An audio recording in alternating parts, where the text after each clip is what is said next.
Alright, good morning everybody and welcome to our Ytterhogdals save. So, following yesterday's rather extensive stream, I thought I'd deal with the player faces. Turns out, I think the problem is with the script in Football Manager. Sometimes it doesn't trigger, it might be scripted, it might be cached or something.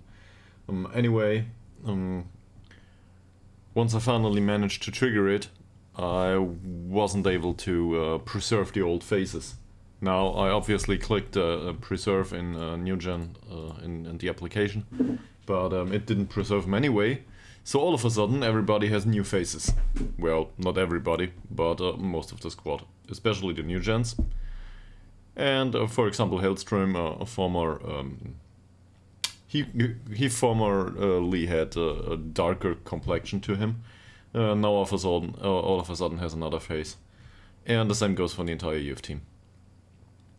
Also Ostrom is now, he looks way different.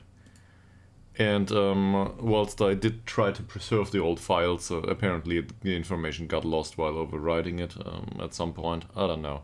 So we will have to get used to new faces, that's just the way it is. It will be a bit confusing, because the human brain works well with faces. But, yeah, what can we do? It is as it is now. So we will need to learn the faces once more. The good thing is, we don't want to look at the faces anyway. We want to judge them on their potential and the personality. So for today, hopefully the other guy is on vacation already.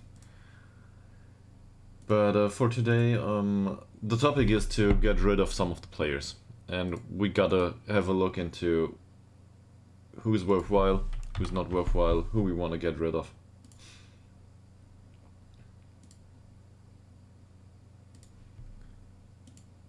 There's also a few more trial lists that we will need to see through. And probably we will, in all honesty, just offer additional trials to a bunch of Englishmen and find out if there's anyone in there that's worth our time. Might just be. So that would be okay.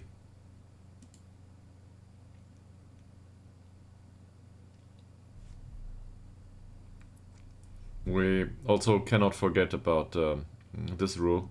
We have to have a minimum of 9 players trained in Sweden for 3 years before their 21st birthday. In the squad, I think.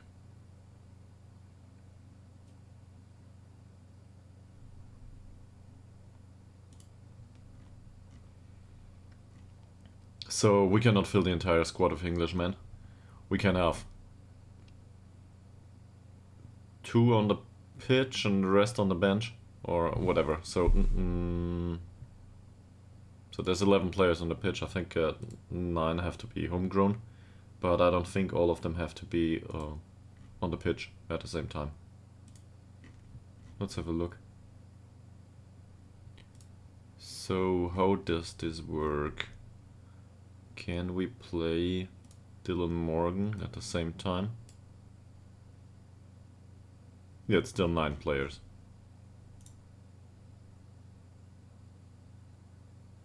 Yeah, now it got reduced. So the bench spots count. In other words, there have to be if all of the players on the bench are Swedish, there have to be 2 players on the pitch that are also Swedish. That's what's enforced here. So that's alright. We can deal with that. Not a problem. And worst case, we can play with a smaller bench. But the 2 players have to be Swedish. That's okay. That's alright. We'll deal with it.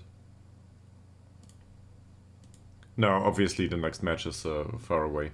Let me also reload preferences here and get rid of that skinning ID. Where is it?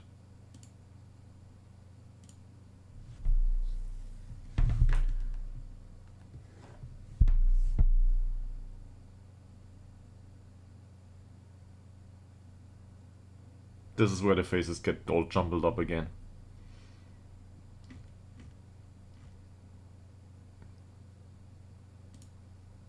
No, so he retains his new face at this point.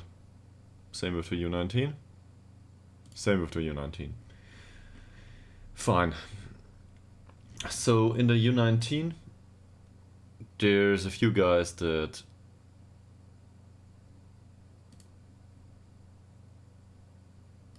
are around that will not be retained probably with the club. We will get rid of them, but we'll go through them on a man-by-man basis. And most of them are guys like this. Rather from our own, either from our own youth intake or overall from one of the transfers from England.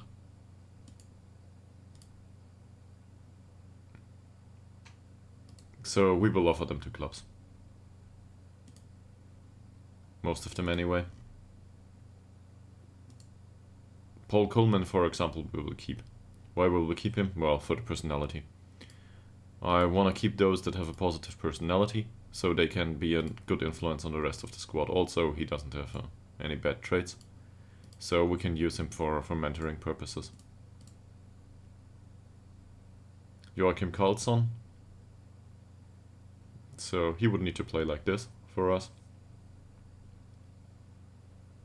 And at the age of 19, I would want him to be capable to play in the squad. He isn't. I want,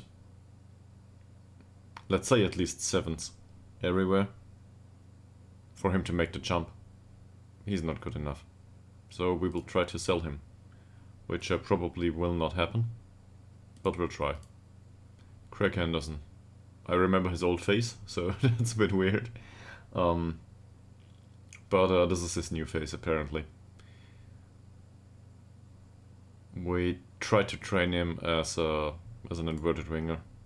Now it's Metzala. Well, anyway, he's too slow. And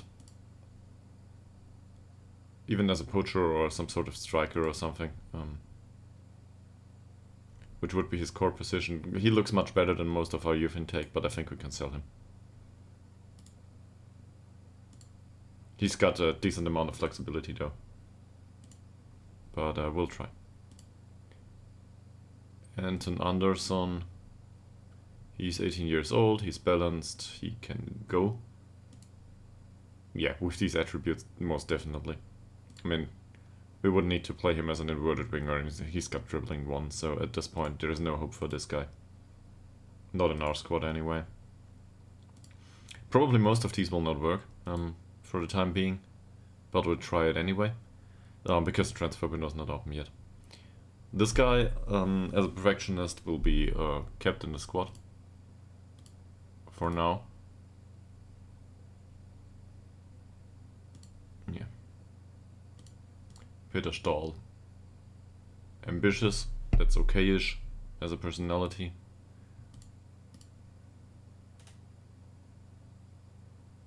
Also, he's got the pace to a degree, right? So that's okay. He's fast enough, but the rest of it is questionable. As a mentor, though, for mentoring, this is okay. Marcus Gustafsson. He has low determination, that's the Iraqi. Also, here I remember the other face, but it doesn't matter. So with low determination, I think we can sell him. Either way, he's also, the attributes are decent in some areas, but the anticipation is lacking. Usually this, I wouldn't say this is entirely impossible, but if I look at the development, there's none to be had. Neither as a winger nor as, I don't know, what's he training for? Inverted winger probably. Something like this. He doesn't improve. Not with us anyway. So let's get him out the door. Peter Mudik.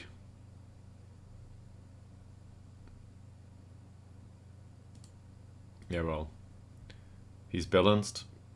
Overall, this doesn't look that bad. Especially the technique is good. Jumping reach is decent too. Let me put it that way. This is a striker type like we use it. Or similar to what we use. He misses the strength a little bit, but he's got the jumping at least. I think we would be able to get him into a direction that we need. So in this case, I would probably keep him. But I don't have high hopes for him. Let me put it that way. Maybe we can influence his personality to be capable. Ytterhogdals. Low determination. This is a Metzalas trait.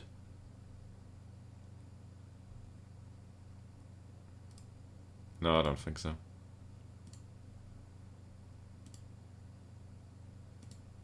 Felix Gustafsson. I remember his old face. This is his new one. Well, with him the problem is the dribbling, really. And there's some other concerning things in here, but none of it is so far out of reach that we say, okay, we cannot play this guy. But he needs playing time. Can we offer him out for loan? Probably nobody's interested. But that would be great. He needs time on the pitch, and if he gets the time on the pitch, well, then he might develop into something. If not... Ilden Halilovic, he's fairly ambitious, so that's good. Trains as a box-to-box midfielder. Yeah, sure. So, due to the personality, I'm willing to keep him, but I don't get my hopes up here. Tobias Pawn. It's not... I think he played a few matches for us. Yeah, he made 3 matches for us, and otherwise, not much to tell here. He doesn't improve with us. There's just no potential in him. Or he needs the time on the pitch. I don't know. Doesn't matter. We'll try to get rid of him. Fredrik Nilsson. He is fairly pro. And that on its own wouldn't mean that I will try to keep him. But he's got the jumping reach for a central defender that might improve a tiny bit. He's not that tall. More of a technical, well, central defender hopefully going forward. But I can deal with this. That's okay, he can stay. Diveni, he's light-hearted, that's not a bad personality. Same here with central defending. The problem is he dives into tackles. I don't want that on a central defender. So we will try to sell him. That said, yeah, we'll still try to sell him. But there's also the physicals are well-rounded. Problem is it's well-rounded at 5. And I'm not sure if he will ever make it. Pedro Lindgren.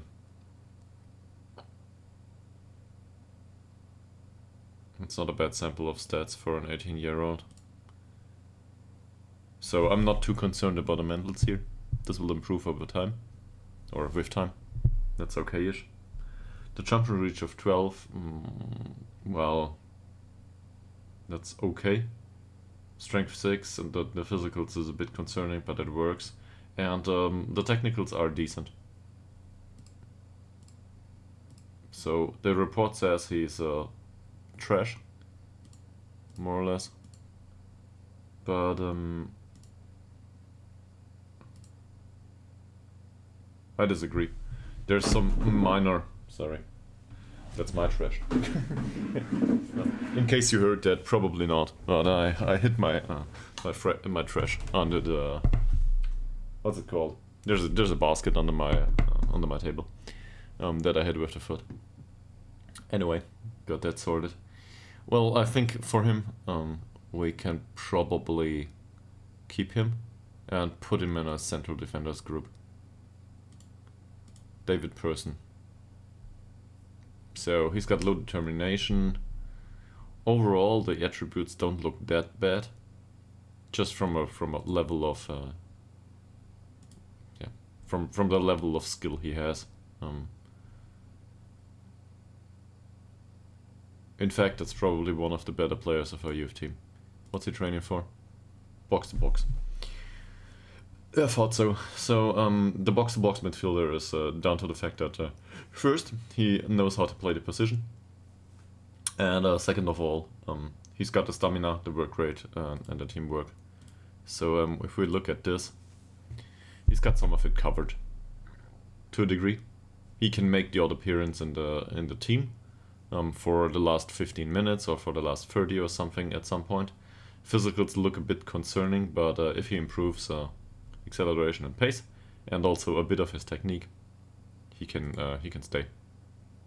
And that's basically what we're hoping for. Now I want to look into this as a box-to-box midfielder, if I manage to hit it. He doesn't improve much though.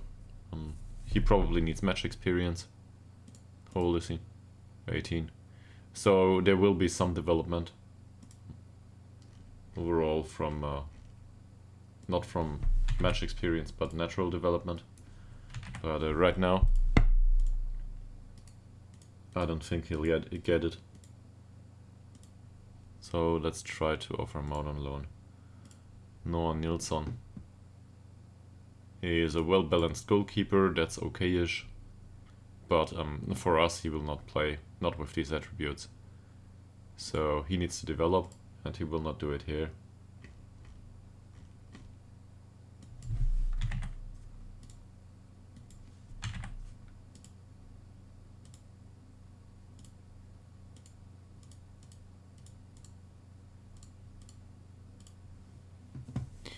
Here we go.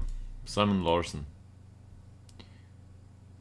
Yeah, we remember him, not by face, but I remember him by position. The problem is he's fast and that's it. There's no development to be had here, if I'm not mistaken. Was he the one that got worse?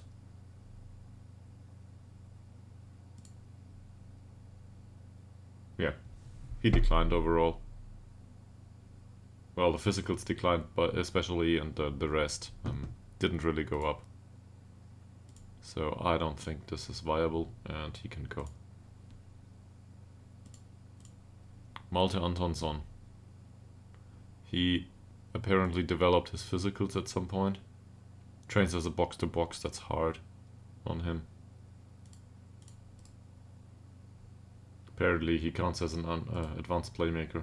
So he did improve a little bit. But well, basically no development overall. He's sporting, already listed for loan. Gonna try to sell him. The thought process here is also that each of these costs €5 a month. Now I'm perfectly willing to offer €5 a month for a player that either develops into something or is a good influence on the squad. For him, for example,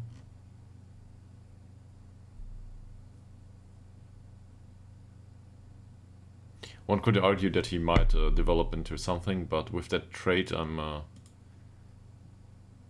this means he runs with the ball from time to time, and his dribbling is shit. So I'd rather not have him around the squad and get rid of him. Bigger son.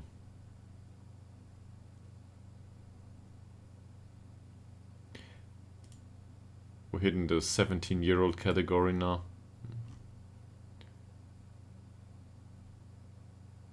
That's okay-ish. Trains as a central defender too. Why not wingback? He's a bit slow, and his off-the-ball movement is really bad. So as a wingback, he would be more of a defensive-minded guy.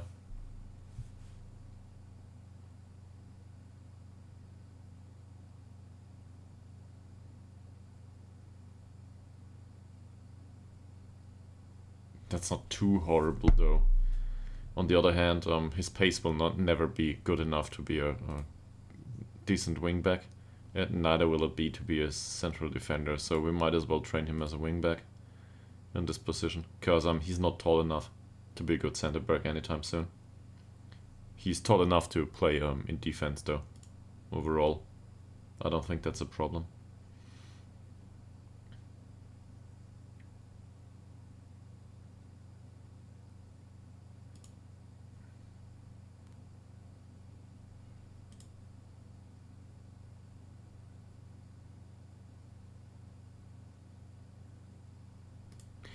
If, on the other hand, he improves his dribbling by a little bit, or in general his technicals. The physicals will improve over time. He has 18 natural fitness. Something will happen in case there's any potential in him. To those. He doesn't need to be entirely devastating going forward. Well, okay. We didn't train him in this role, so that's not fair. But he might generate some resale value after all. He's fickle. That's a negative personality, but comes with ambition.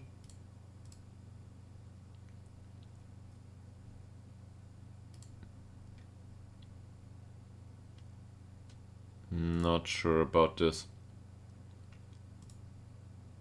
So he trains as a wingback with support duty. That's not great. No changes so far. I am willing to offer him out. Joachim Eriksson. Target forward that shoots from distance. He trains as a complete forward, and I don't see that coming anytime soon. That's probably more down to the fact that we want him to improve everywhere a tiny bit. There's no real weakness here. If we train him as a target forward, he's got a decent finish. So target forward on attack is just fine, but I don't care too much about this. We could also train him as a target forward on support duty. Then it's down to his heading and bravery. So this is what he's training for, more or less. We can give him a more focused training, but it will not matter much. Also, he might decline in one of the other attributes that we really like about him. So that's probably why we didn't do it. But he needs some focus. The shoots from distance, though, is not good for him. So let's offer him out. Not a big loss. Robin Eriksson. Driven attacking midfielder, and if I'm not mistaken, so obviously I cannot remember the face.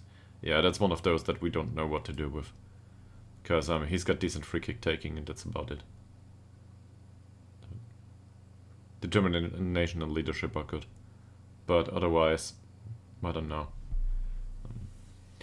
There's not much that comes to mind for me, for this guy. So we'll try to get rid of him. Bengtsson. I want to get rid of him anyway due to the personality, but also I don't think he develops into something. Oh man. He's fickle. He's got the crossing needed for a wingback position with us. Acceleration and pace are a bit lacking, but I would guess if he plays a lot, his pace would be up to a certain standard. And some of the rest is really concerning, but it's not that bad.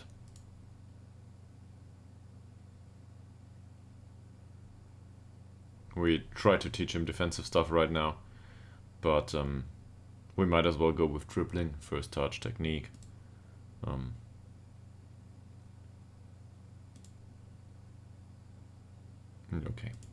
Coach thinks defensive positioning is better, but this is due to him considering as a no-nonsense fullback. So yeah, forget about the coach's instructions.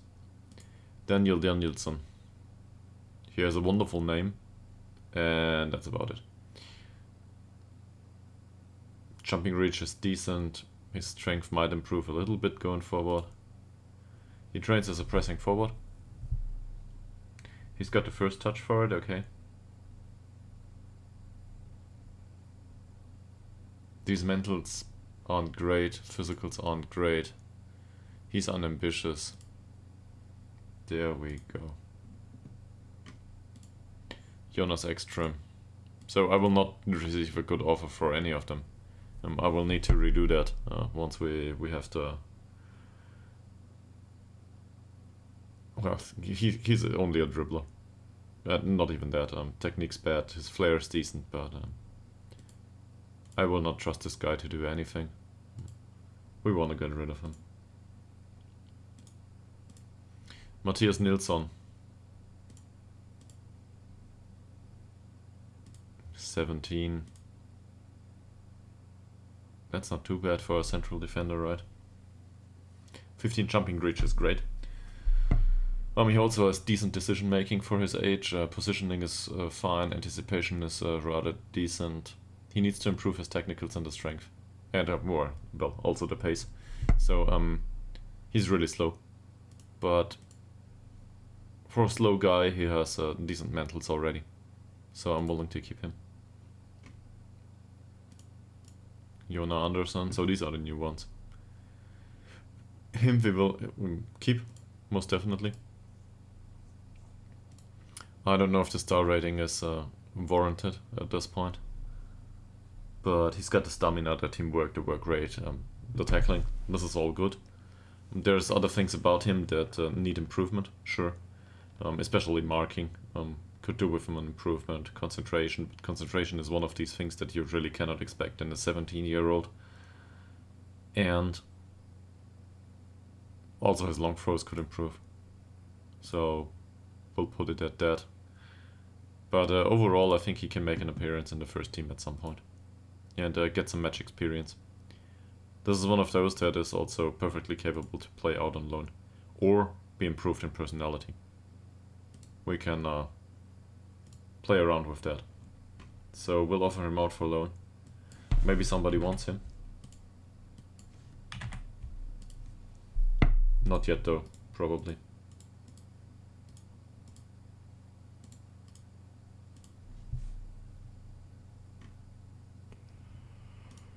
Jasper Wahlgren. He's a spirited guy that shoots from distance, which is bad for us. But either he improves his long shots and can keep the trait, or, well, he doesn't. He doesn't have a training position set just yet. But with that personality, I can see why we signed him.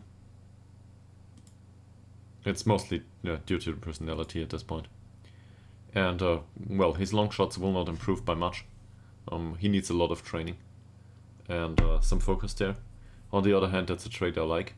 And, well, I don't want to put him on finishing training specifically. So he might make it to decent long shots at the age of 25 or something. But not right now. Not sure if this is a good idea to keep it. We will probably undo it going forward. It doesn't suit him. That said, he's got some attributes that look promising. And if he improves his attacking movement, he can run with the ball already, to a degree. Well, jog with the ball. However you want to put it.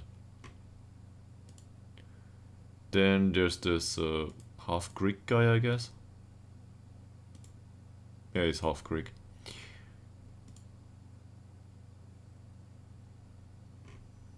Same here. For a 16-year-old, that's not too bad, if he develops a little bit. But for him, it's also about the technicals. And these are harder to develop. Especially the dribbling of free is really concerning for a player in his position. We need him to have better dribbling. So let's start some ball control training. And hopefully he improves a tiny bit. I realize that this is highly unlikely. He is a passer. He's got the balance and the agility. Especially the balance is fine. So he might do as a DLP or something. Where is it? There. Yeah.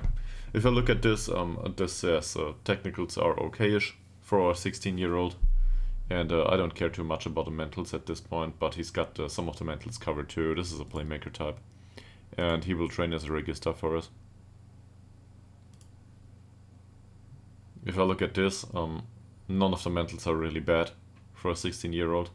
He doesn't have the physicals to ever make a real impact, but if overall this looks really impressive for a 16-year-old. Now he will not develop much because there's a lack of potential probably, but he has the dribbling to well, the dribbling is okay-ish. First touch he has, passing he has, vision is okay, and this is on par with Malte Ekman. So if he can develop all of these by a point, he can make an appearance in the team.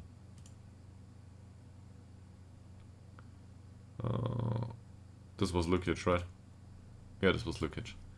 So next we have Jonas Pedersen.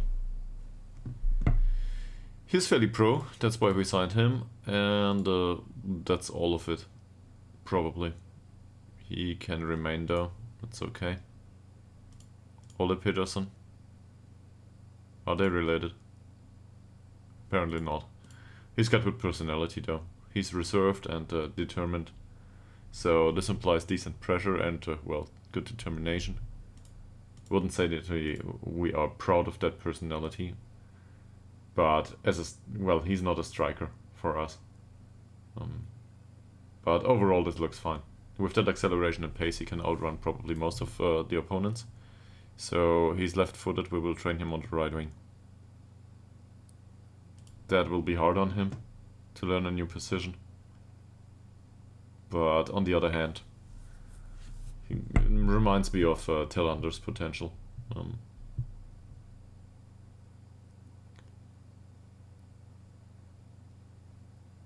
And if we give him decision making and composure immediately,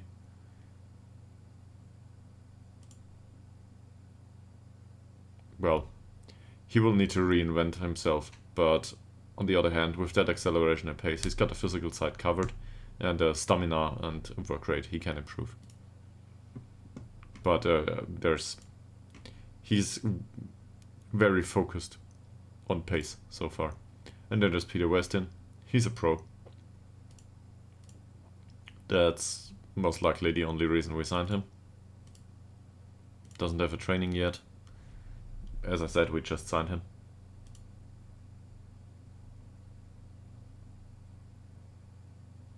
That's perfectly fine. For his age, this is perfectly fine. So natural fitness is nothing that is employed by anyone. The bravery is, well, okay. We could go with a ball winger midfielder type here.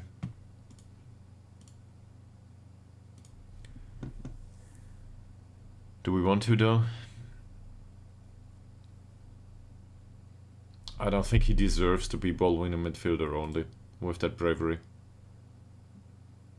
The thing is, bravery is okay, his tackling is okay, marking and positioning are not that great, and he's not that strong. So I'd rather not focus on this. I think he has good stats overall though. The passing is shit. Gotta be honest about that. But he reminds me of Forsell. So where's Nina Forsell? Here. Obviously, there's a lot to go. He has a lot of way to go until he reaches the level of Nila Forsell.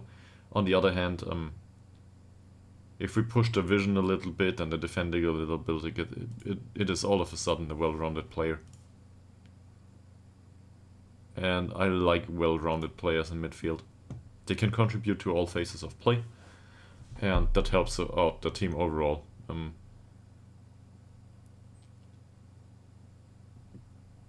To have players that are flexible to a degree is always helpful. And in this case, we said we need to improve the technicals and, well, probably the vision too, a little bit. That's not so much part of the box-to-box midfielder, if I'm not mistaken. Well, technique is part of it anyway. Yeah, it's not a big deal. We can give him some passing training and then move on to his next weakness. Really. And then we've got a grayed out player that isn't relevant to us.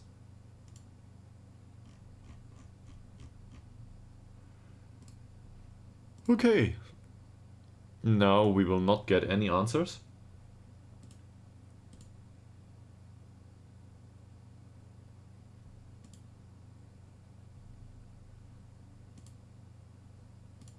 Oh, somebody wants Greg Henderson though. So we offered him out because we thought he's not good enough.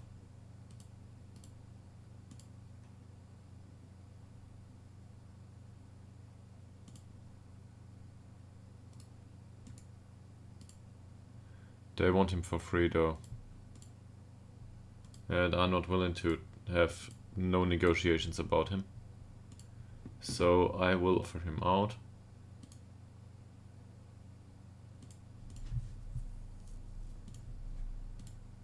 For something like this.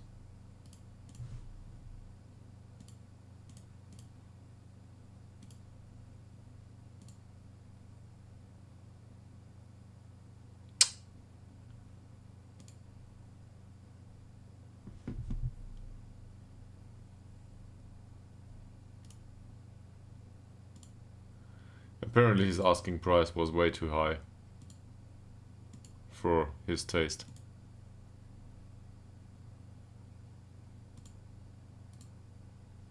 Well, in that case, Greg, maybe somebody wants you for loan.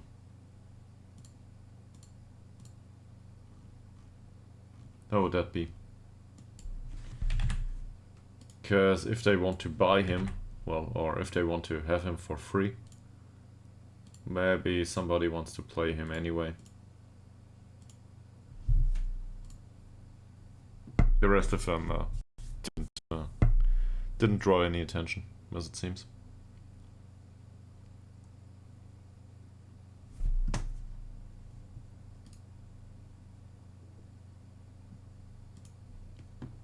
Yeah, nobody wants them. So we will be stuck, or they will be stuck with us, or we will have to retain them.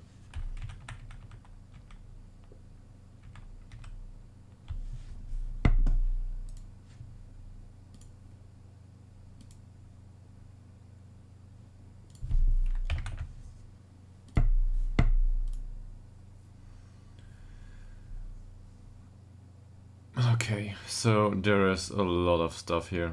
I want a summary to inbox, please. Jake Rigby. He has agreed terms with us as a 19-year-old center back that is resolute. Yeah, this is why we are trying to sign him. Now, obviously he is too old and not good enough, but we can use him as a teacher for the others, just for the fact that he's resolute. And we will create a group of center backs and give them decent traits already, decent personalities, and then if they don't develop with us, we can sell them. But we're a bit below the moment that we can generate resale value with the players. Once we can do that with the youth, it will be much easier going forward.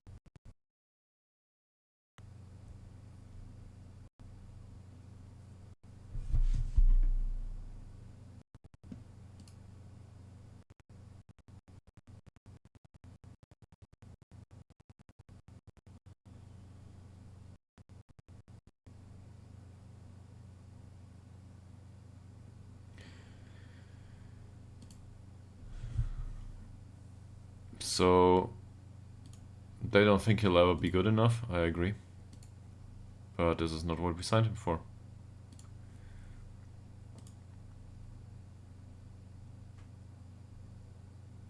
And you can also see that really he's got two weaknesses. Well, actually three. But one of them is defensive positioning. If he improves that, his only problem is the pace. Now, I'm not gonna argue that he will ever make it. I don't think he will. But now we can look into mentoring here. Central Defenders already has a group with acceptable personalities apparently, and we can add him now. If we find him, that is. There he is. So this is Rigby, he can be a central defender now. He is fairly pro and also a central defender if I'm not mistaken. Oh no, he isn't, he's a wingback. So let's remove Peterson here.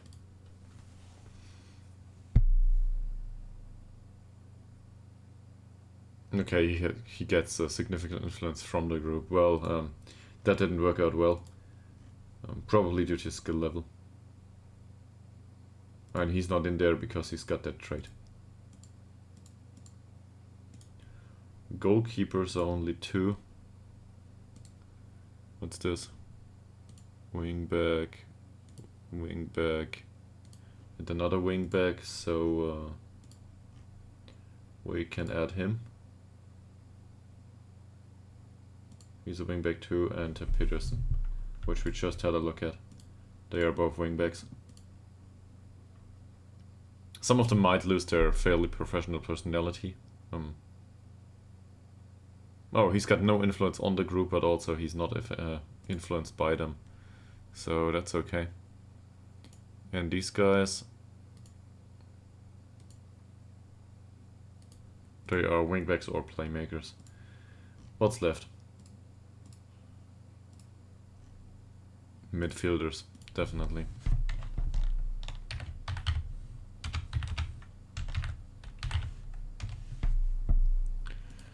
So let's try to create a group for the box-to-box midfielders. He's pro.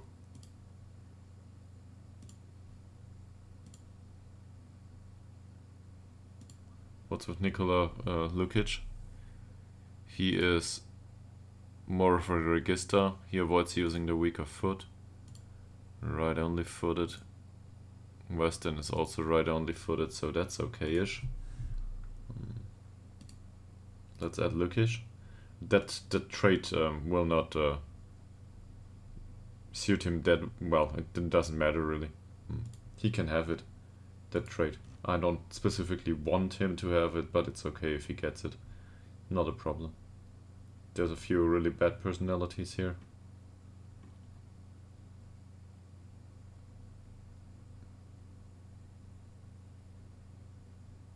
Shoots from distance, definitely not.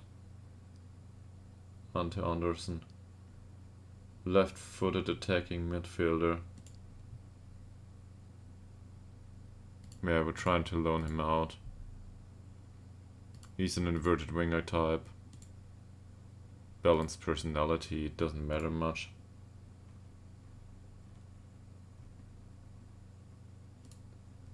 That's better. So I don't want him to avoid using the weaker foot, but in case he gets it, that's okay. Don't want to overdo it here. Where's Halilovic? There he is. Not sure if this group will create anything, but there's some professionalism in here, there's some ambitiousness in here. That's okay. Even if they only improve the personality of Lukic by a little bit. That's alright. There's a few trials that finished, and we have finished scouting Bendrick, apparently. So at this point we can probably agree that we don't need him. It's not like he's bad, but we've got Ngongo. Hellstrom will not play there, but we've got Kasper Björnsson, who came back from loan, and really he needs a new contract at this point. Oh, maybe needs is a strong word, but he could use one with these physicals, and the rest of it will sort itself out. Those are we now have 2 players with great physicals, so he's already 23. I will remove him at this point. We have 2 players that are good. His contract got removed. Well, he's out of contract now. He got released. That's what I'm looking for. So apparently he didn't make a single appearance for them.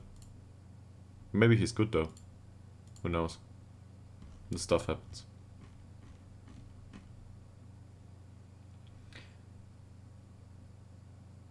Contracts is another topic. So what I'll do is the following.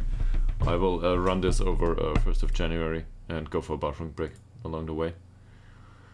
Because usually this lags like hell.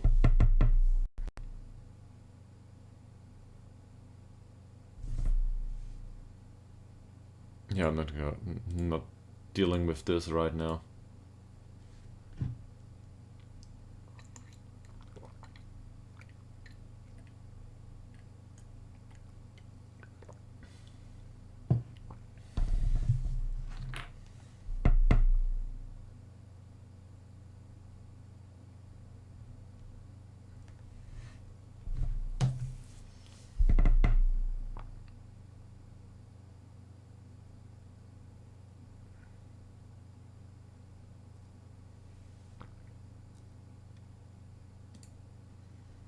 French player in his prime, fairly determined, probably won't make it.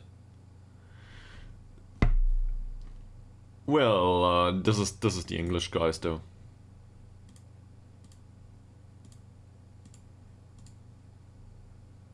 Anyway, bathroom break. Be right back.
Well, apparently we didn't manage to get over to January 1st. So the lagging will be live on stream.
Free messages at the end of December. So we are KG with the media. Yeah, that's okay.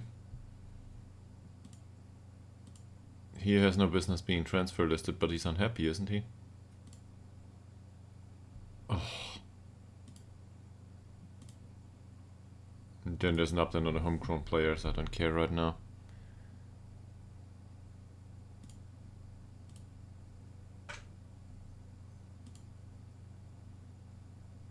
Where is it? Yeah. In Dynamics it is. He wants a new deal, and we were unwilling to give him the money he wants. That's it. So he can leave.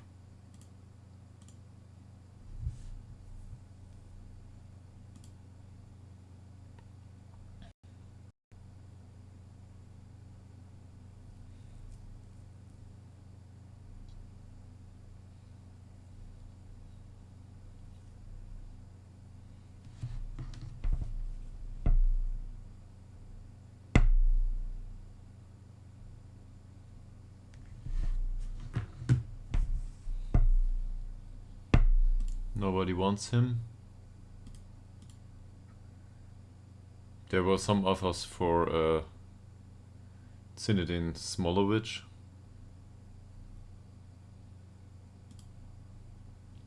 We didn't offer him a contract because he was too expensive, I think.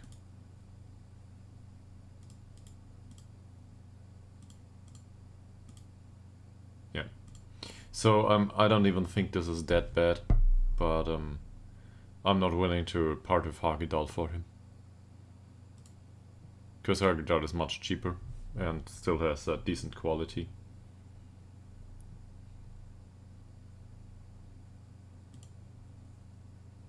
He's too old for the U19. Well, he can still remain there. Because skill level wise he's fine. He's perfectly well suited for the U19.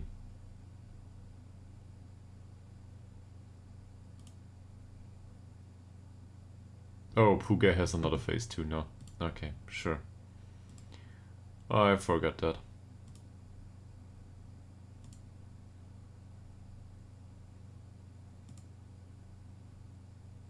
And Johan Andersson.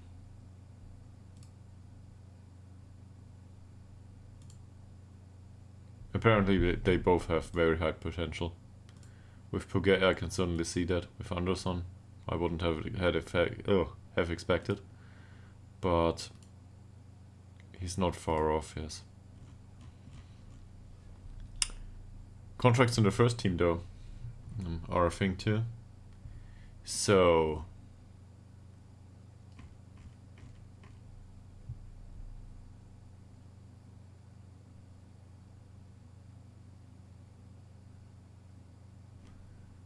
no, we will sort these once the transfer window opens.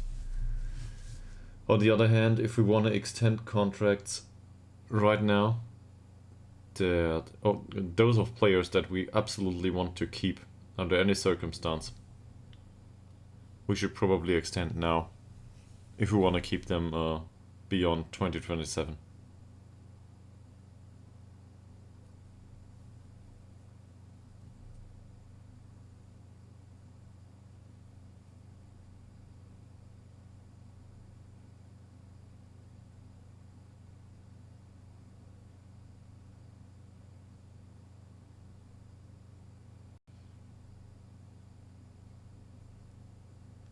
And come to think of it, there's two ways to go about this. So either we offer some sort of sustained wage structure to all of them, so that they're bound till 2028. We don't have a problem at the end of the season. Or we look into duplicates basically.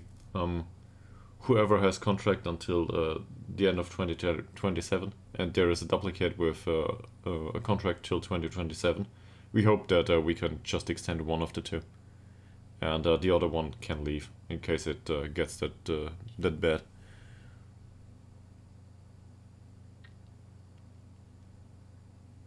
So, for example, with Lilydal and what's his name, the new guy, the English guy, we would look into both, see if both of them have contract till the end of 2027, and then just keep both around and look into it once they are set to expire.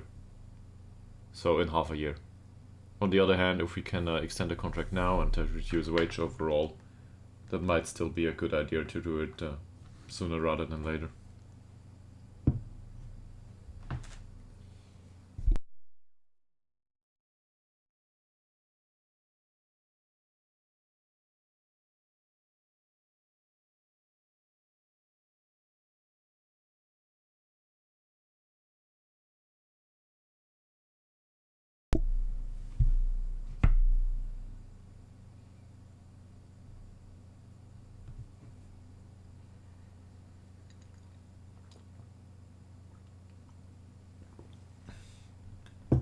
There we go, the transfer window, finally.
So, given that there's not many people around, in case you have any questions, PMD, let me know.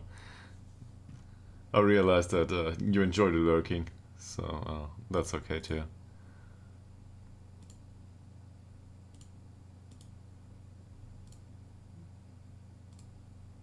What about him? So, will Leatherhead try to sign him? Financials look good this month, unsurprisingly. But the next month will not be good, overall.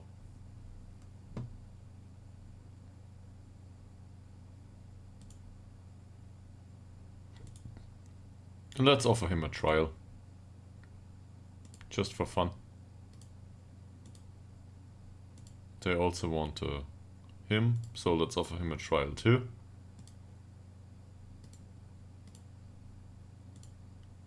So, well, definitely not with him though. We don't want this guy.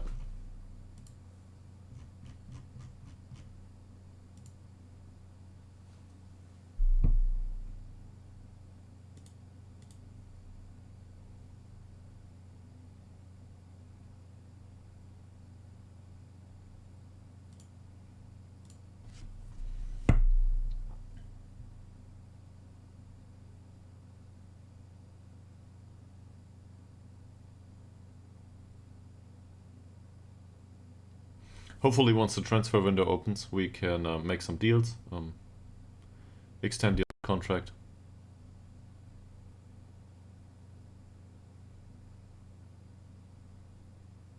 New Year! Way! There's fireworks, everybody's celebrating. In Ytterhogdal though, it will probably be a bit calmer compared to the cities.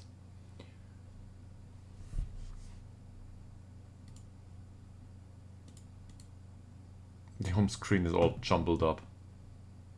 I don't know when that happened. At the end of the season, probably.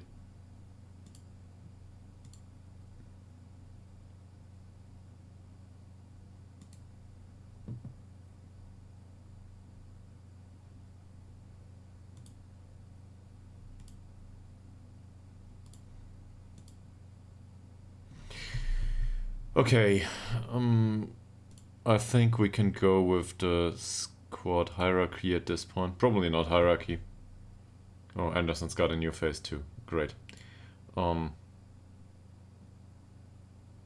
There's a lot of youth stuff in here all of a sudden that got promoted to the first team. Yeah. They are in the first team now because they are too old. So they got promoted. That's a bit of a bummer. No, we will need to look into the mentoring groups, but they still work. Okay. This will work. For some reason. So either there is no 19-year-old in here. Rigby should be.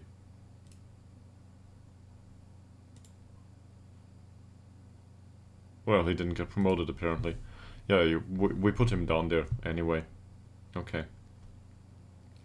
So, probably this view is better. Is there anybody that is...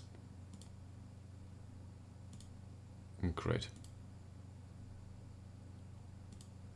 Is there anybody that we absolutely need to keep that might not have a contract until the end of 2027?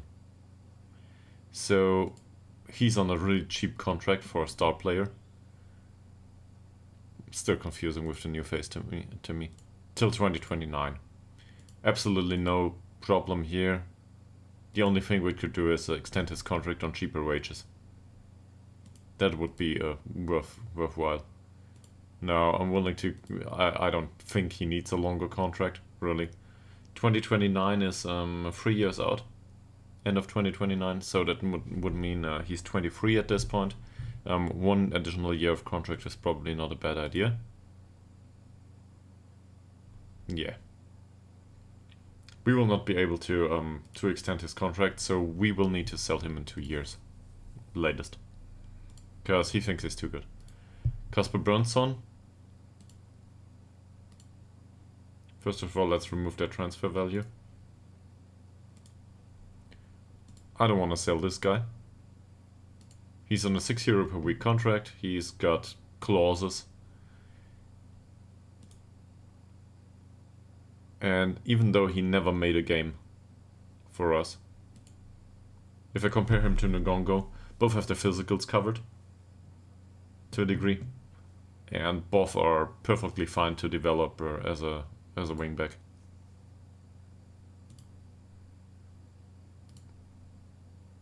He wants to be important player though.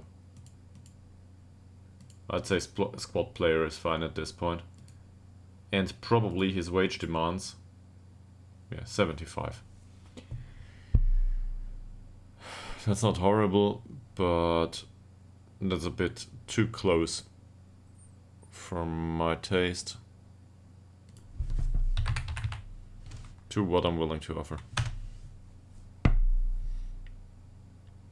Because for a squad player, this is the wrong table. Give me a second.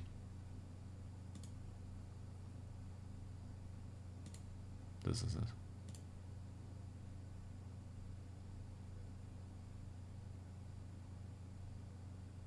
Well, for first team we would be willing to offer €70 max.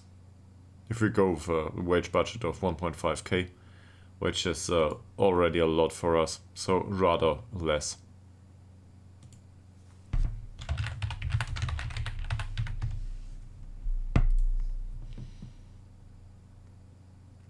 The problem is Ngongo will want a similar contract. Björnsson has some time on his contract. Ngongo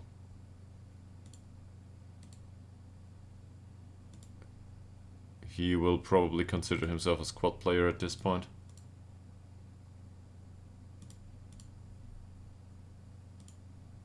Yeah, he wants to be a squad player under any circumstance. Okay. But a squad player with his wage is not a problem.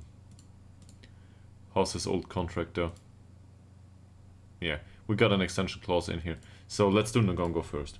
That's not a big deal. We can deal with this. Give him his €15 for being a squad player. And put a clause in here too. That's a bit much, okay. So We'll remove all of this. Let him have the 15. Get the clause in though.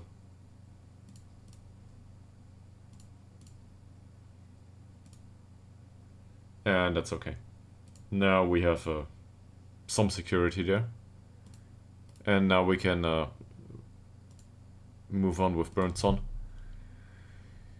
So for him the case is he will get much more expensive if we extend his contract right now. He also has a clause, so we might as well trigger that if we feel unsecure about this. And I will not offer him new money right now. We will just extend his contract immediately, trigger the clause. He agreed to this. So going forward, we can use him however we want for the remainder of the season until he starts complaining. Once he starts complaining, we will need to offer him a new contract with an increase in wage. But so far, we can keep him down. That's got a right wing back position covered to a degree. Hellstrom was on a long-term contract. He's done now. We already dealt with Ngongo on a position-by-position basis. What about Woldsund? So Woldsund has contract until the end of 2027 and a clause in there. If we can reduce his wage, I would be willing to renegotiate and do a contract till the end of 2028. But we gotta keep a look at this as his age too. Overall though, I'm happy to have him. Hopefully he doesn't decline too much this season. But there's a lot of hopeful in there. We don't know yet. So it's a case of money. I think he's an important player, that's okay. Don't know why fringe player is recommended there. And this might be just fine. Because he starts with 120. If we can get him down to 90 and give him a 2-year contract, yes, he can remain until the end of, well, until he's 31 or something. Let's start with 85. Reduce the loyalty bonus a little bit. This we can remove later on. I don't care too much. I want to look at his current contract is 25.6.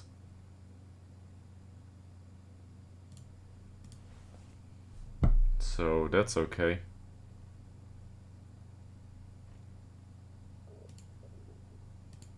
This we will not do. He can have those. But the 1-year contract extension after league games, even in his last season, that's okay. I want that.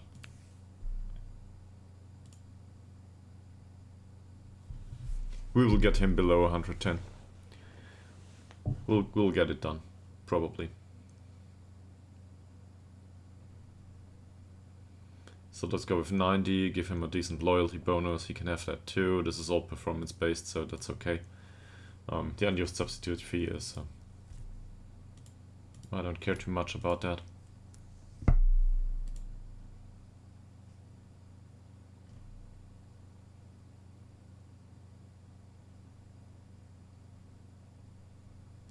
$95 maybe, and I still want that clause. So apparently we're getting close to getting a deal done. The promotion wage raise, let's say 15%.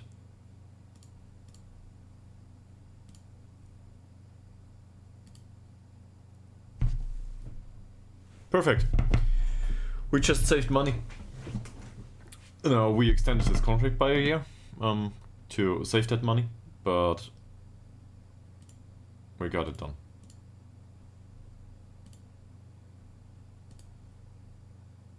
And now what we need to do, we need to get rid of everything that costs us money that he does not insist on.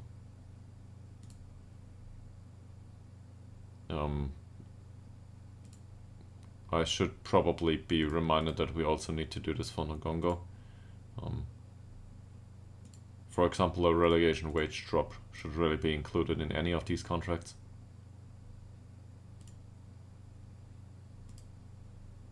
Great. He doesn't care about this. What about the performance fee here? Well, it's a bonus, sorry. Well, he wants it, if we do not get relegated. So that's one that will be fulfilled. And if it isn't, well, we've got other problems.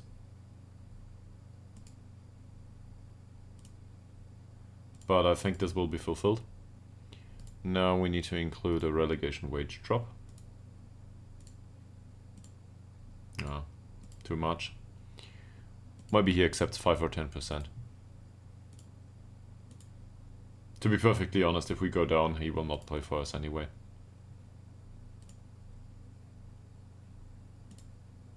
Okay, 10%.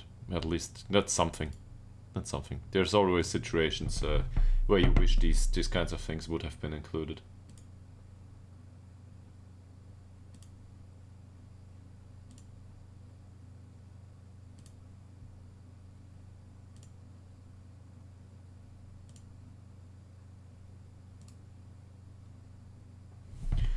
Come on, how much of that fee is needed?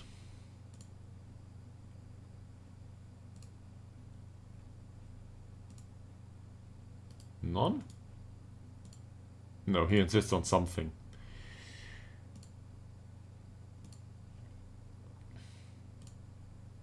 He insists on 120.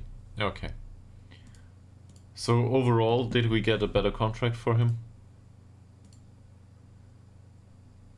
I think so. So the season landmark goal bonus is similar. The relegation wage drop got removed. That's a problem. But on the other hand, I don't see us getting relegated next season. I might be wrong about that. And he's got some performance bonuses overall. But on the other hand, we save 15 euros a week on him. And he's got 1 additional year of contract. Overall, this is fine for us. Tillander would be bond till the end of the season. He's 24 right now. He has never been a winger. I don't know what they're talking about here. This is his role. This is how he plays. And he's rather decent at it. Could do with some improvements here and there, but overall he's okay. He's first team for us. We do have a replacement for him now, but it's none of these two. But a new contract requires a discussion with the agent. Given that he's an important player, I think this is fine. He's highly influential too. We should extend his contract probably. That or be happy with the fact that it will be extended automatically. The thing is 55 is not too far off. I hope he doesn't want a new contract anytime soon. And the agent didn't contact us just yet. So maybe we can sit this one out. Ngongo, I wanted to renegotiate the contract offer. Due to the fact that there is no relegation wage drop in here. Wonderful. Thank you very much, Ngongo. Also, how about contract extension? No, he doesn't want that, okay. Was worth... we could try, right? Dylan Morgan we just signed. There's no use in renegotiating his contract, I think.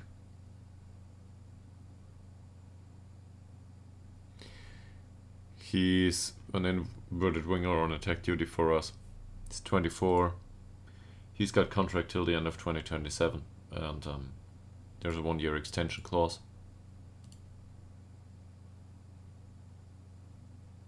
Yeah, he just signed a deal, so no use there. Muteba, well, I would love to have him, or to keep him, but he's not willing to stay. And he's not willing to stay because the training center didn't get improved.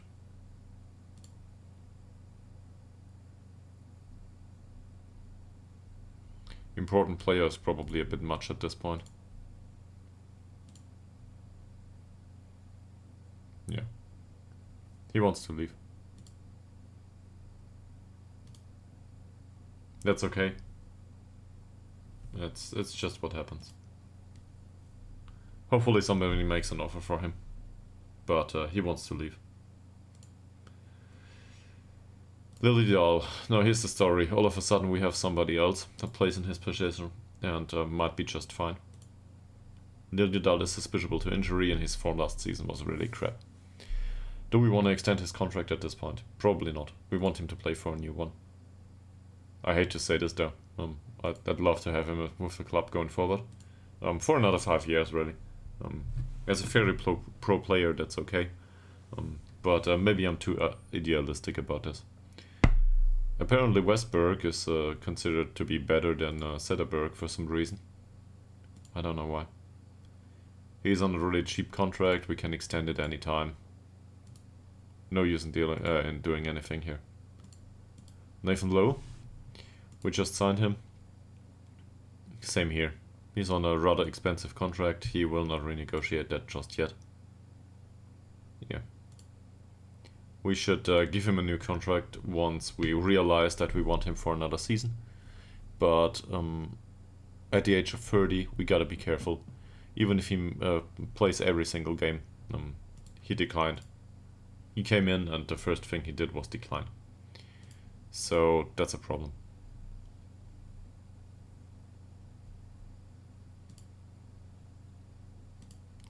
Lewis Brass will probably not be with the club any longer.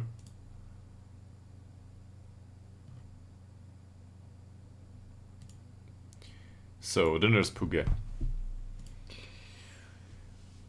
Puget's got a clause.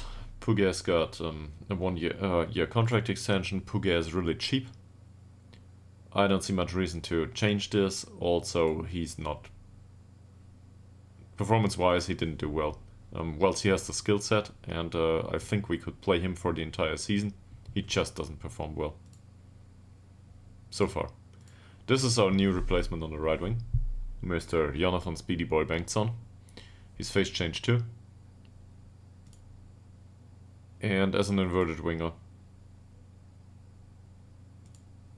on support duty, he's got the pace. That's it. He's got the pace and, well, the technicals are alright. I seriously don't know where we picked him up. On a free, I think. But from whom? From 2nd division somewhere. I don't know why. I don't know how he got to that level of play.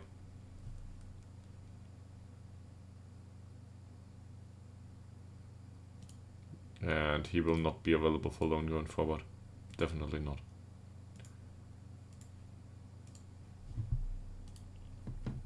Also, we will unspecify the transfer value. I don't think we need to put him in the window at this point.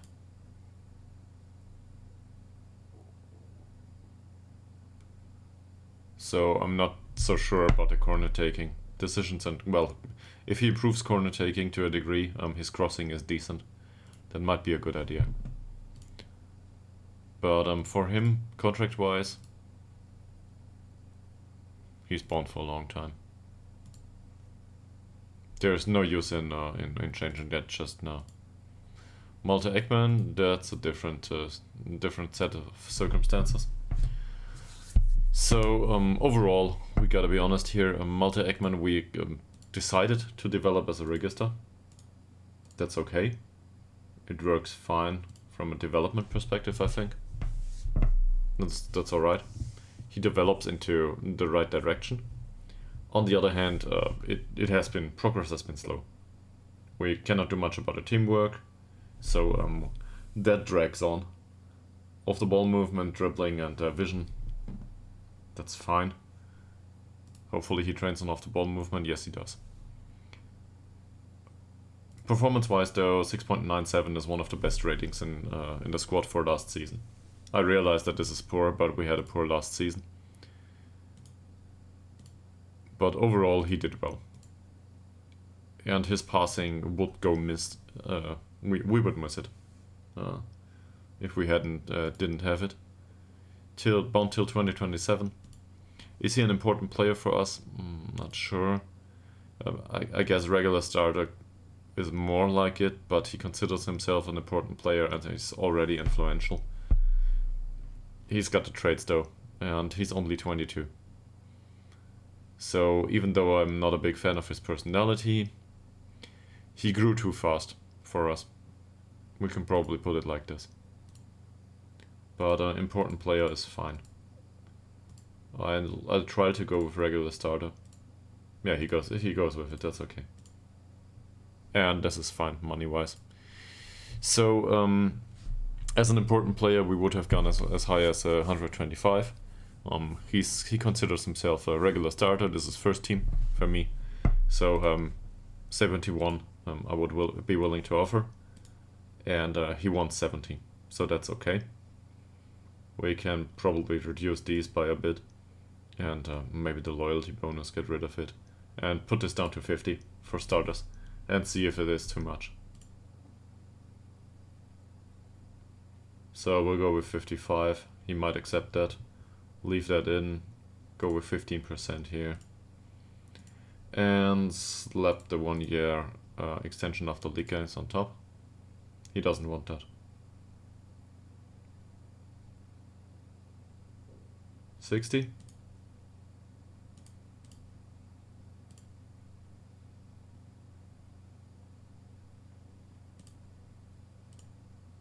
That's fine.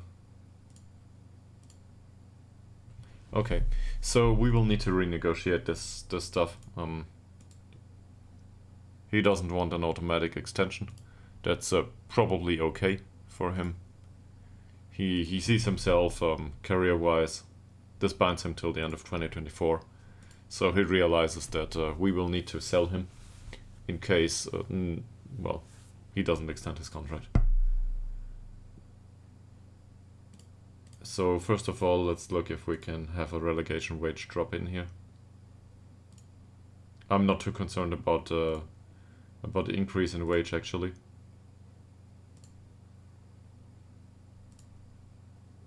Because if we went up, that money, we get so much money once we reach second league, which is called first league, I think, elite, first league elite or something it's called. Yeah, so that increase in wage is not a big problem. Still want to get rid of it, obviously, if we can.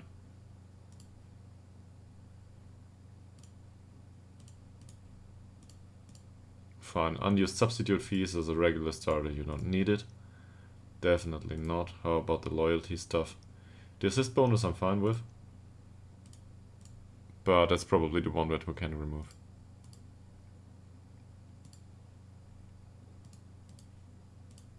Yeah, he doesn't care about it.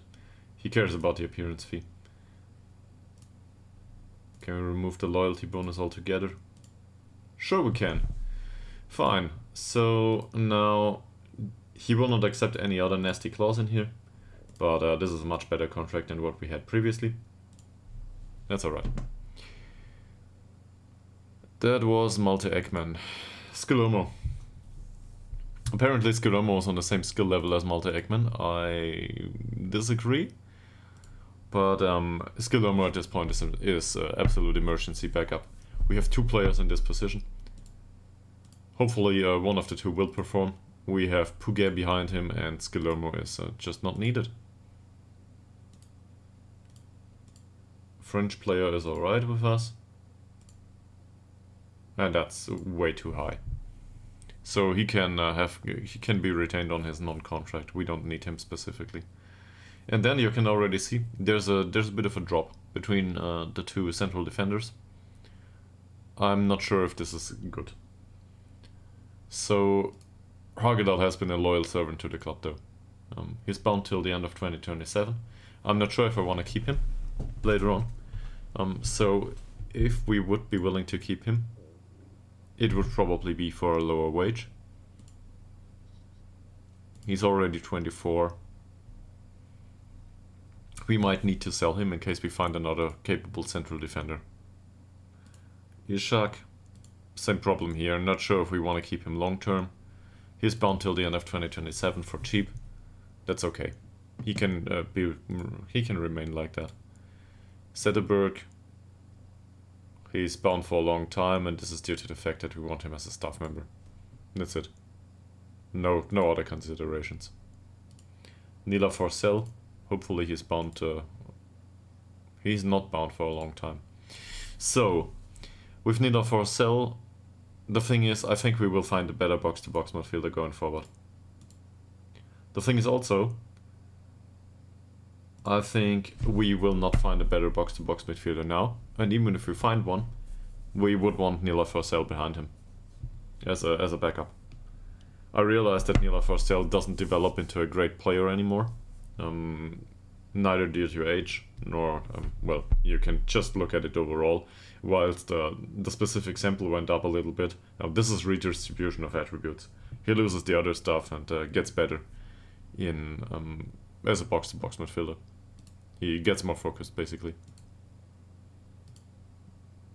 But for 50 euros a week, I think he's a regular starter at this point. Well, he considers himself an important player, but I think regular starter is just fine. Yeah, he thinks he's important. I don't disagree necessarily, but he's consistent. You can certainly see that so far. And he goes with the regular starter, and 70 euros is just fine. For a regular starter / first team player, that's okay, so we will try to go with 50 here. And also this performance fee is totally fine. No big deal.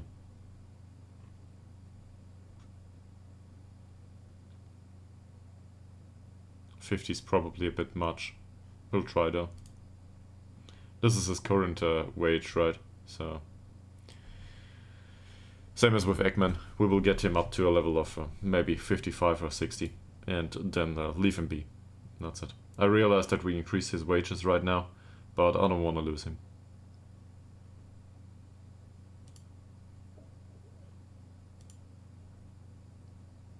Yeah, we will go with 60 here. I don't care about these clauses.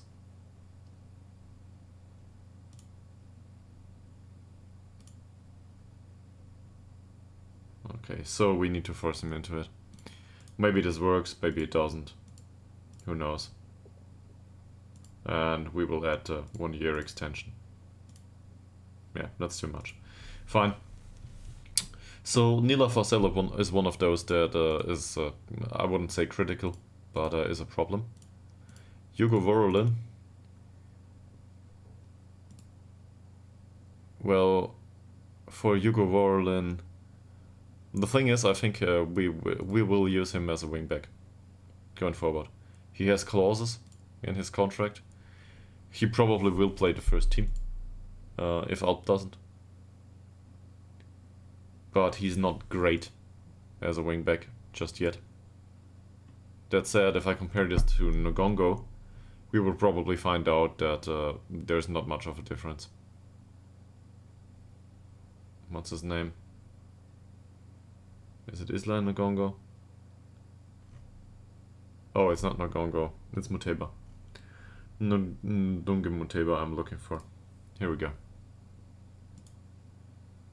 So, we found out that Muteba is smaller and his physicals are better. Where does this come from though?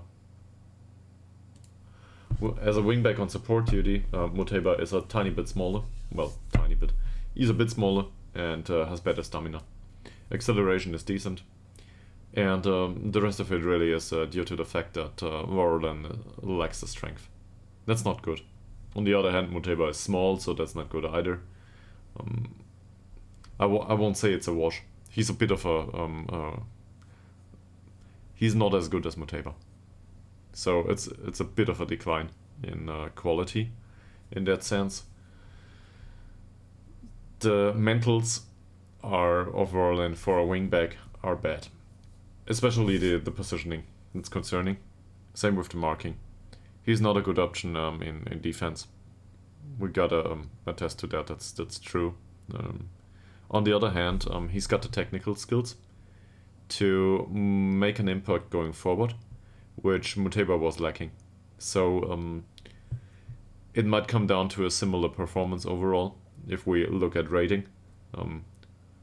Bit of a better performance going forward, bit of a worse performance going back. But he's 22, Muteba is 24. Muteba will leave at some point, hopefully soon. And Vorlin will remain with the club for some time. For this wage, I'm willing to go with this. That's okay. Now, if we find somebody else, it's alright too. And I want to compare him to Alp too. A similar argument can be made here. Alp is not a great player, but he's good enough to play the team from time to time. And as a wingback on support duty, well, the physics are a wash, and Vorlin is a little bit better than Alp overall. But Alp has more focus on his role, I'd say. The flair of 13 for Vorlin is really good.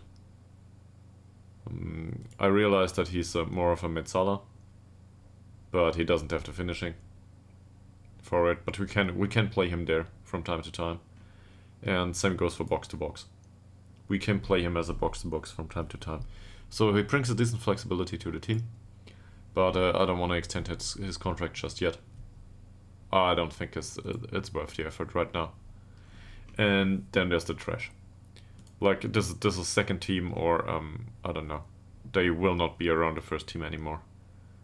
So they are with the club for different reasons. Wickberg, for example, is too expensive as a secondary option as a central defender. His overall performances have been, well, nothing to speak of really. And at the age of 24, I mean, look at this. Yeah. It's not like I think he's horrible, but he can probably go.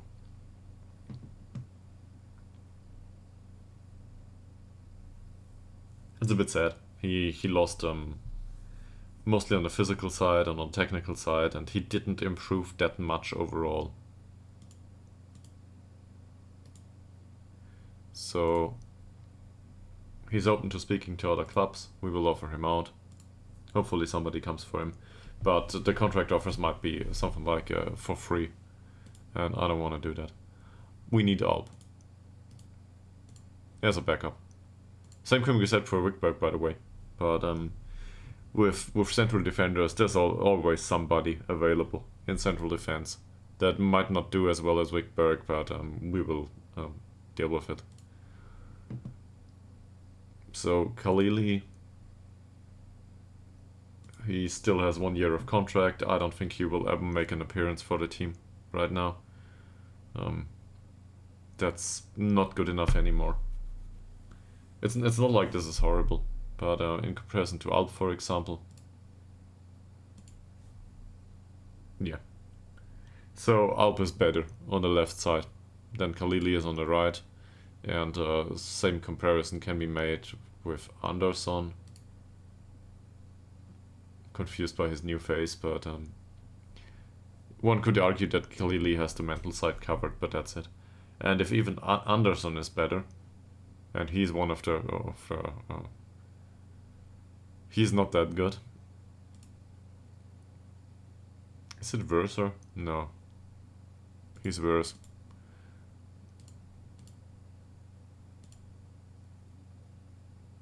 So I think we can sell Khalili at this point. Doesn't absolutely need to leave, we can also loan him out. But I want to sell him. He's unhappy. Not a problem, he can go. I'm sorry to see him leave, but that's okay. He wanted to be first team player and he won't be going forward. Harry Warwick will probably not be with us anymore. So we'll offer him to other clubs, because we have two options on the right wing now. And we decided that we go with Speedy Boy and with Telander. Antenberg. So he lost some of his temper due to tutoring. That's good. going forward, I'm not sure what to do with him. Do we want to offer him out for loan? Might be a good idea. On the other hand, I want his personality to change sooner rather than later. So maybe we can keep him around the club with the club for another year. It might deduct from his development though. But, well, what can you do? Jonas Andersson will be retained. He doesn't look like he's 28 in this picture. And, but we will have him as a perfectionist. He'll remain with the club. And I will focus him on the defensive side. He will not develop into anything anymore. But he's club captain. He can also be club captain going forward, just for the leadership. Maybe that helps. Augustsson is already out on loan again. That's probably a good idea. And his contract runs out at the end of it. We did manage to get a fee for him. So in the end he earns us money. Not much, but he earns us a few euros. And that's okay. If at the end of his loan, where is it? Oh, we cannot change the transfer value.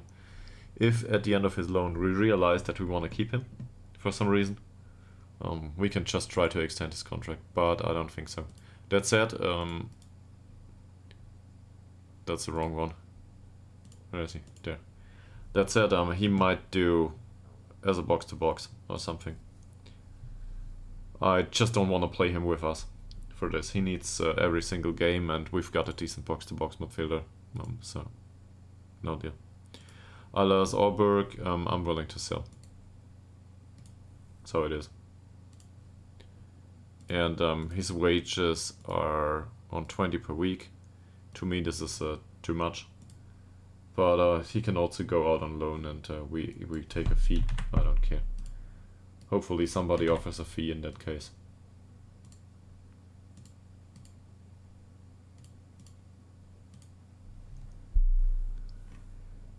Same with Kulovic. We just extended his contract. Oh, he wants up opponents too now. This is good. He learned that from whatever his name is. Wolfsmund. Wolfsund. No M in there. Ishak doesn't have it yet. But he wants up opponents too now. That's fine. Now if only his skill would improve a little bit. Well, technicals especially, but I could also I can also live with an improvement in physicals for him.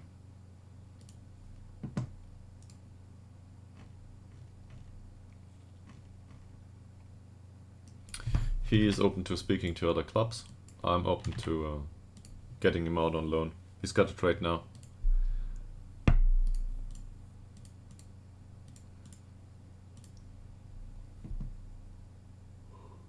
Then there's Korovic. Korovic acts as some sort of a backup for us in the Metzala position. He's bound till 2028, really cheap. I don't think he needs to be loaned out to develop. Doesn't matter much. He can be retained with the or remain with the club. Hellberg is a backup for box to box. We don't need to extend his contract just yet. If he makes the 15 games, it will be extended anyway. That's with Korovic, by the way. Yeah, same here. Kulovic though, Kulovic's contract runs till 2028, so that's okay too. Lucas Johansson, hopefully his contract doesn't run that long. Yeah, doesn't matter. He's an emergency backup and part of the mentoring groups, and that's all about all we want of him. He's not a right defender, by the way. We consider him a central defender, and a bad one at that. But he can serve as an emergency backup. Bultegard Blom, same. He can serve as an emergency backup, and if he plays the entire season, I actually think he improves, but he will not. He's emergency backup, and then well, nasty clauses in the contract. No problem here. Melander, we try to teach him to play Regista. He can also play Metzala in case it's needed, but the long shots and the finishing aren't that great, and the physical side is lacking at this point. He's 31. So we retrain him, and that's okay. He can make the odd appearance. He made 19 last season because Ekman was really shitty from time to time, and he didn't do well there. but going forward he might. He just might. Especially once physical decline starts. And once physical well, you could argue he's already in decline physically. But anyway, the physical decline for him as a football player might have already started. Sorry. I slept a lot. No idea why I'm so tired. But his balance is okay. Once he loses the attribute points here, the rest might go up. Paul Coleman. So, he just got promoted to the first team. He's fairly pro. And he's not needed. What do we do with him? No idea. But we've got a fresh signing, an Irish guy that I thought we could use in the U19, and now he's in the first team. So this is a waste of money. Probably. On the other hand, he can be tutor. Or influence on anyone, really. Don't care much. He has no traits. Same with Henderson, by the way. He has no traits either. Well, he's not a good influence, but he will not play for us. I don't think so. Nobody wanted him on loan. But these are all cheap. Luke Collins has a box-to-box. Fairly sporting. And no traits, if I'm not mistaken. None. Then there's Gustav Ostrom. Well, he's got a new face now. He's got a trait too. But he's got great personality overall. And Joachim Colson. Fairly sporting. So he might need to go. But what we can do is we can put the young guys in a separate mentoring group.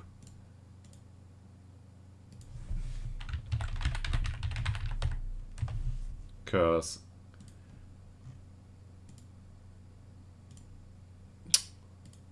damn it.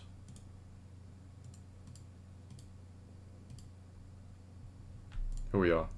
None of these have traits, right?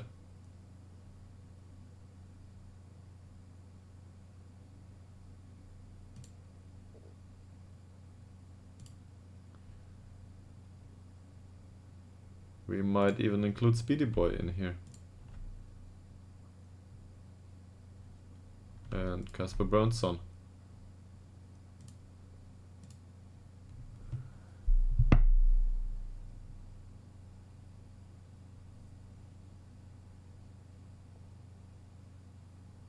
So overall, Paul Coleman will lose his professionalism. But hopefully somebody else picks it up. To a degree at least. Because the others, especially the sporting players, they are significantly influenced. This might develop in the right direction. And none of these have traits. So this is not a way to teach one player to be specifically XYZ. This is a way to get the squad closer together, and hopefully with the odd point in professionalism or ambition. That's it. Now, we try to sell most of these players immediately, but we gotta wait until the transfer window opens, so we gotta skip forward another 11 days. And in 11 days we can do a lot of English trials, probably. So we should do that. Open the English shortlist and get another bunch of trialists in.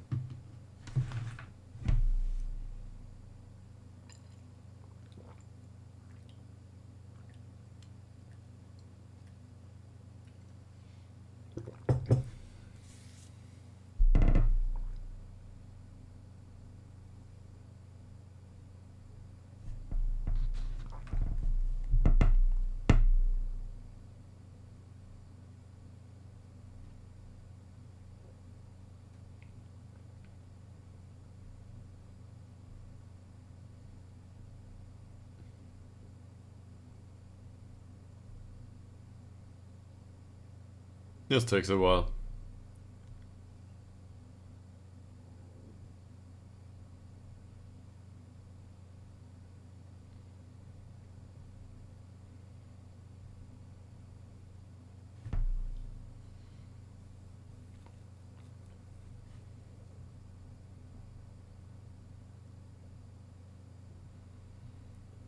Liverpool apparently discusses new contracts for some of the players. None of our concern so far.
"13 messages. Well, he goes with Leatherhead apparently, so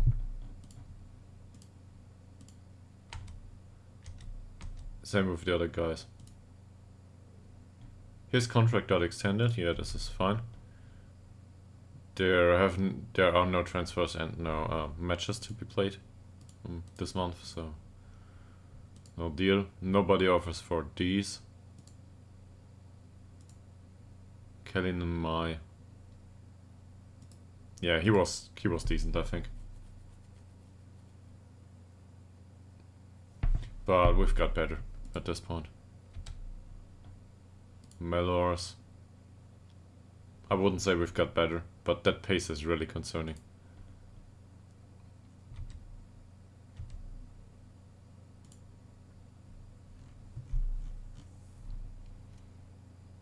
So when does the preseason start? It's not that far off. We can have a friendly with Vetlana GIF at this point. That's it. Nobody else available. I think that's fine though. We can have that one friendly. There's no cup games in here for us because we got thrown out of the cup. And overall, the preseason training will be overall training and teamwork, probably. Because team cohesion is so direly needed. I don't care about the club atmosphere at this point. I want them to have better team cohesion. I think even the overall training doesn't help much. Because there is no experience to be distributed with the players. None of them will get not none of them, but barely anyone will get a natural boost in development throughout the preseason. So what we can do is we can perfect or try to perfect the tactics, and we can try to perfect teamwork. And there's no use in doing physical training either. They will not go up physicals wise. They need to be match sharp at the end of preseason, obviously, so we will go with match training. But same here. The match training on its own will not do it. So what does this mean for the preseason schedule? Can already configure this, I guess.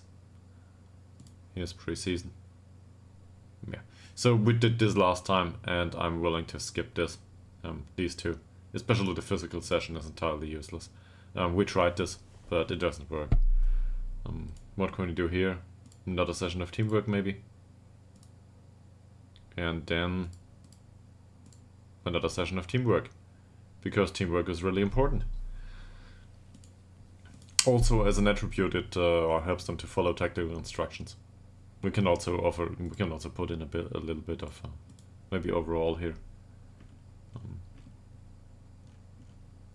But why not go with a lot of teamwork?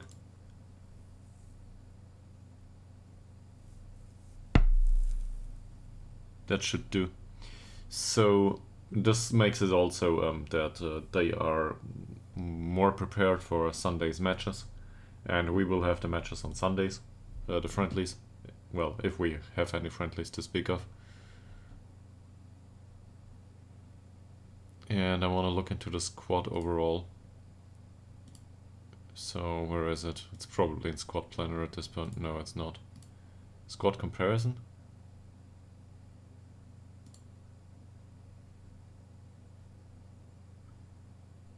There is a squad comparison somewhere. There it is. So I want to look into mentals.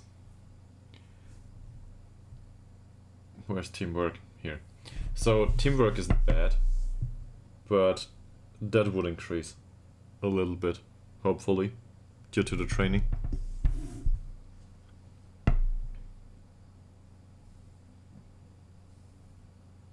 There's a lot of other stuff I want to train, but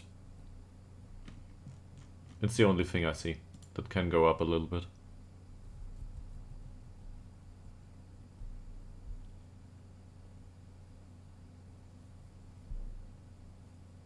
I wanted to offer trials to English guys. Okay, let's do this. Cool. We will not earn a single cent here. Probably this will lose us money, but at least we have the friendly arranged.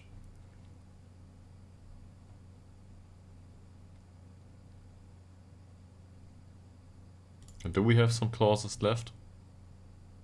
Maybe there's a friendly clause left, I'm not sure.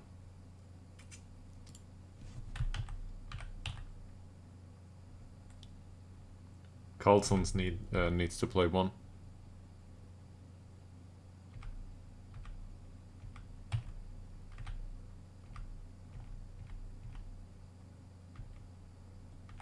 Yeah, Carlson's needs to play one, but we might have been out of their scope. There we are. Carlson's needs to play one. Yes, they have different schedule. That's fine though. They can play there, and that's okay. English guy, as I said. Scouting, here's the short list. This is already the list of English candidates.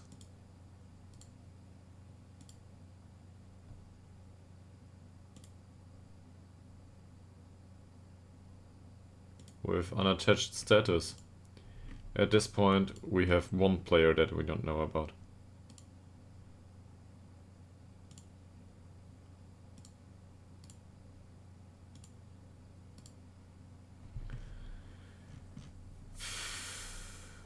Okay, so we might go with those that have non-contract at this point.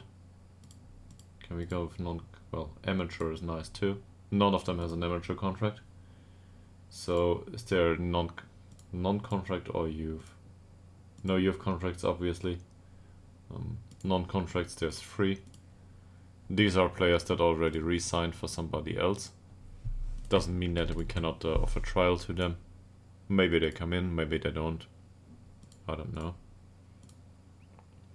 And then we will go with any at this point. And sort it by age, we already did.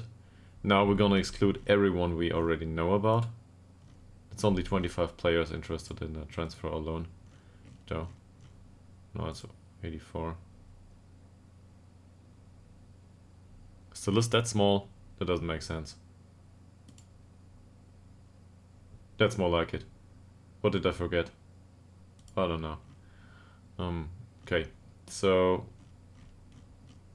there's a lot of players that we don't know about yet. Let's add the condition with the knowledge level.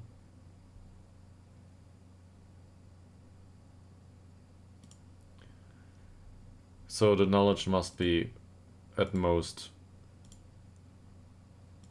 reasonable, and that will remove everyone that we already know about. I don't care about their skill level at this point. We'll just invite them, because the ones with the better skills were already here. So we will invite everyone else. And most of the clubs will decline this, but we'll try.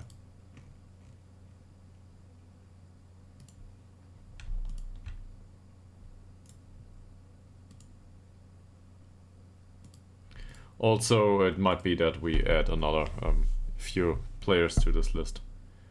So this training got changed. We will go with, no, not with match preparation. This is... I didn't save the preseason schedule, did I? Cool.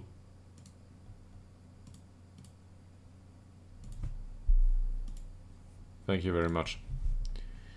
They accept a friendly proposal because we have to. And nobody wants us to have players for trial. Well, basically nobody.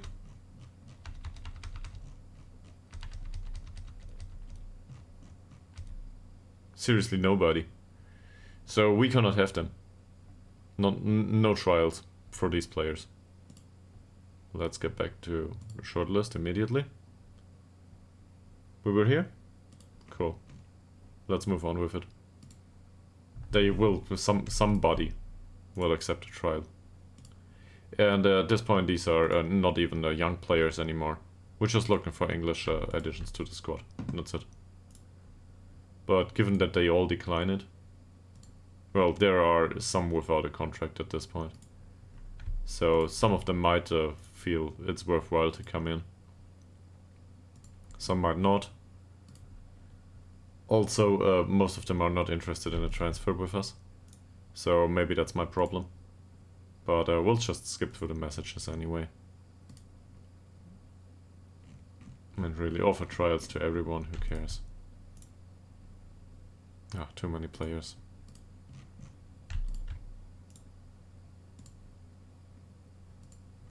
I will still do it because you all will decline anyway.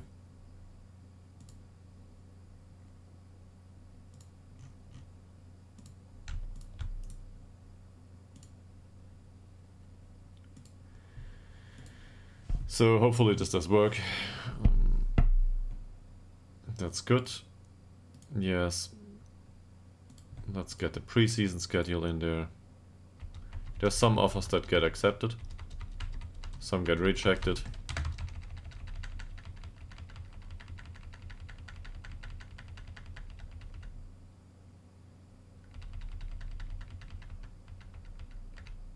And nobody comes in for trial. So we can remove the entire list more or less. 114 messages. Oh. Yeah, sure. Trial has been cancelled. Some of them anyway. Because we offer too many.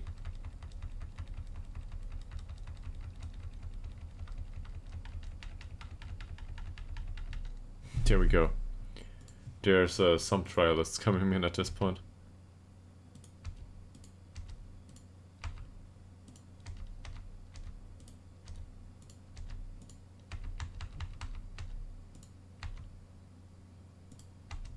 And as you can see, the cancelled ones, now we would need to re-offer. Because the players might be willing to come in, but they aren't capable of. Because there were too many trial offers. So that's on me. He's a central defender that is apparently very consistent. First glance, it doesn't look too bad. Greenwich. Wow. His physicals already look good. Not sure though if we want him. But he could be better than the others. And it's also about the money every single time. So, who cares? We'll need to look into these later. French player in his prime years.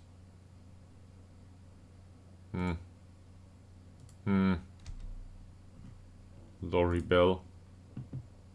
We even have a face for him. Fairly pro. Central defender, which is weak and slow. Well, you could be a staff member at this point. Head of youth development is great. Are you willing to work with that? So fairly obviously he doesn't have the skill set here. He's got extensive knowledge in Sweden apparently, and some other players that some other countries that are rather important to us. because they might host the odd English player overall. This is good. In comparison to our head of youth development, this would be great. Thing is, our head of youth development is dirt cheap, and he won't be. But we might try.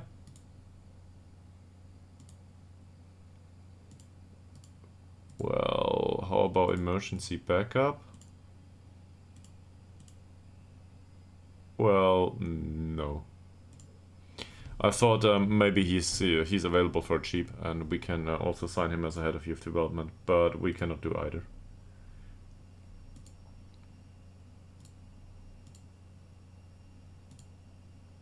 Elia Dixon Bonner. Okay. Okay.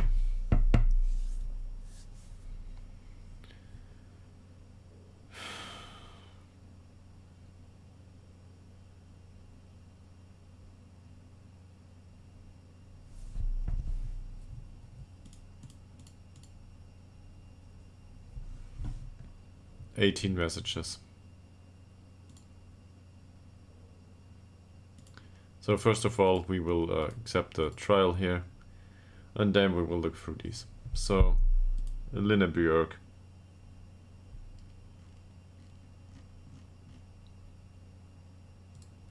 It's not bad.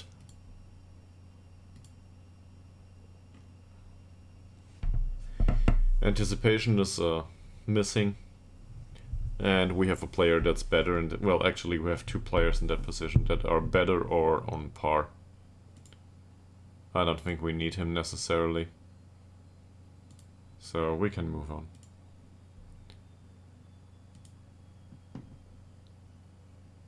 This guy's... well, he doesn't have a preferred foot, which is great. He can play inverted winger here. Given here his technicals, as the attributes as well as the fact that he doesn't have a preferred foot, he can play both sides to a degree. Well, he can't just yet, but he might learn it. Bravery is shit though, his jumping reach is 2,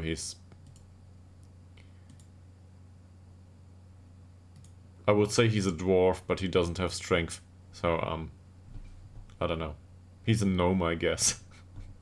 in fantasy role-playing game turns.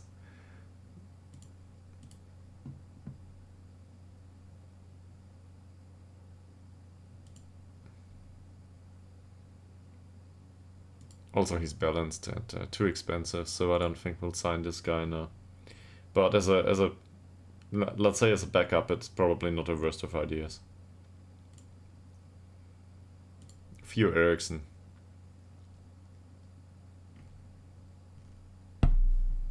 It's decent.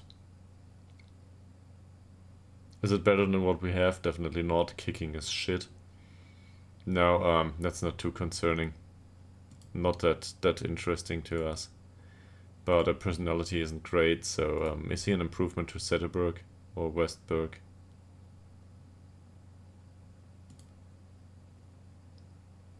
No. It's the opposite actually. He's a bit better mentally, but it's the opposite. Eriksson is no improvement.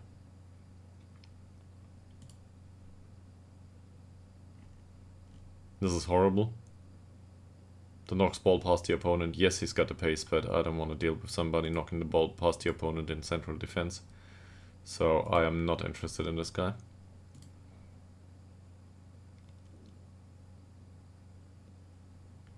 This reminds me of the ones we have on the right side, and that's a problem, because the physicals are great here.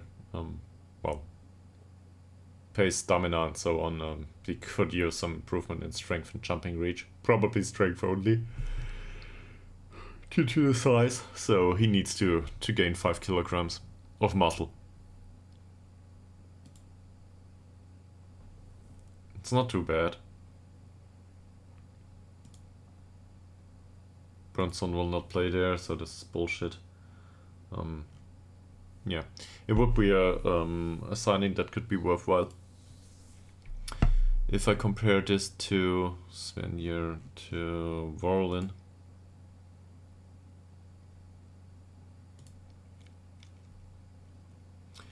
So Svenir is more focused, I guess, on the wingback role. It's not a big surprise. But once I look at it overall, I think I realized that Warren has technically more for him. It's Svaya, probably Svire. Yeah, probably Svire. Svire, on the other hand, isn't really good with the physicals. At least with the pacey stuff. But he's missing a lot too here. It's not like I think he's really great overall. He's already 22. The thing is, these physicals are impressive.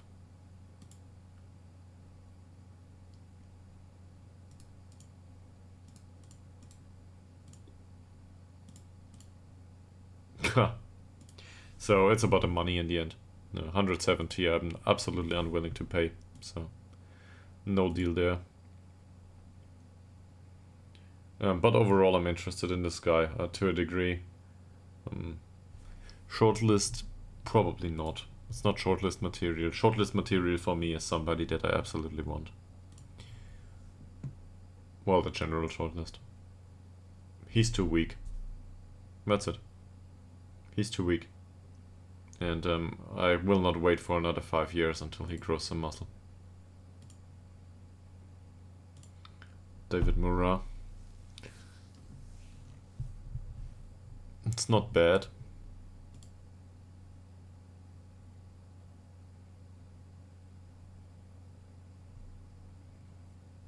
But I think we already have 2 options on this wing. And I don't necessarily want this guy, so that's okay, only.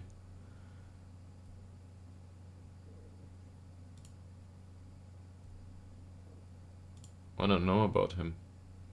So a lot of people want him, apparently. He's been with Östersund and, well, Östersund paid 1.3k for him. Got him from Rasalunds. And he didn't play ever since. So don't know if it can develop into something. I have no idea.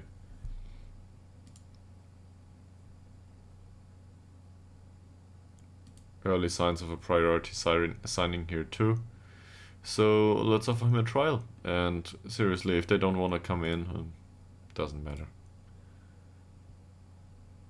There's also transfers here. Yeah, this is good. It's good, but it's not great. But this would be an improvement for us overall, I think. Kennerid. Let's compare him to Ytterhogdals once more. I think I already did this.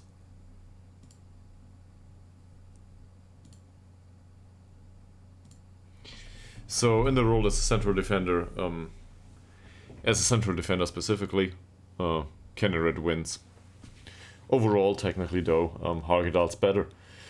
Kennerid is very focused. On the mental side, that focus might be worthwhile. Ytterhogdals has some attributes that are nice, but not necessarily needed for a central defender. So again, Kennerid wins there, but it's a bit weird. I'm not sure how which of the two I prefer here, to be perfectly honest.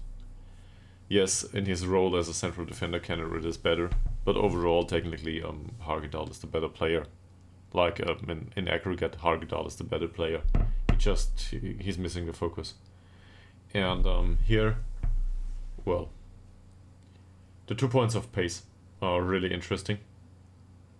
If Ytterhogdals would be 1 point faster, this would be a wash. Well, this wouldn't be a wash anymore. In that case, Ytterhogdals would win. So, like this, it's more balanced. And this brings me to the conclusion that Ytterhogdals probably isn't that bad, considering the difference in wage. Because Kennerid, well, he thinks he's an important player. And this is too much for my taste. I don't think that's worth it. But he's an interesting one, that's for sure. He will find a club. Just not us. Niels Havenet.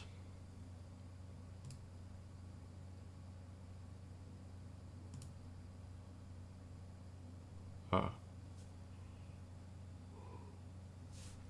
This looks like a poacher to me, or advanced forward or something. Sure, he can have a trial, but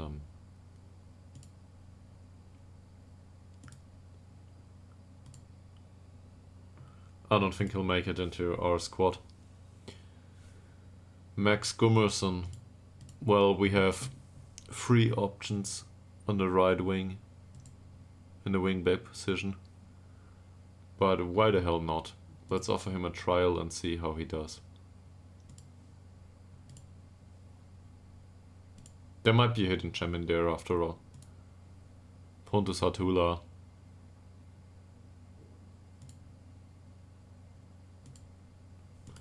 I don't see a necessity here.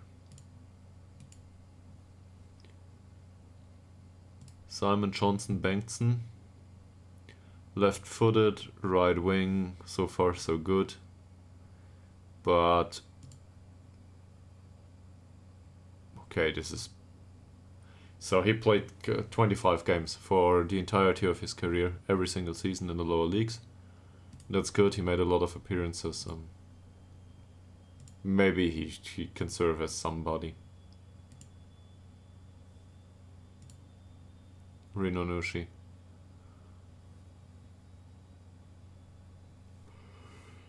He's 30. He's 30. I don't think this is good. But he can have a trial. Same with this guy, even though I don't think I will sign him. Leo Johnson. Trial 2. And for him too.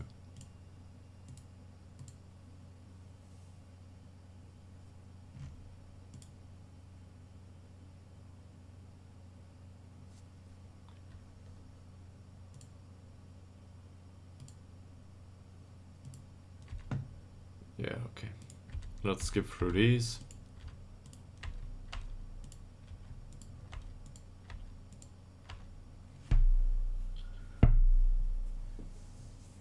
And then hopefully we will find somebody within these, or really we just move on.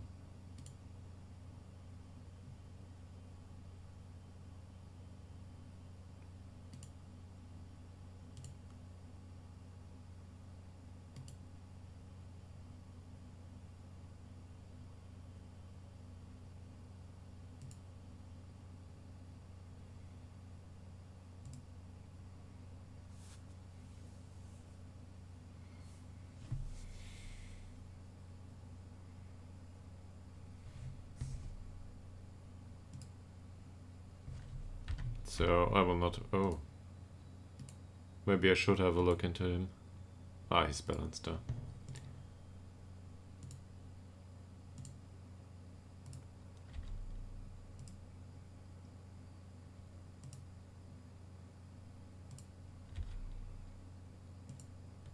Well, at least the recommendations are good quality wise. What is that too long?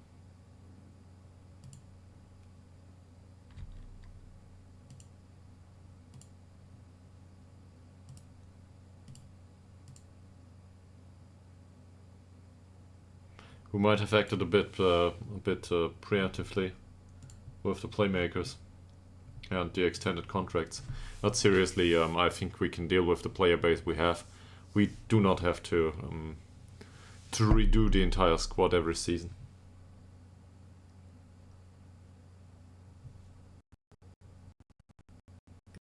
To redo something now, it's probably in defense.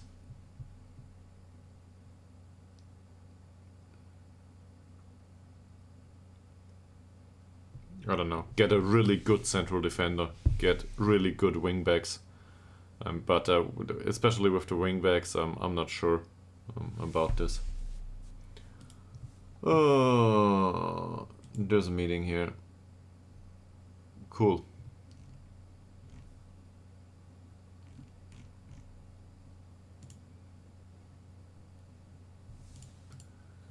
Transfer history, well, nobody got transferred out just yet.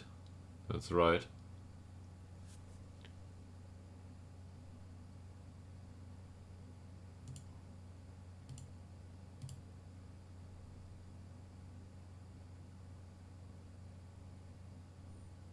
None of these attracts interested.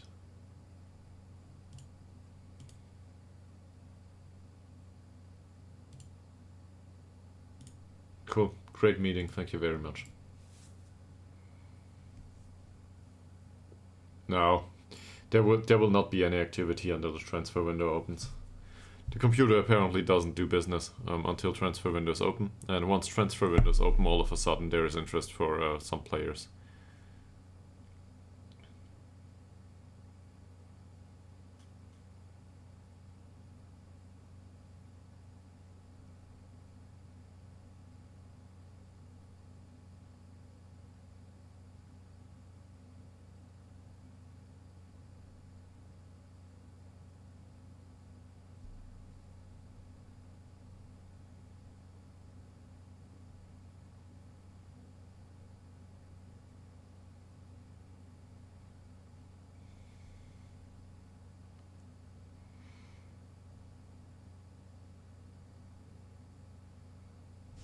Apparently Ter Stegen is with Bayern in this save.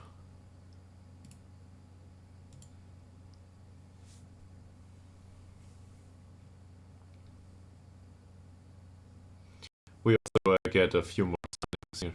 Oh yeah, I remember. So we also have a backup from the left wing back that can play there from time to time. That's Resolute. A young guy coming in. So either we give him the playing time and let him develop, or we bring in a first team player that absolutely well dominates it. And we didn't find anyone so far that fits that description. In fact, we found Alp that way. We were looking for somebody that is good in the attributes overall, and Alp is overall well-rounded for this position. So you might argue this is not the best approach anyway. I don't know. You want somebody with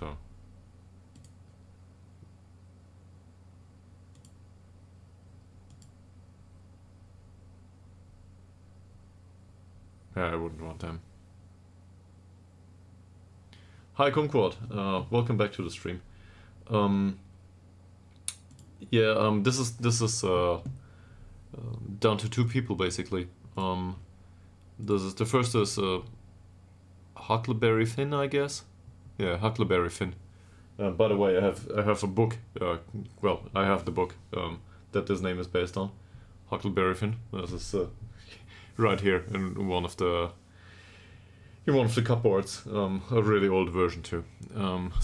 With all the racist stuff in it probably. Huckleberry Finn rated us.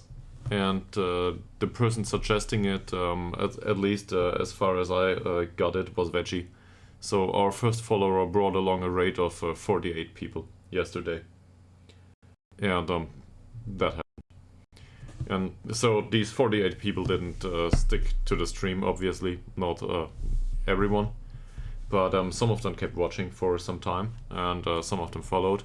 And I think we finished the stream a few hours later with, I don't know, between 6 and 10 people, more or less, most of the time. Oh, Patrick Brandt Erlandsson has a new face too. Yeah, right. That happened, and I think we hit 6 or 7 new subscribers yesterday, maybe 8 or 9. I'm not sure. Really nice guys overall. But as you can see, Monday 12:30 nobody's around, so that's probably on me for streaming at these times. Welcome back though.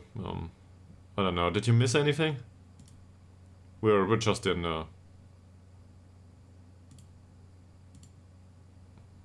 We're just in the preseason basically. We didn't even reach preseason yet.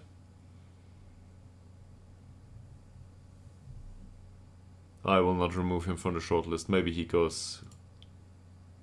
Maybe he gets lost at some point. I don't know.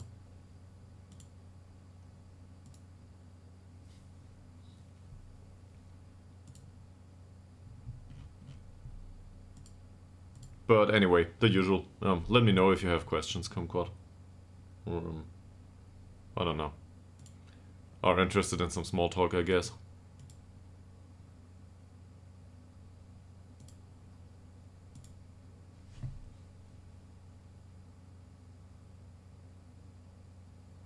I think it's the third. No, this is the fourth. So the last season was the third. We finished in 11th spot. And the last season was really close. The stream's on YouTube in case you're interested, but we barely managed it on goal difference and 1 point. And we lost the last 2 games, so we were lucky to a degree. But it was also down to the fixture, just at the lineups. No, not the lineups. How's it called? Some of the opponents played each other, so we were lucky in that regard that they took away the points from each other, and we finished 11th. So well out of relegation zone in the end.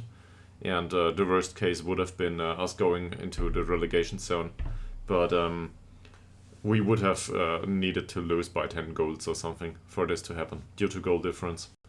So overall we were fine, but it was much closer than I anticipated and hoped for.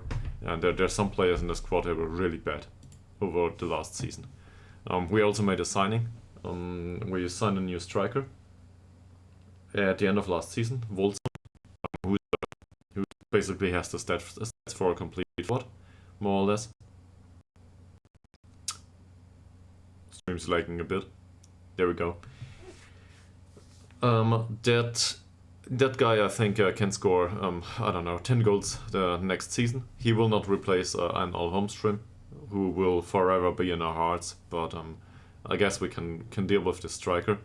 Show him to you in a second. Once the processing ends here. And we made 2 other signings.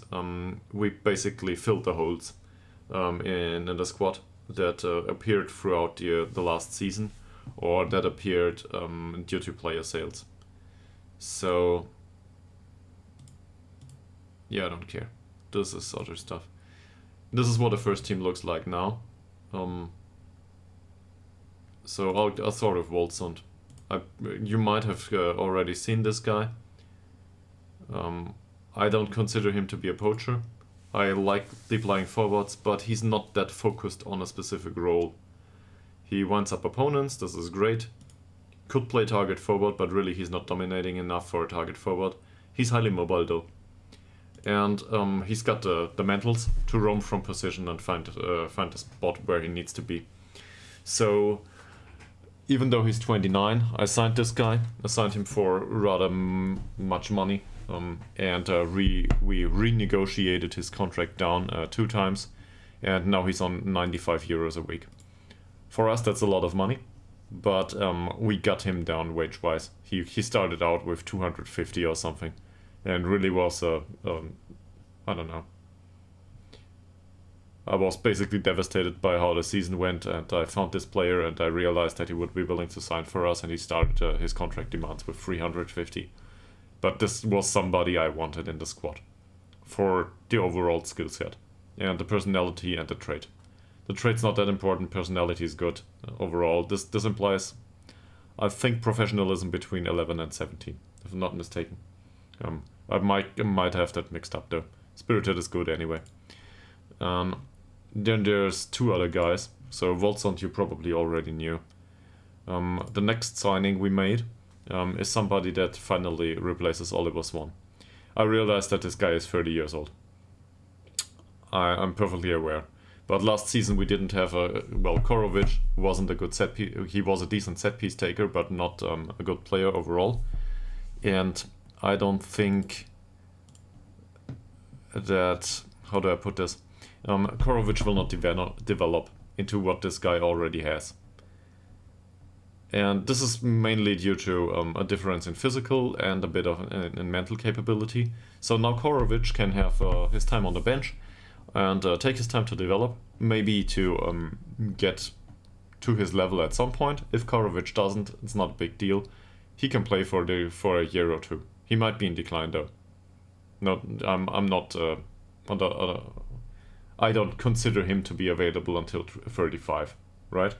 So we signed him for 1 season so far. He's on a €120 per week contract, but as a Metzala on attack duty, he's got no notable weaknesses. Physicals might decline a little bit, but the rest of it will make up for it. And he's a decent free kick taker and has a decent long shot. And as you can see, trade-wise, he shoots from distance and runs with the ball through center. That's perfectly fine for us for a Metzala. So the Metzala can come and he can take the long shot or run with the ball, I don't care. But most of the time he will take the long shot, probably, and that's alright. Because he can take the long shot, he's good with it. So I expect him to score the odd goal. I don't know how many, we will see. But there's no weakness here. The weakness is his age, really. Also, he's English. In case you remember, English is good for us.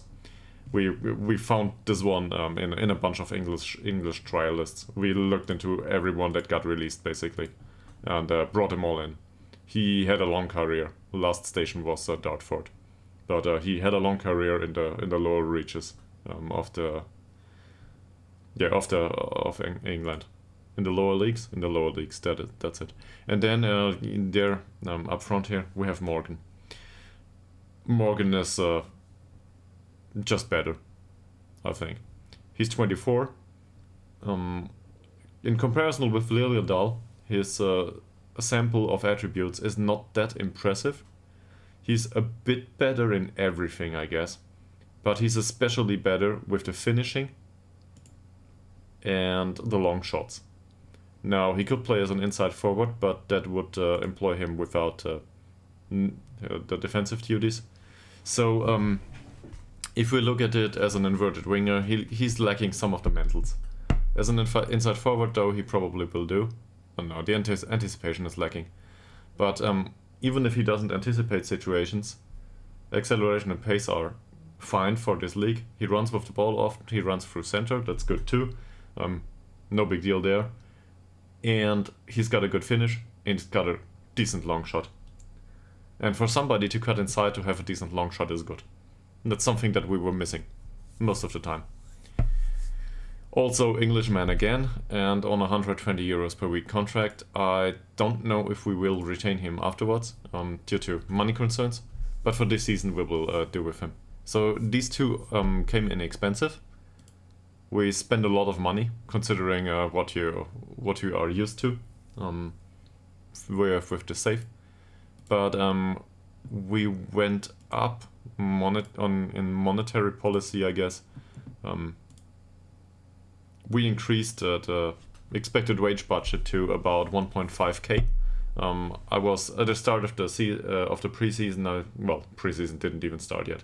At the end of the last season, I thought we might want to hit 1.2k or something like this. We are now sitting at 1.29. I'm willing to go up until 1.5 at this point. This would hit the wage budget I set for myself. This is in no way related to this one. This wage budget by the club is just what the chairman thinks is acceptable. But we would need to make it to the cup every single time, and I'm not willing to risk that. So yeah, it's close to 1.3k at this point. So what's the weak spots in the squad now? You could argue that we need a proper register or a proper playmaker here, but if we play him as a deep lying playmaker, he's probably fine. We can also attest to the fact that Malte Ekman, he had 5 assists last season. That's not great, but 6.97 rating is fine. He can improve. He's 22 now. So same as always, we sit this out. That's okay. And on the left wing back position we have a problem, because Ndunge Munteba, which you might remember, he was annoyed by the lack of improvement in training facilities, so he will go. He has 1 more year of contract, so he might play from time to time. But we brought one of the youth players back, Borlin. That's one of the cheap signings that we made due to, well, it's a Swedish player that got released. So that's done. He can play here. He's not really great at it, but he can play there. He can also play box to box or anything else. So in that sense, it gives us some sort of flexibility to push this player to the next level if there is a next level for him. And otherwise, there's a lot of young prospects in the squad, or I would say bad players that have good personality overall.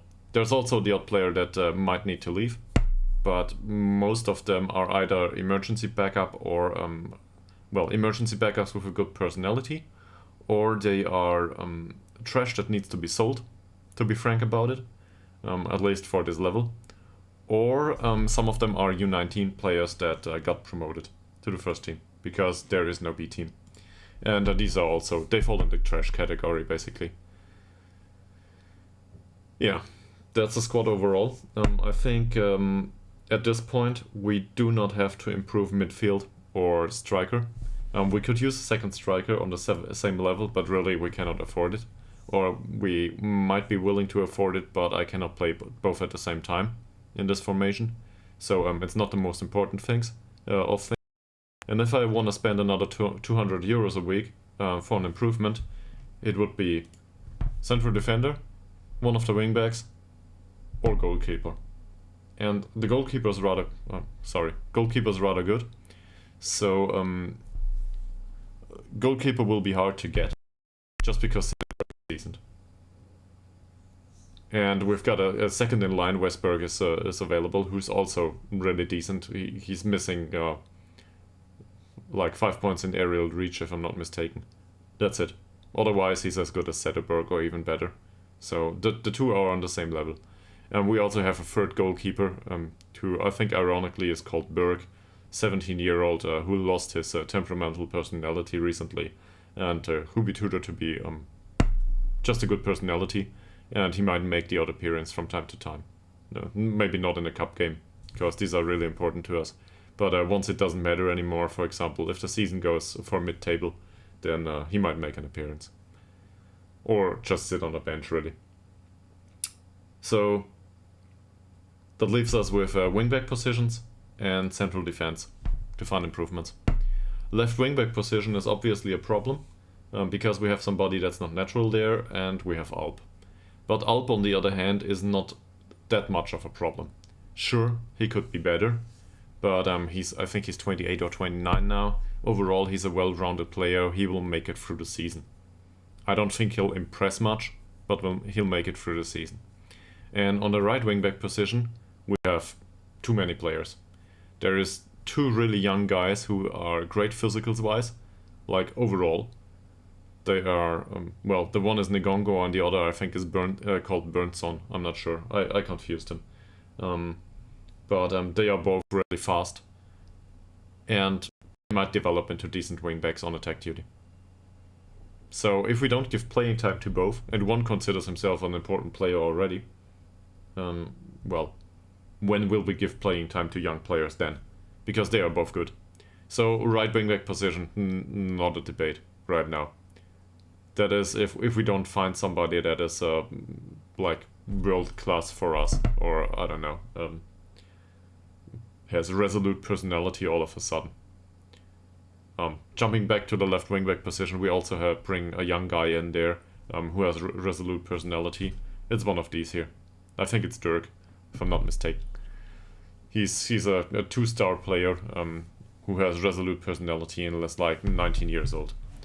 And overall, decent material for the wingback position there. So that leaves us with central defense.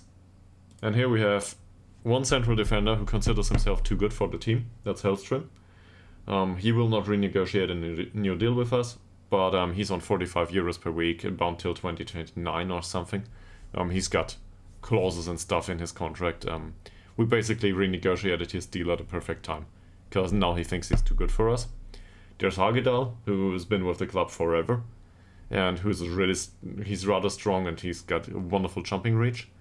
The thing with him is he's missing some mentals and technicals, but overall, Hagedal is fine. I can go into the season with Hagedal. That's okay. I would like to have a better defender behind them. There is nobody behind them that is really good. Wickberg is still with the club. Vidane left. Or does he leave? No, I think Vidane left.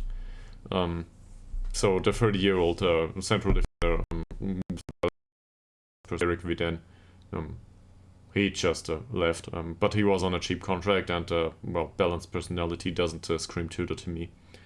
So in central defense, there's a few fairly professional, middle-aged for a footballer. So I don't know, close to 30 or around 30 central defenders that are okay-ish as a backup, but I really have them for the tutoring. And what's missing there is either a young prospect that can grow on behind Hellström and Hagedal, or somebody that replaces Hagedal, basically. But to replace somebody with 19 jumping reach is really, really hard. He has to be much better than a lot of the other stuff. And if I compared, for example, Wickberg's performances, who has a jumping reach of 13 and decent technicals and decent mentals, with Hagedal's performances overall, and the headers alone, Hagedal has a header 1 ratio of 90 something percent. Wickberg's at 60 something percent with his jumping reach of 13. A jumping reach of 13 as a central defender and this level is okay, but it's not good. It's not good enough. So at least we can be happy that Hagedal usually wins the duels in the air, even if there is the auto error in defense. So overall, I think he's a good package, if a bit focused. That said, I found other players that are more focused for the central defender position. But do you really want to include a player in the squad that is a really good central defender but has passing too? Or I don't know, the rest of it basically, who can just play central defense, highly focused, nothing else? I don't know. It doesn't sound like a good idea to me, especially if they want 200 euros a week. So there's that. And now I'm a bit torn, I'd say. So considerations going forward is either we find somebody that we really want to add to the squad, like a, I don't know, model professional player that has great overall skill set and improves us in a position, or we want to make a deal. It's about the money anyway at some point. So if somebody comes in and offers for one of our players, we might need a replacement. Or, well, there's a reduction in wages spent overall. So we already renegotiated some of the contracts, but that's a wash financials wise. Doesn't matter much. Some went up, some went down. We brought them closer together, basically. The signing English players condition will probably be fulfilled, considering that we signed 2 English players and will play them. So now we have 2.5 English players in the squad. Warwick is still around, but he might leave. Because we, Mika Billion is responsible, I think, for naming one of our Swedish young prospects Speedy Boy. So Mr. Speedy Boy Bengtsson will be the backup for Thelander. Where is he? There, Jonathan Speedy Boy Bengtsson. He's got the pace, that's for sure. And the technical side looks decent too. I'm not concerned with this, I'm concerned with the mentals, if any. And really, with a light-hearted personality, that's good. Overall, this might be close to model citizen, I don't know. But light-hearted overall is a decent personality. So hopefully he can make an impact. He's definitely useful in the... he's definitely useful for these matches where we want to go on the counter. Yeah. That's a bit longer than what you asked for, but it recaps the preseason, I think, just nicely.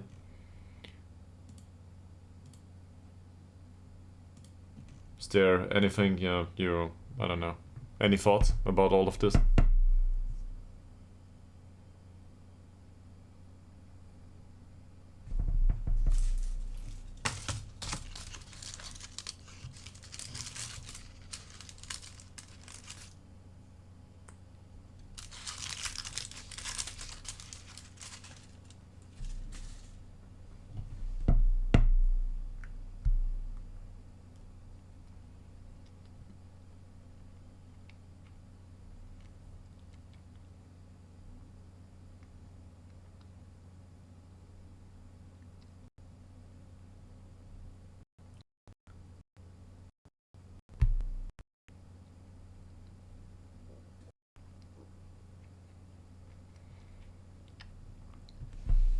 So hopefully once the transfer window opens, we can get rid of some of the other players.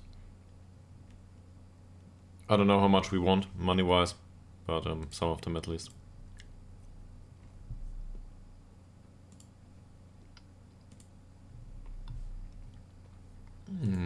We will do that. And I will not attend this meeting. Or will I? Yeah, I will.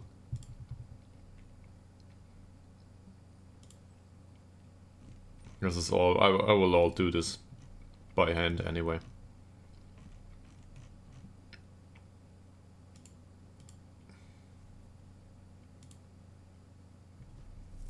And I do not want, I don't think we look weak in the goalkeeping position. I really don't. This is stupid. So Zetterberg is not a weak goalkeeper by any stretch of the imagination. He's decent. I can live with him playing for the next season. 6.86 isn't great, no. But that's also the responsibility of the rest of the squad, and also we conceded much more because we didn't dominate the play that much. But sure, I'm willing to look for another goalkeeper. Yeah, he can come in on trial too. Who cares? Come on, there's a lot of spots for trials left, I'm sure. So if we want to look for goalkeepers anywhere, there's a lot that we don't know of just yet.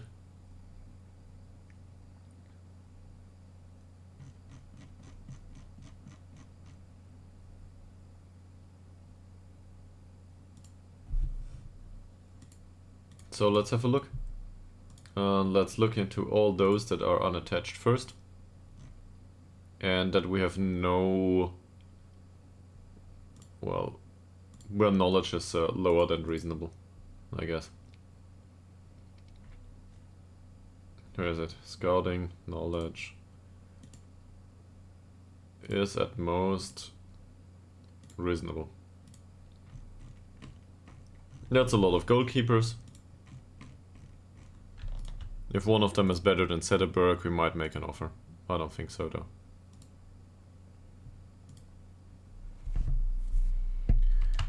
This got cancelled, cool, doesn't matter.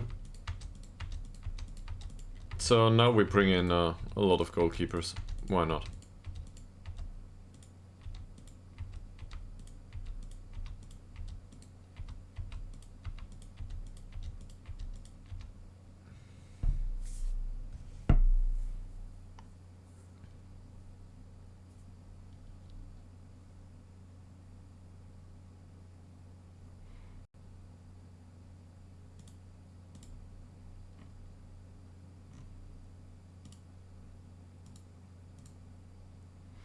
One thing I could probably add is that yesterday's stream was very extensive, but and really not much happened other than the signings.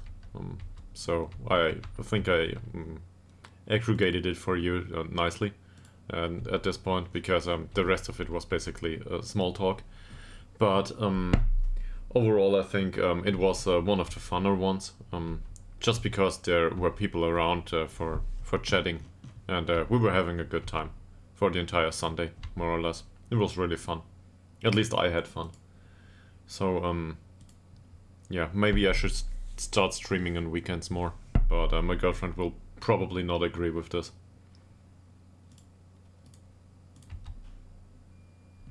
And there's the washing machine beeping. So that means I will need to get the clothes on the dryer, which will result in me being AFK for 5 minutes. I'll be right back. You're welcome back later on, and well, just stick around. Really, I won't take that long. Anyway, until in a few minutes.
Alright, that took a while.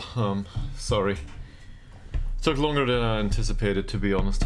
I thought it wasn't that much, but apparently my washing machine is a bit larger than I thought. So, intake. If you're interested in the intake that we have, that we were looking to sign previously, we can finally have a look at them. Per Franson. Really, we signed him for the personality. And he's with the U19 now. I don't think that's appropriate. He's already 20. He can go to the senior squad, and we will train him as an inverted winger or something. For us, that fits the description. I do not think he will need to make it as an inverted winger immediately, but he can be there. And if I look at this really screams, give me some mental, some dribbling, some crossing, and I'm fine. So that sounds like a lot, but it's not that much. More or less, it's about decisions and composure, the anticipation and vision too. But as a professional player, I think he can make it. And I don't want to change his personality too much either. It's good. He can remain with the club, and he's in a really long-term contract, so he might make it. Then here we have Antoine Dirk. I think he's on a youth contract now, who immediately expired. Well, that contract immediately expired. New face for me, but otherwise this is probably a good signing. I'm not sure if he will make it going forward, but he's resolute, he can drop in from time to time. Might even serve as the accidental central defender from time to time, even though he's clearly missing for this role. He misses some of the attributes, let's put it that way. But I would rather have him as a wingback on support duty, and just go with it. Just I don't know. Give him a point or two in some of these attributes. He's got 5 years left in him until he needs to make peak. If we move up in this time, cool. If we don't, whatever. But he's alright there.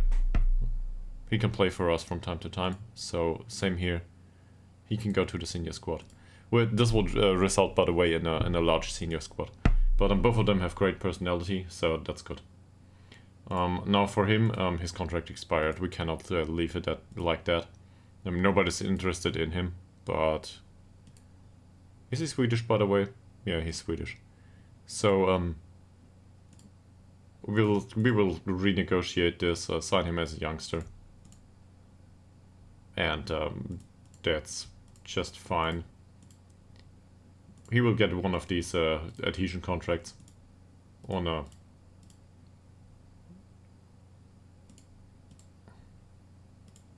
low wage and with a relegation wage job. Something like this. Perfect. He's immediately happy with it, and this is the lowest that we can pay. We might include an injury release clause, but really, who cares at that money? So, doesn't matter much. Franson is already on one of these adhesion contracts, so that's good too. Frederick Berggren, center back. Same principle here, really. Okay, so... Well, he's got a youth contract that still runs, though. He's with the U19 for the time being. I'm not sure if this is okay, but it's fine by me so far. If he ever moves up to the first team, look at that jumping reach. Strength is also decent. He's really... He needs to be faster. Or a better defender overall. I don't know yet. But he might have some potential in him. We'll see. At 19 years old, maybe he can develop behind the others. So in that sense, we got that covered. But I would not be willing to start him in matches right now. Yeah, he just needs time on the pitch, though. So... Not sure what we will make of it. Especially the tackling, though, is concerning. That's not his strong suit, and it never will be. For a defender, that's not good, obviously. So let's train his quickness a little bit, so hopefully he doesn't make the tackle. And we brought him in simply for the personality again. He was already with us. No, face change due to me not getting the face pack done. But overall, this is good. Like, as a personality. In quality-wise, the addition will not make it. He's, as a wingback on attack duty, which he would need to play with us, he's too weak. He's especially too slow. If he would be a bit faster, we could talk about it, but right now, no way. So, he doesn't need to improve in one thing. He needs to improve overall. But he's a decent addition personality-wise, and really 5 euros a week, whatever. That's what we go for. That's okay. So overall, we made 4 signings. 2 of these might have some decent potential. One of them might have some potential in him, and one's just for the personality. I don't care about Lewis Collins. I don't know this guy. But on the other hand, we might as well offer him a trial. Why not? Felix Eriksson, we already offered a trial, I think. Same here. He doesn't want to go for Wexford. I don't care much. Darlin. I cannot read this. No idea what this means.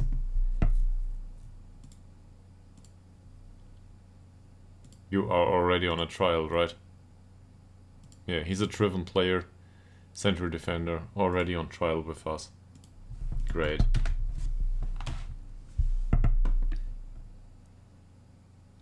And now the transfer window opens. Finally.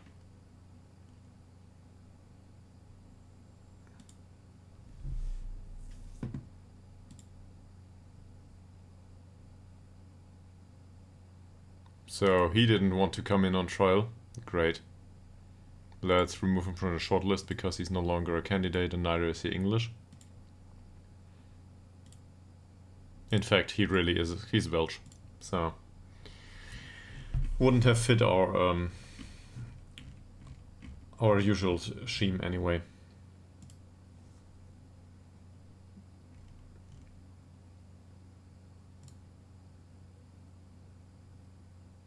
That's not bad, but so this is a pacey striker,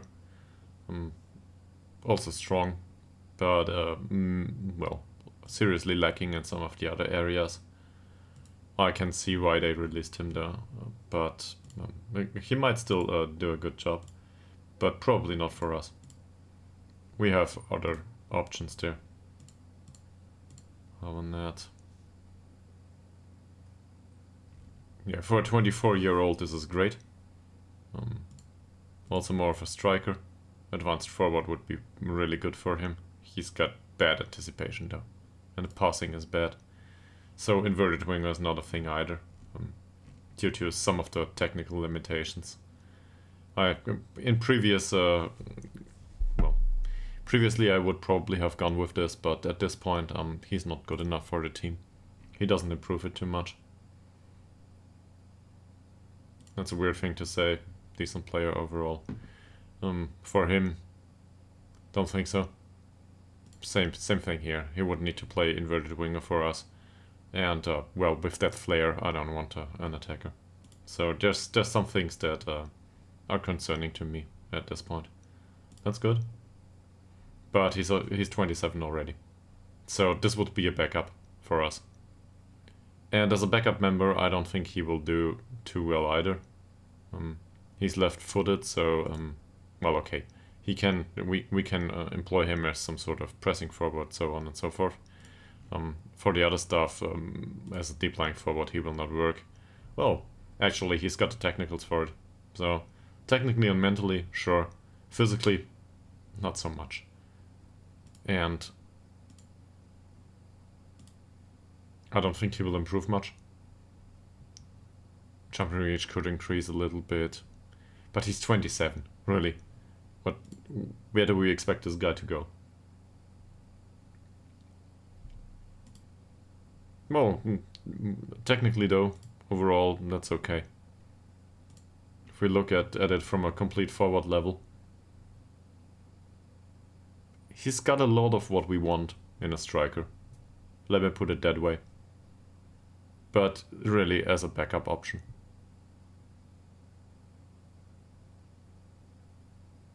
It's fairly pro too.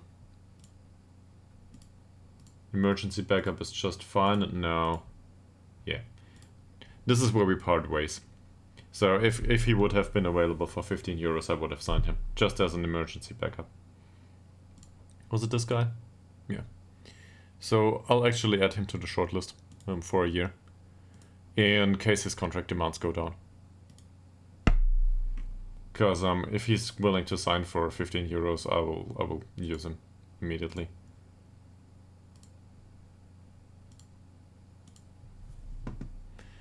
This guy, left-footed, gets forward whenever possible. This is all great. The problem is we already have somebody of that capability.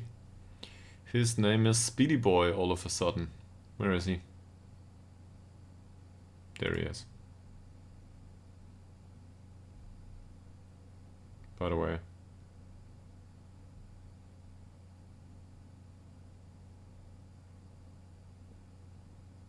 Yeah, the nickname the nickname isn't great for the order of first name and last name, because we retyped it all in. That said, he's fairly sporting, so let's go back to the comparison for a second here. He has an inverted winger on support duty, which he would need to play. He's not better here overall. It's not much of a, I don't know, that's not a big deal though. Mentally he's definitely better. And well, here you can see physically overall it's the same, but Bengtsson is much faster, and this is important for this role. So he's a Johnson Bengtsson, not related to the other one though. I don't think we will sign him for really cheap maybe, but he wants to be important player, so no.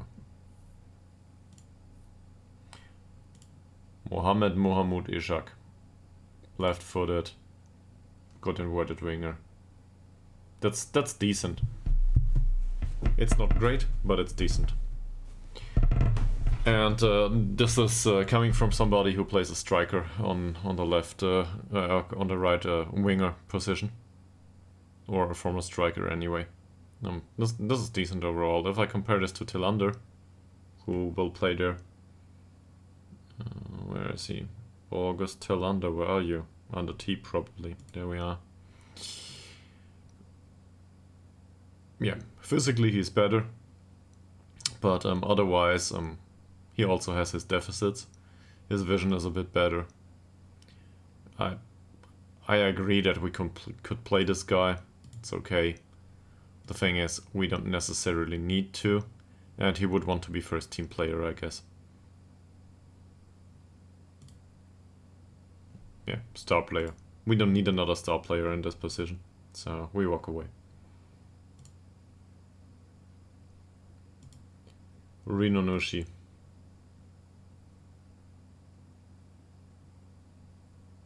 So that's really good overall for this position. I would be willing to sign him immediately, but he's 31. He's in decline probably. Consistent performer though. Or if we look at him as an attacking midfield on the left side, yeah. So they, in comparison with Morgan, for some reason they consider Dylan Morgan to be worse. I don't think so. So his vision is better, yes. But Dylan Morgan, well, okay. Dylan Morgan is more the one to finish himself, and he's more the one to provide the assist. What's more important in this role? I don't know. Depends. Really playing style. So, but he's only 24 and he's 31, so I guess Dylan Morgan will make it to that level, especially with the vision. He could probably improve some. Composure decisions are off, but he will have match experience, so I guess he'll get that. Jacob Maddox. And this is a sample of traits that I do not want to have in the team. That's good. But he is rather focused on the passing aspects of the game, I think. And he lacks the dribbling here.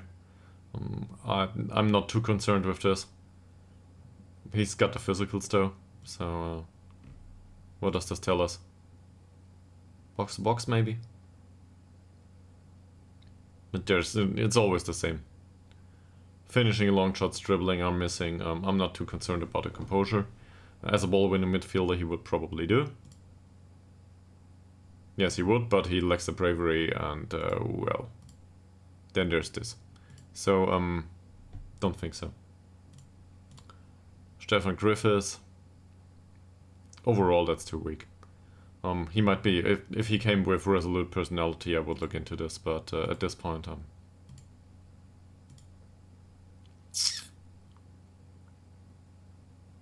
nah, don't think so. Elijah Dixon Bonner. Well, that's a decent target forward, I'd say, not great. What's his strength and... Well, the strength overall is probably flexibility. Tries tricks on him, I'm not sure. His flair is 9. So, technicals are okay. Overall, he's a well-rounded midfielder. I would probably like to compare him to Nila Forcell. Maybe he's better than Nila Forcell.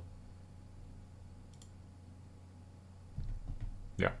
So, he is better. Better vision, better technicals, better, well, better jumper. But Nila Forcell is a bit stronger and a bit the better defender. It's not much between them though.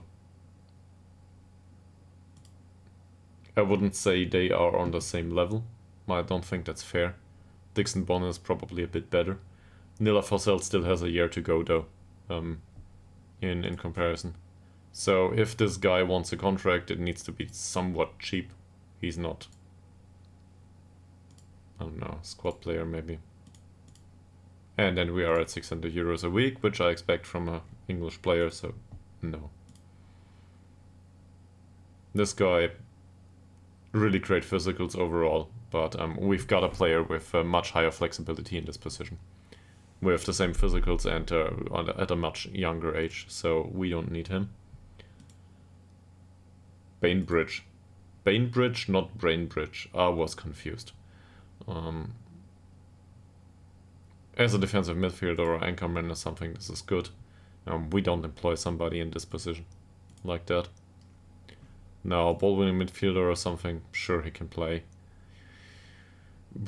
But at the age of 28 and with a balanced personality, I don't think it's worth the effort. Laurie Bell. Well, Laurie. I think he would be good. The acceleration pace now really concerning though. But he might still be okay, but not for the money he wants. And we already tried that. So I would be willing to bring him into the squad as a emergency backup with the added bonus that he can be head of youth development going forward. I would love that. So in that sense, I'm willing to spend money on him, but I think he wanted 200 euros a week or something. Yeah. Contract talks broke down. This guy though is one for the shortlist. And this is due to the fact that we want him as a future staff member. We should probably do another shortlist for future staff. Victor Dahlin. He's not on trial long enough. Cameron Yusuf. He is. Jumping reach decent, strength is tolerable. The rest is good overall. Composure is missing. Really, composure is missing. Very consistent performer apparently. If we compare him to Hagedal, did I already do that?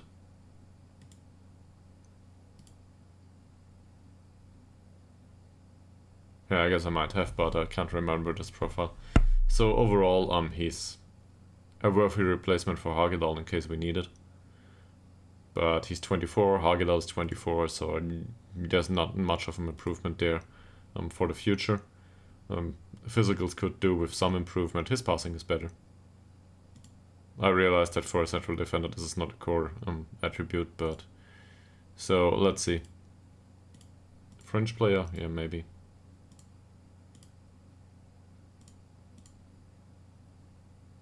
That's too expensive. If you would be willing to sign on a contract that is a steal for us, I would think about it. But at this point, it's too expensive.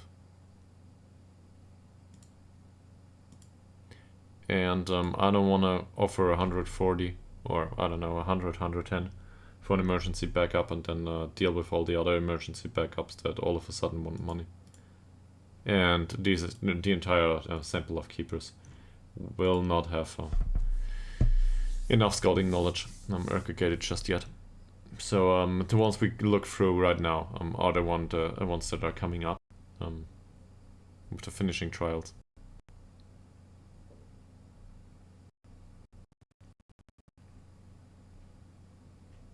We should also probably offer out some of the players at this point and try to reduce the wage bill of the club.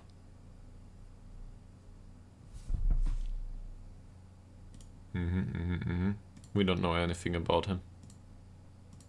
Well, not much anyway. Yes, you can have Bane Bitch, have fun.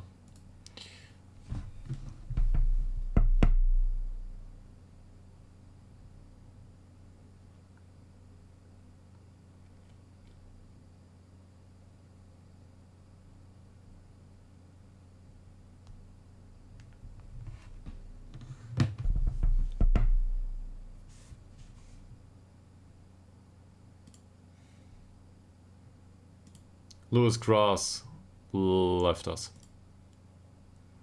Is he any better than what we have? Probably not.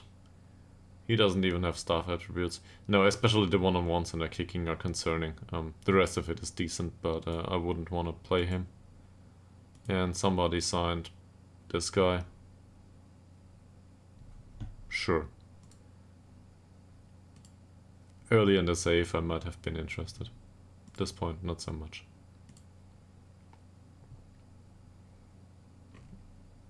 There might be a hidden gem in here.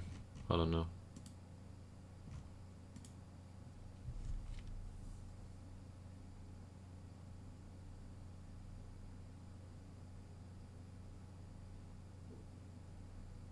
In 11 days we'll have the first friendly.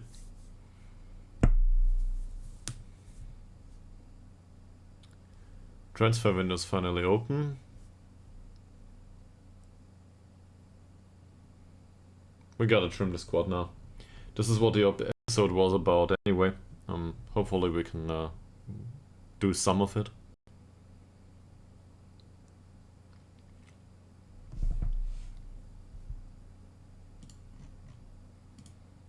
So, okay. The youth players especially, but also the other ones here. Well, Kulovic is already wanted on loan, so that's good. Are they willing to offer a fee for him? I don't know. Let's try. We'll go with really high fees. Sometimes they do this kind of stuff. So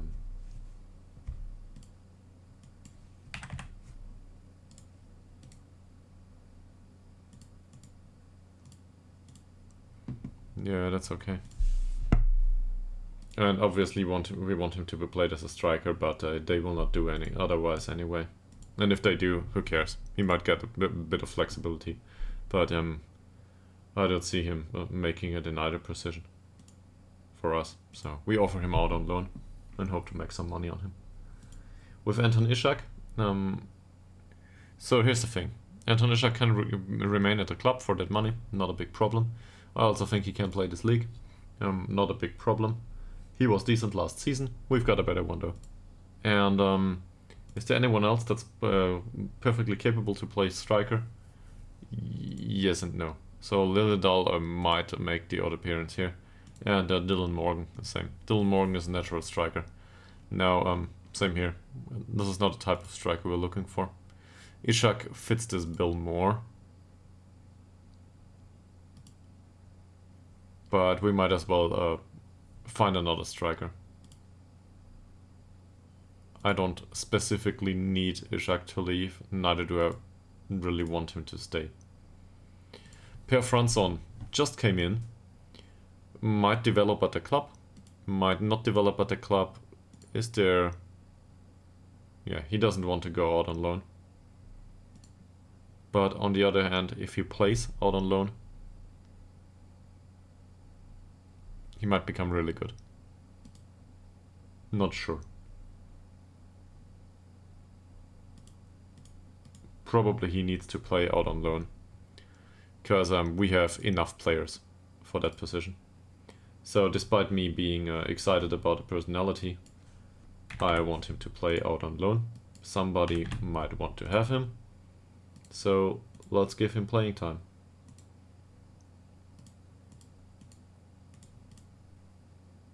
If we can, that is. Craig Anderson. So for him, it's rather easy. We want him to leave. But he might as well do that on loan and maybe he develops. So same as always, we try to make money on him.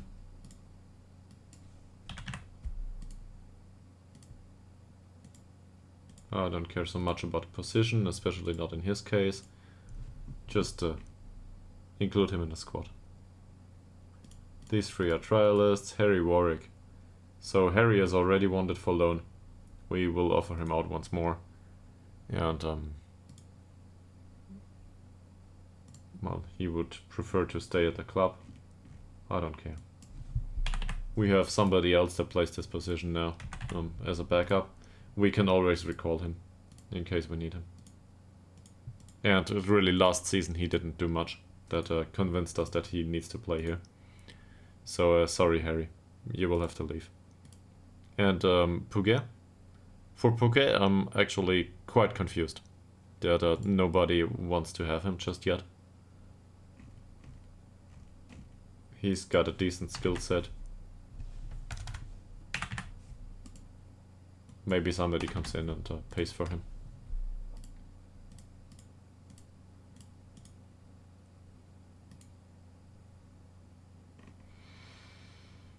Then there's Guillermo, who's on a non-contract and too expensive otherwise if we would want to re-sign him. Luke Collins is new. He's fairly sporting and he needs playing time at this point in his career.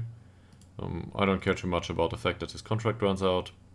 He was an English signing and we wanted to get him out on loan. So let's get him out on loan. This is probably way too high, but who cares? Maybe somebody's interested at all.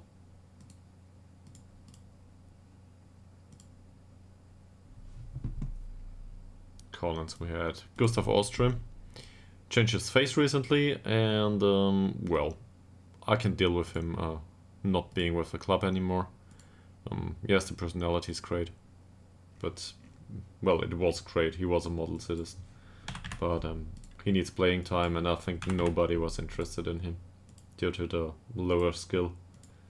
So he won't make it in the game.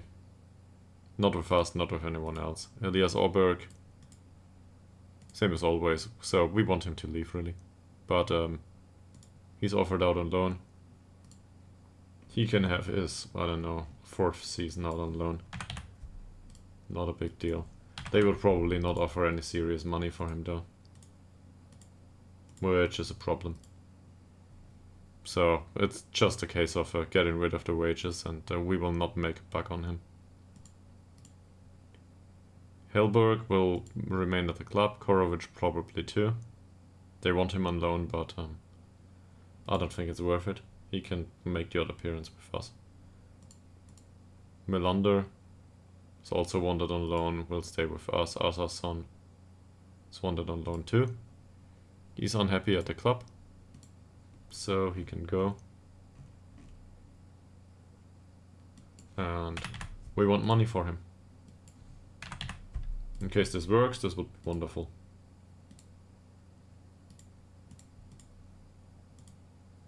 He's definitely capable to command a fee.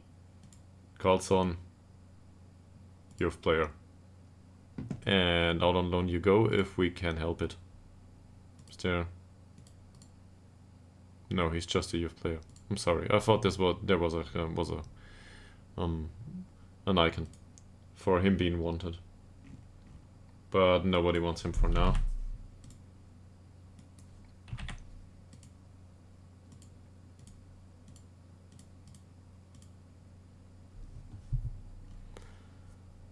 Cool. Antoine Dirk can remain with the club, I guess. Yeah, we offered him a new contract. Castor Berntsson will remain with the club. Muteba will not remain with the club if we can help it. But maybe he goes out on loan, yeah. So, for this guy, all willing to go with a loan, sure. But I want serious money for him.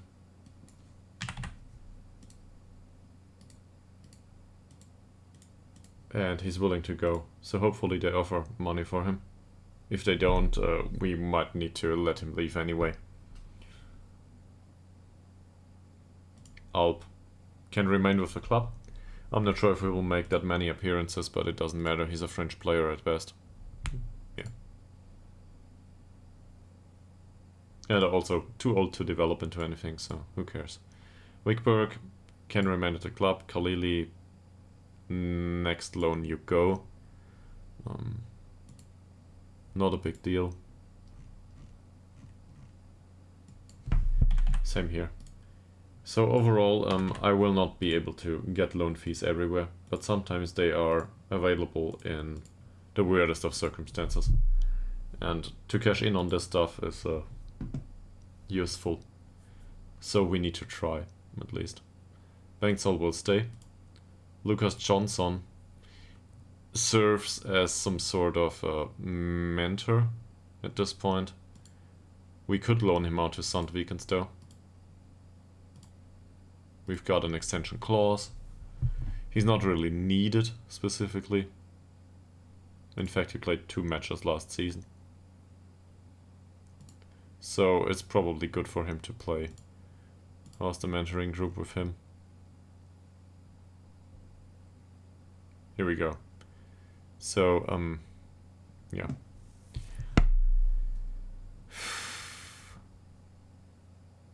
It's not bad. But I think he can go.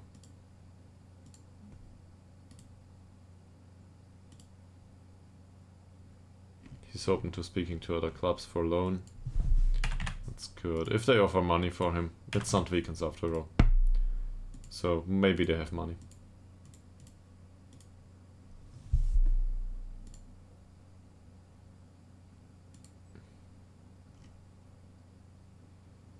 Boldegard Blom, same principle I guess. He can go out on loan, but on the other hand, as a backup he does just fine.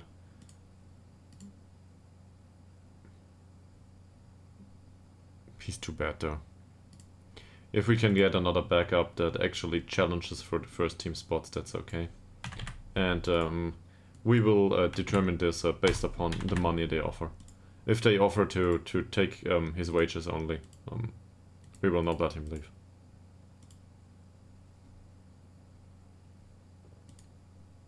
Jonas Andersson is not good enough for us.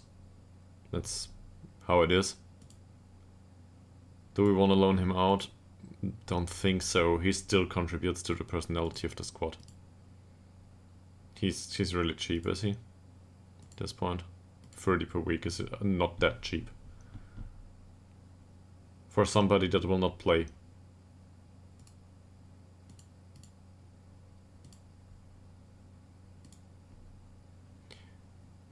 Yeah, that will be a loss to the club personality-wise.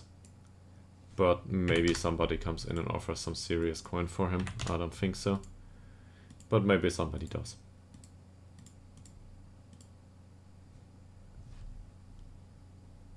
And then there's Anton Berg and Paul Coleman. And with these two, we really can deal with every situation. He can go out on loan immediately.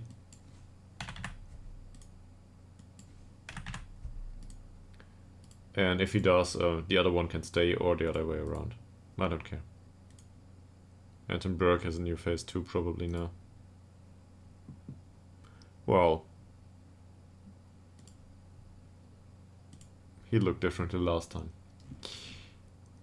Fine.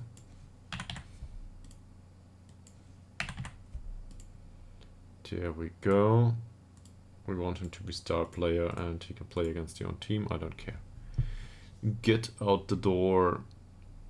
And we can even argue that Westberg is one of these. Westberg could use some playing time too. In case the other two don't attract any interest, we might as well offer Westberg out. We can always recall the emergency goalkeeper. He doesn't need to be with the club the entire time.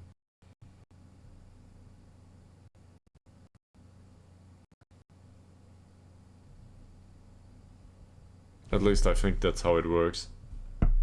And if it doesn't, really, when was the last time a goalkeeper got injured with us? I think that never happened, if I'm not mistaken.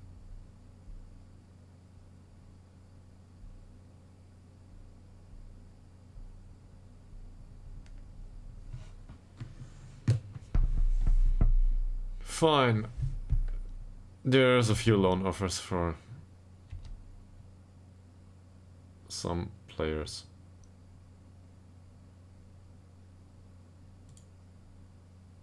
So none of these for Kulafich include a fee. We will renegotiate them all. If we can.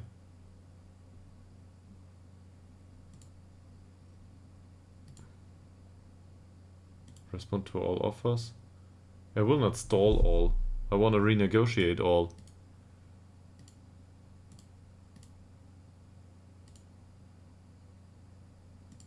Why does this not work? Yeah, I think there was an option to renegotiate all. So, for Luke Collins, we have an offer. And he will play as a star player there. But they will not pay the entire wages. That's still good for us, is it though?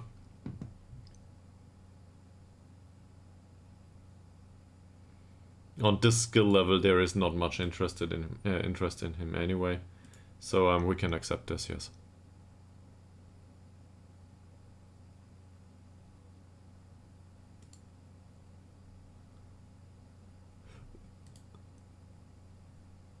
That's not enough though.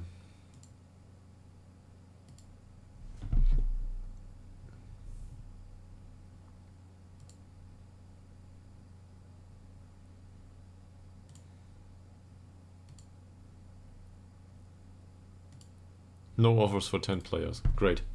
So we will need to go through these by hand apparently. Or can we...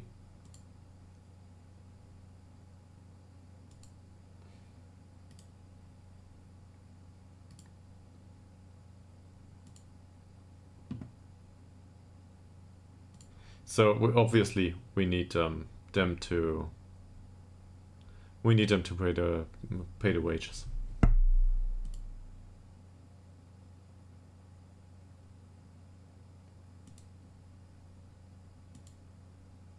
What happens now? Nothing.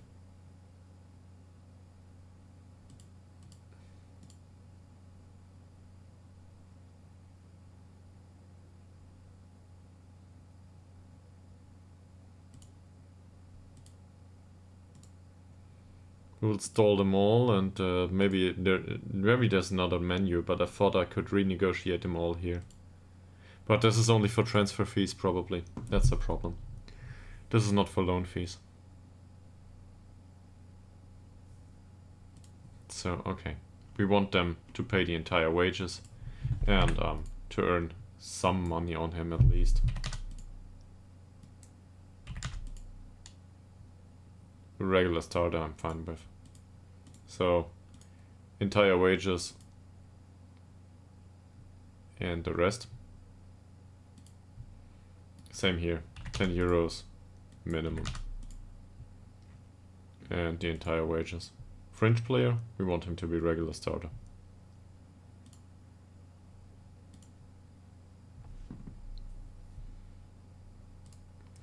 Arsarsson. Apparently we cannot have that much money for him. So let's go with 10 euros a month. That's not great, but it's something. I don't care about his playing time, but we will still try. Muteba. Regular starter is fine. This is not fine.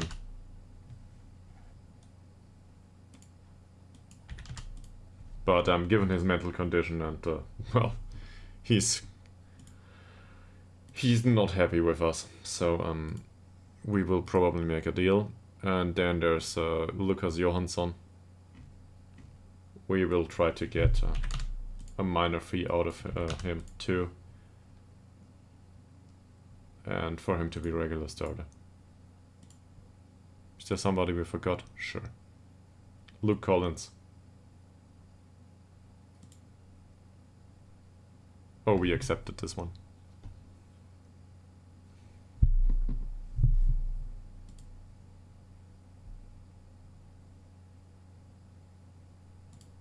Yeah, well, it's about 2 euros, so who cares?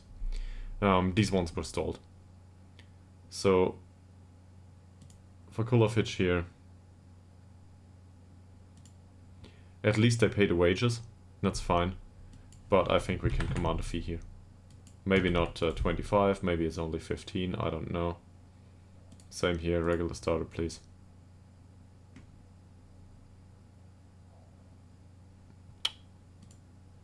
I need to go into this in detail now, do I?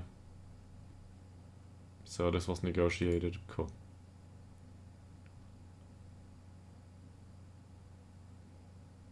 That's fine. Oh no, this is what we renegotiated. Yeah, great, okay, the menu is a bit off. But I can skip through these here. Right, just a quick flick up there. Regular starter, at least this is all good. Let's renegotiate this. Cool.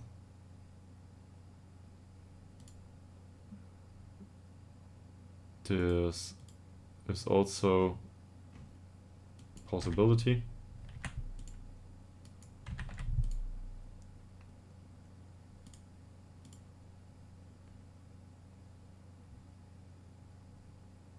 I'm not sure if I offered the same money now to everyone. So 15, 15, 15, and 15. So this is the same. And then we have Warwick pending.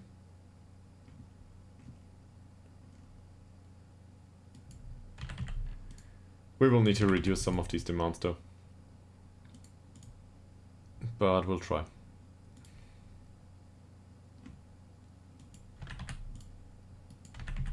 That said, he's really cheap wage-wise, so that fee should go through.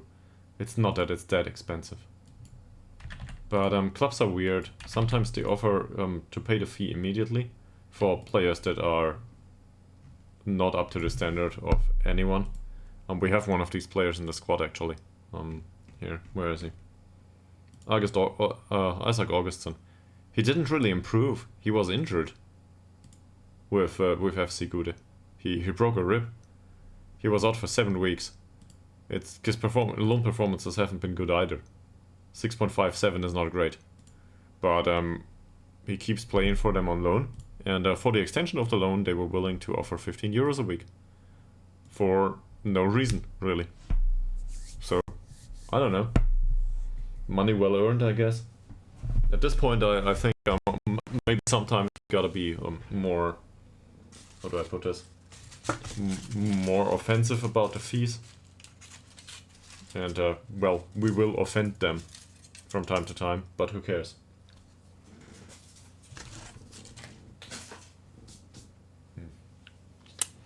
Rest of the chocolates is gone. Oh noes. They sign Ericsson. Great.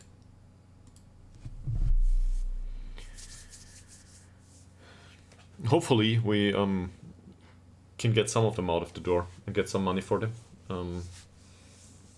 But the loan fees are really low most of the time. That's well, okay. Great stress. That's a sad circumstance, I guess. Of these loan deals. The fees, I would love for them to be a bit higher, so that this can be run as a business. But we can't. So either we have really many players and a lot of risk, or we accept that it's just a minor addition to the income. And yes, I'm perfectly willing to hoard players with the club, even if they don't make it at the club. I'm happy to have 5 options for one position and just to loan out 3 of them, or sell 1 and loan out 2. This is the club needs to be run as a business also. So they are willing to pay for him and go with the regular starter, and at this point I'm willing to let him leave. Same with Muteba. Good for us. Asason, good for us. And for Auberg, that's okay. And that's okay too. He can go wherever he wants. So that will, well, not sell. That will remove 4 of them. And also, wage budget wise, this is 38, 48, 68. So we save 68 euros a month and get some additional, a week, and get some additional income. The additional income is not that important, but it helps us to pay for the odd youth contract maybe. And with the youth contracts, we will need to look into these immediately. Offer autumn loan whoever we can, probably, for financial circumstances. There's 2 ways to go about this. Either we go with mentoring, and hopefully one of them develops a good personality and develops into a good player, or we go with it the other way and do not care about it. And just offer them out on loan, all of them, really. Given our budget constraints, it's probably a good idea to offer some of them out on loan, if not all. And, well, they will not have us... they will not accept the ones that have one silver star right now. They are just trash.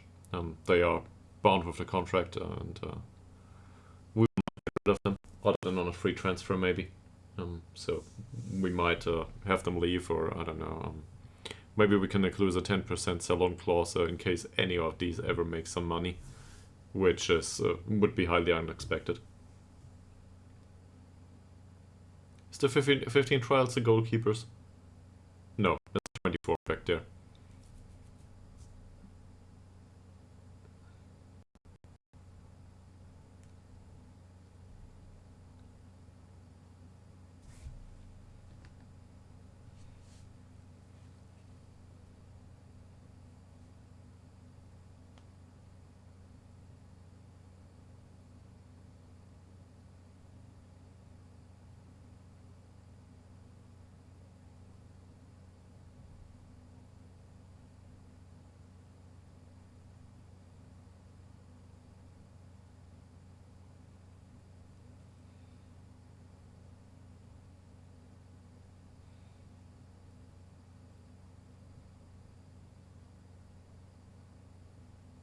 We can also look into our shortlist once more.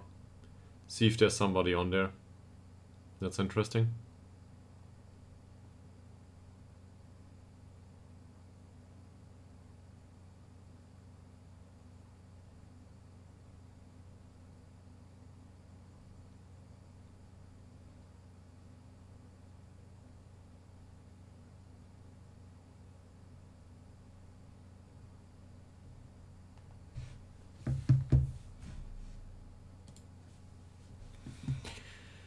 Yeah, so he's on our shortlist for being a potential staff member as a head of youth development. And once we give him a contract, a decent one. Fringe player, no. And definitely not for that money. And then there's a lot of other players that we are not interested in. We went through these already. I don't care about them now. Sure, bye.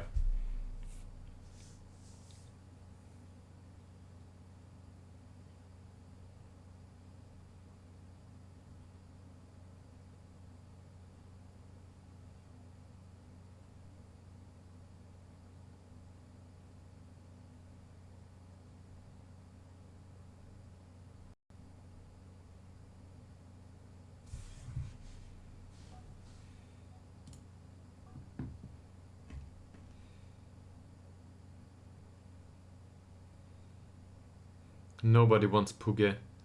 This is highly unlikely that he's not good enough for anyone. That's just due to the nationality, I guess. Nobody thinks that a Norwegian winger is any good. For some reason. I have no idea why. So we will need to... Well, okay. Probably due to his performances last season. He's not considered to be any good.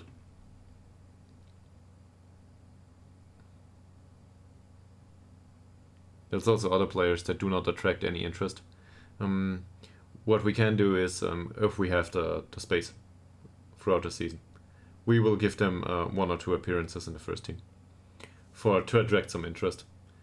But that's usually the way it goes. You try to find them some level of performance, and then you can offer them out for loan.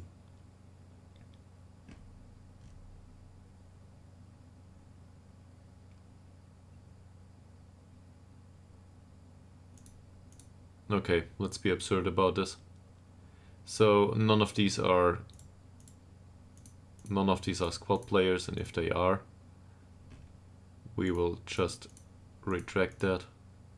Go away.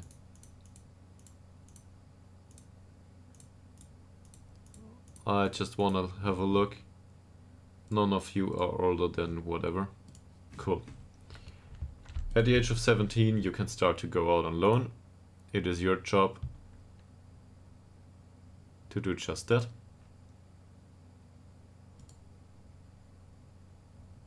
And we will offer them out on loan immediately now. We didn't give specific instructions, but maybe somebody comes in for any of them. This will, well, it will jumble the entire mentoring groups, but who cares? Mika Billion, hi! Didn't I notice you? That it might be, it might have been some time since you wrote that. Sorry. No, you're still around according to chat. So yeah, welcome. Welcome back, I guess it is at this point. I'm trying to get rid of some of the youth players now.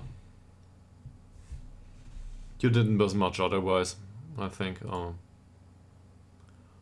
Oh my.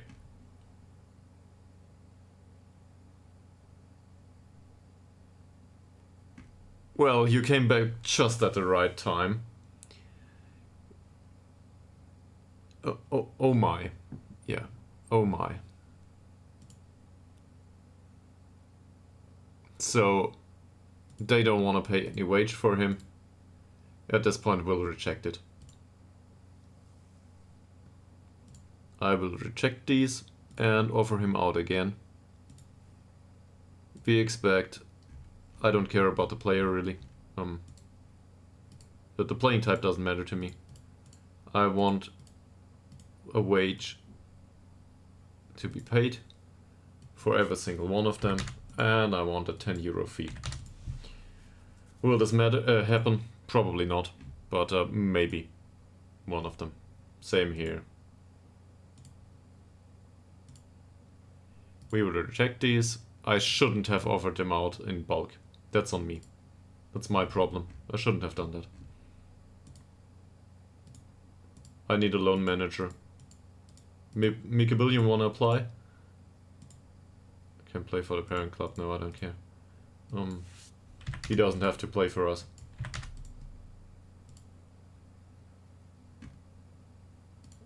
Cool, and it goes like this for another 61 offers. I shouldn't have done that. I could also have offered them out for sale. Every single one of them. But on this level, the players do not get sold for money. They get sold for, I don't know, maybe 0 euros and a 10% sell-on clause. You hate dealing with loans? Well, now why is that, sir? Why is that? Oh man. You might also notice, I tried to do the player faces. I managed to do it in the end, but the Football Manager's export of some of the files was, I wouldn't say corrupted, it was empty. And I switched it around in New Gen from time to time. Even though I did try to preserve the old faces, it replaced them at some point. That's probably on me, probably on Football Manager. Anyway, everybody's got a new face now. I can't change it back. The old files are still around, but it doesn't change it back anymore. So, all of a sudden, all the new gens have new faces. Sorry. We will reject all of these and offer him out for money. Hopefully, we can get at least the wage. If you're not rich enough to pay this, you don't get our youth players.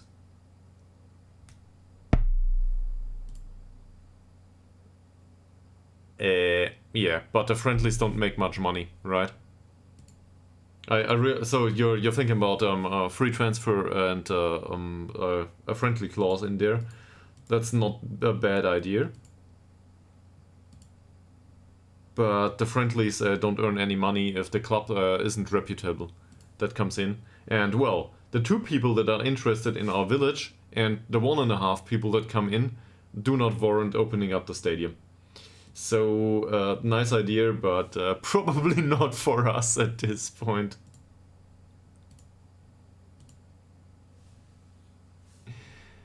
Yes. Yes. Sure, you're right. But on the other hand, they can play for an additional season with them. I don't think anyone will offer for them. We're too low, and the skill of these players is too low. Yeah, in general, you are entirely correct, yes. Also, in general, signing a lot of these is always a good idea. Once you reach, I'd say, a bit of a better youth development, it's not so much about the level of your first team. If your youth development reaches a certain level, there's always interest in your players. So at that point, sure. And at this point, you can also hoard players like, I don't know, like a dragon, I guess. Hoard them all and just offer them out for loan repeatedly and earn money on them. So you can have a loan army of 100 players if you want to, if you're willing to deal with it.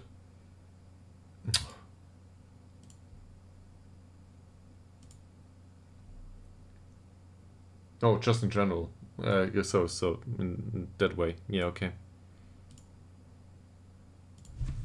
Gotta rearrange the windows here.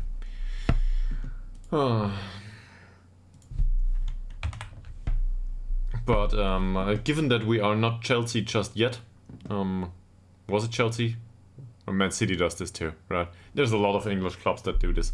This is good management. Well, from a financial point of view, it's good management. They just earn money on the youngsters. And who cares if they ever play for the parent club? Of course, they are always an important player. Yes. Hopefully, yes. We try to do this too with capable players or with players with good personality. Now, obviously, not all of them will develop into anything, but it is pre-season now. Well, okay, it's not pre-season. Tomorrow will be pre-season. Pre-season for another 2.5 months, though, right? Because we are not part of the cup. I think the cup games happen at some point here, like this weird league thing in the cup that you guys have going on in Sweden. But yeah. One day we will make it. For we will have a lucky draw. Oh. Reject all of them too. Offer him out too. There's somewhere you can do the default offer for loans. I should probably change that.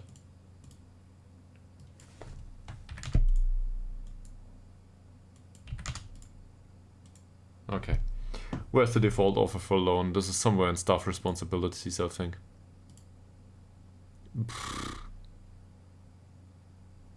Where is it though? Or in transfers?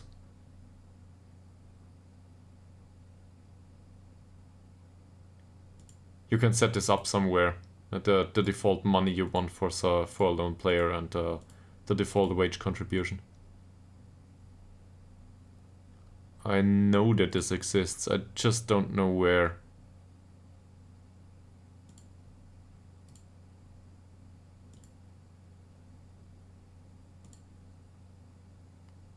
That's better. Offer to clubs. There it is. This is...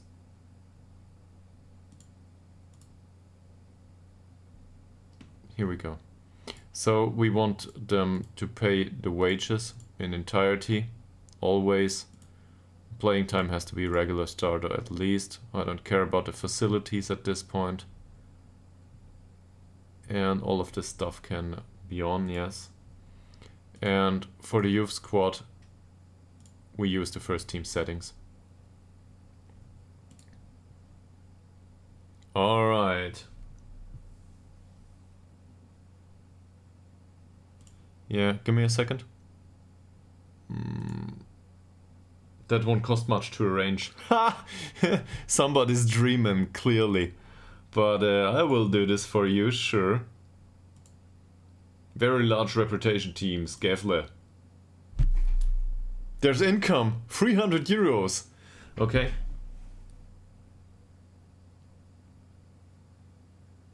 Actually, this is new. We lost money on these previously. Östersund is much cheaper though. Yeah, so we can... this is not precise, right? This is an estimate. So we can make some money on a friendly. Maybe. Maybe. I'm excited. So we will play a friendly once a month now.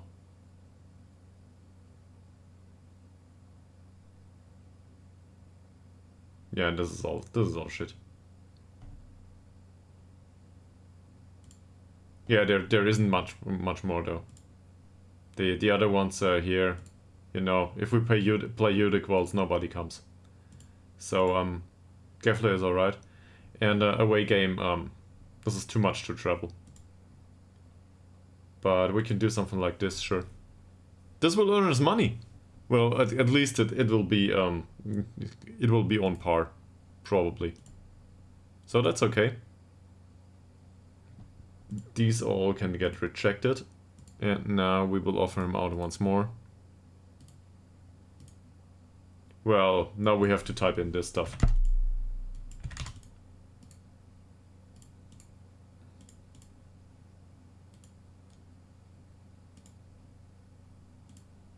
Reject them all and get him back out for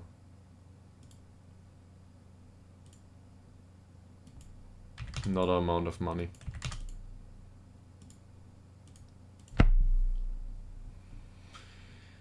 Great. Oh, 39 to go.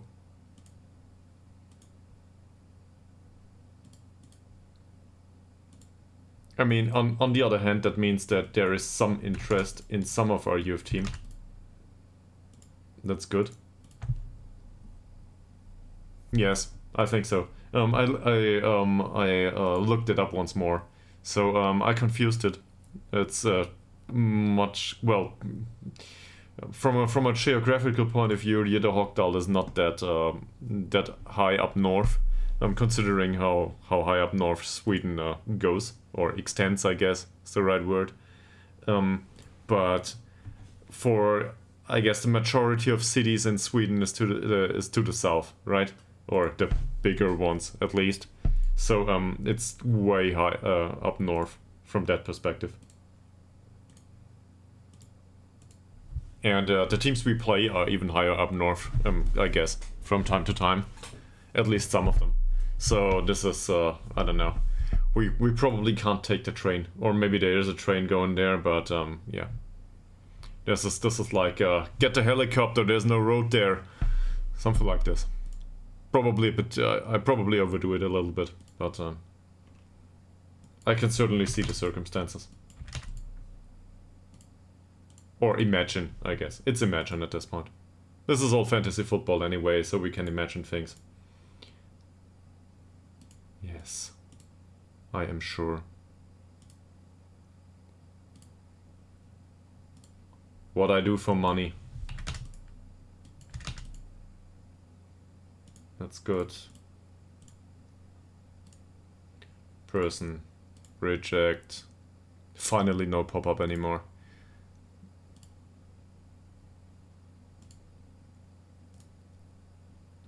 That's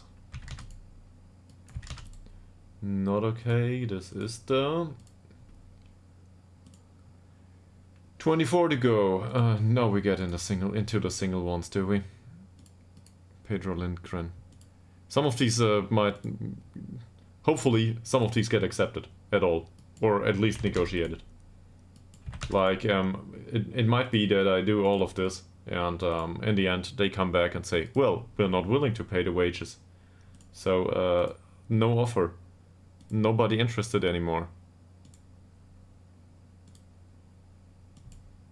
That might happen.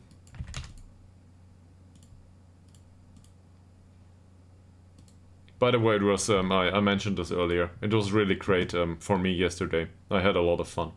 Even though the stream was a long time and I didn't eat much, I enjoyed my Sunday very much. So thanks for keeping company yesterday. That was really fun. Or for that to clubs.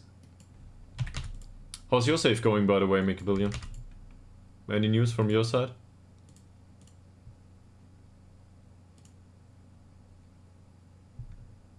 Nice to hear that. I'm glad to hear that. So we can reject all of these. Yeah, even he is. There's even clubs that are interested in him for some reason. Oh, Edin Halilovic. Well, yeah. Thought so too. Popple clipped me doing the description of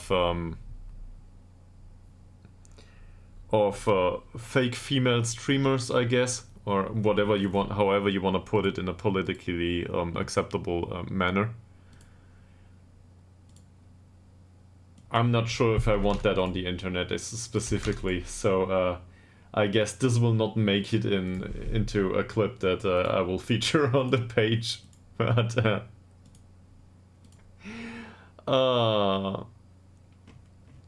and now we have the single offers. Okay, we can deal with these.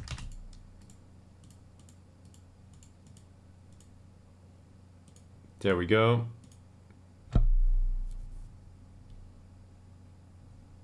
So in that sense, that's good. Yeah, sure. Great to hear that. Marcus Gustafsson, that's the Iraqi So even though he changed the face, I recognize the guy. This one will need to go. I would seriously want to get rid of him. Under any circumstance. He will not develop into anything useful. This is bullshit. Mr. Stahl, can you please earn a fee? So, for the youth players, I really just want them to earn money.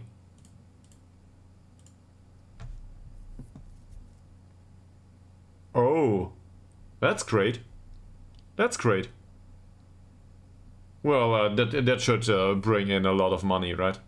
Or I don't know how much it is for you at your level. But winning a cup is always a nice bonus. Come on. Fringe player? Seriously?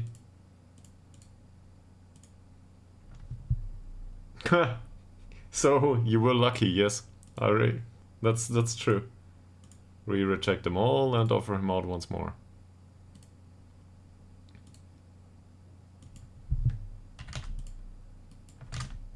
No.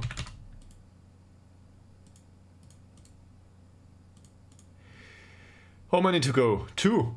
That's only him. Wonderful. We reject them all and offer him out once more.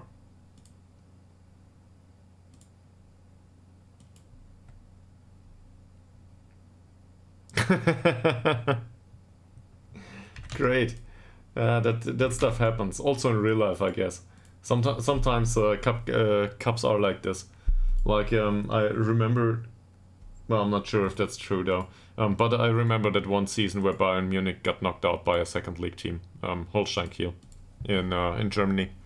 And I just cherish that moment so much. They managed to do that in I don't know, extended playing time, however it's called, added time, I guess. And they managed to get this done with a throw-in, that got knocked over off the back of the head of somebody and then was headed in. To do that stuff to Bayern Munich, I really loved that moment. In the German Cup, I have no idea. To be honest, I have no idea. Let me have a look.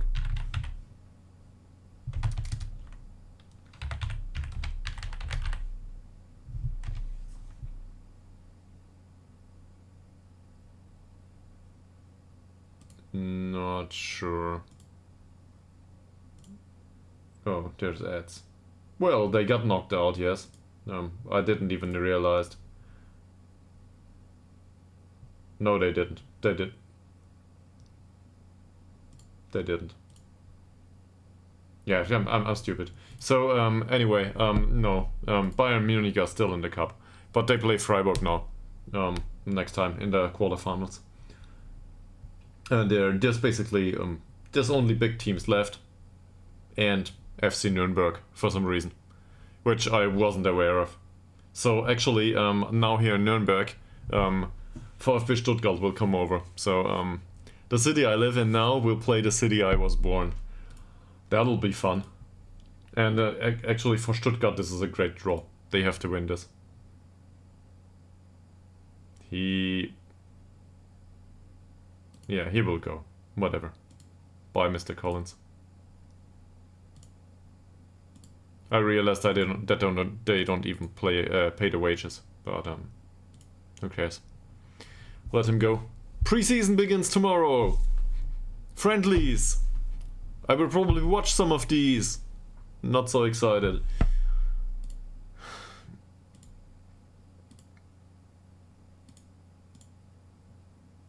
Dirk signs a new deal. Great. Marcus Asselson goes. Great. Wonderful man. Goodbye.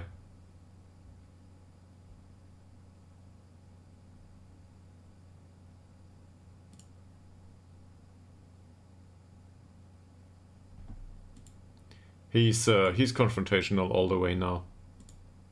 Doesn't matter. We'll sell him. Yeah.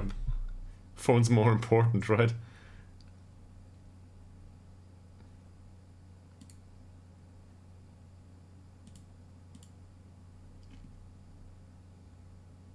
Maybe anyone else has got a question or is interested into anything in detail. Let me know. That's what I'm here for, at least for now. So he goes out the door, and this is all I don't care. Our preseason training is really weird, but we need to get dynamics up. And really, we will not develop the players anyway. We can do overall training for the entire time, and they will not develop. They have no match experience, so... We go with the mental stuff, and the tactics. And hopefully we can start into the league well prepared. To hammer the rest of the league. Because we have good tactical knowledge at this point. That's the hope, hopes at least. They don't want him to leave. I want him to leave because he was complaining about his contract.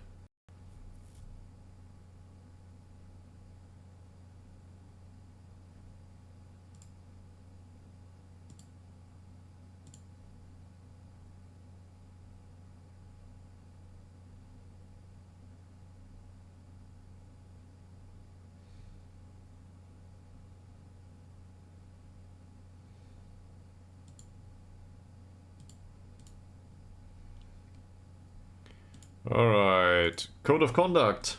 Same as always.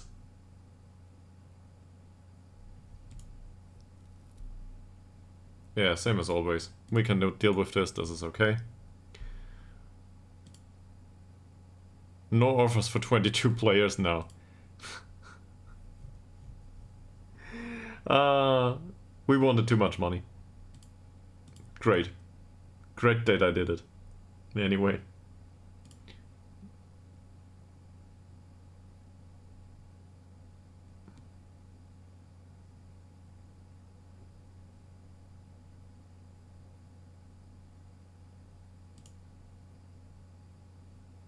We can stay up. And welcome back, sir.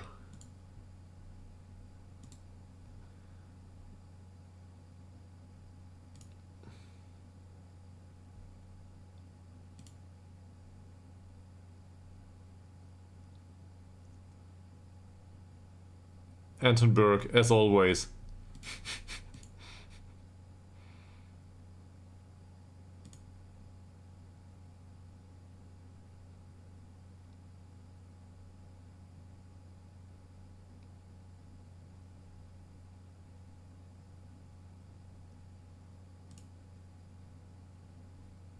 Great. So the team talk for the first meeting for the season was okay. And there's a few players that nobody's interested in. So Greg Henderson at this point, I'm willing to offer him out for, I don't know, really low fees.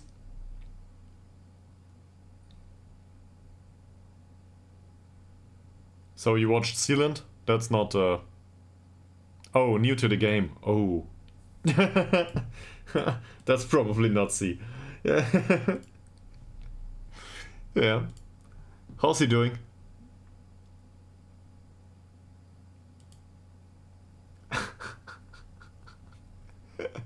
I'm not sure if this is if I should be excited about this. But sure. I guess it's fun. If you like to see people suffer. Football Manager has got one thing. Yeah, Football Manager has got that covered for you. The odd goal you concede. It's always there's so many good memes. It's like it's always a 36-year-old striker in the 94th minute that didn't manage to, or the central defender that didn't manage to score for his team for the entire season. Yeah, I get that. We all know how this feels, yes.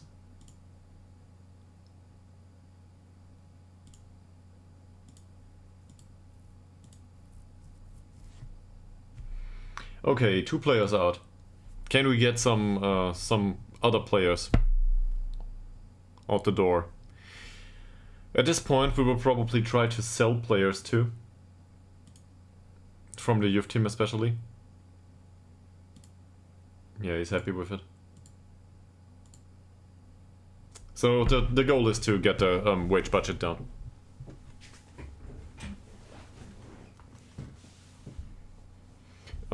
Yes, you have. But some aspects of the game you really discover later on. Like, there's the old thing that you will always discover later on. There's options for this and a menu to set up this, and I don't know. You can press the world button here and find players that have been released all over the place, and it's really, there's a lot of data, and you can work with all of it.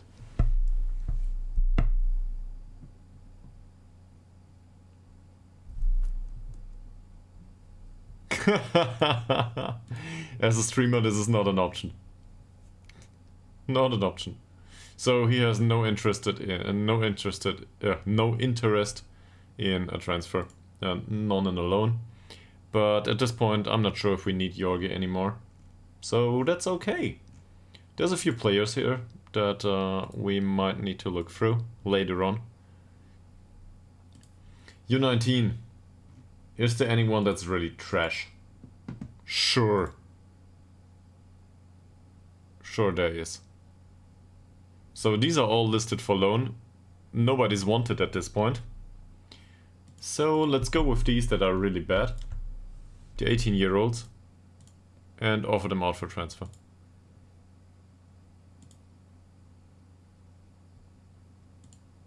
Unspecified, I guess. I want to see if there comes an offer. Yeah, and the same with the rest here, really. I guess the 16-year-olds can stay.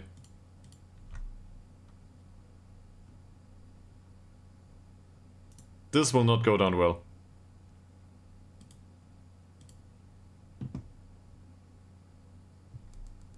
Yes, yes. I want to. All of a sudden they are homegrown.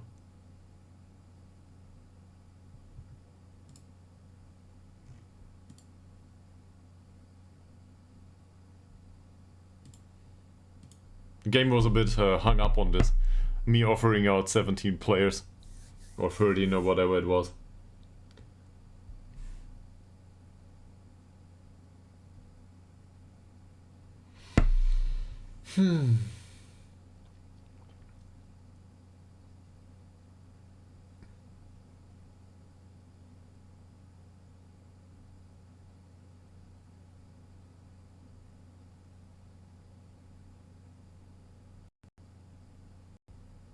Maybe we get lucky.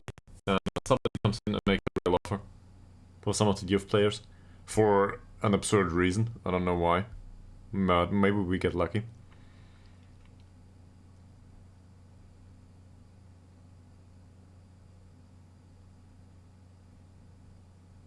Most of them are so bad though that whatever they are for us, it's probably a good idea to go with the transfer. We should really, we should shut down the entire youth recruitment at one point. Oh, 27 offers? Well...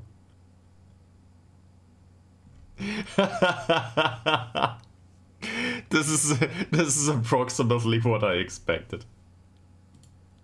So, but there's a lot of clubs interested in him, right? He's wanted by 18 clubs. And this is all transfer offers. Let's look at this player first. So I realize why. He's a perfectionist though. But anyway, they are interested in him, sure.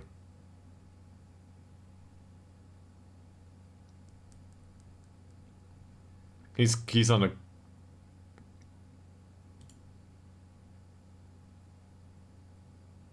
Just 2 fee, no wages. Yeah, I could do that.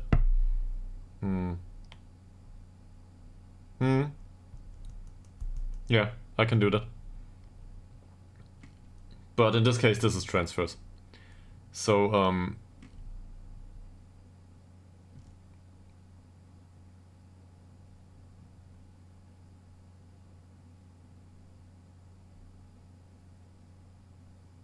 now he wants to leave because he's ambitious. Cool. I will reject every single one of these.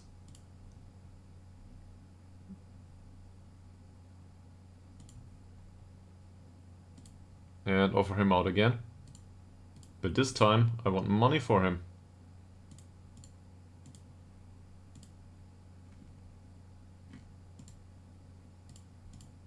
This will not work.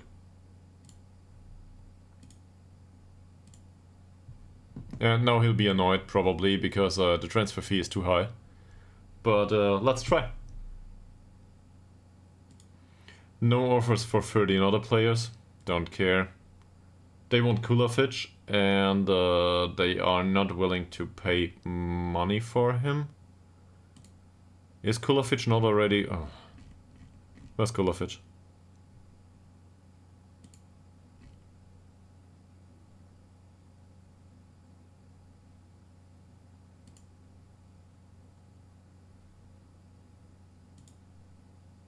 So this is a bad one. No. This one was withdrawn. I will not do this. Yeah, I realize. But I will reject this. I will not do this. Because we accepted orders with contribution. Seriously, guys. Okay, so they don't want to pay this? Sure. He is on a €6 per week contract. We want them to, so that's times 4.3. So it's 24, say 30.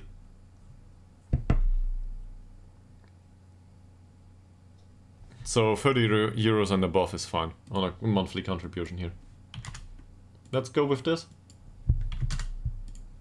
You don't have to pay that.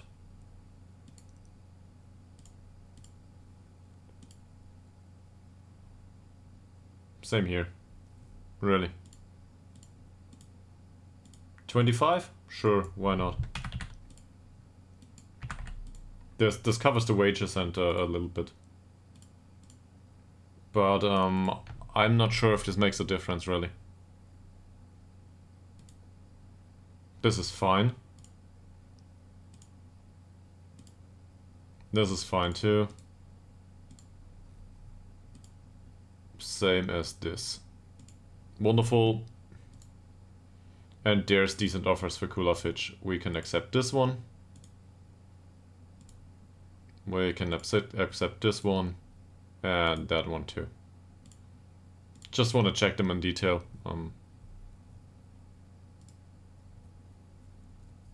So this still counts as a €0 loan fee because it gets rounded.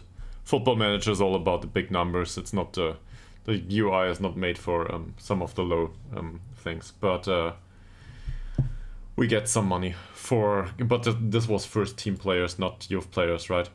This was our former first team backups. So we've got a long way to go if we want to sell all these youth players and so on. Yeah, Kulafich, well, not first team. Kulafich was the former backup striker. And now we offer him out on loan, and he's on an extended contract on €6 a week. Yes.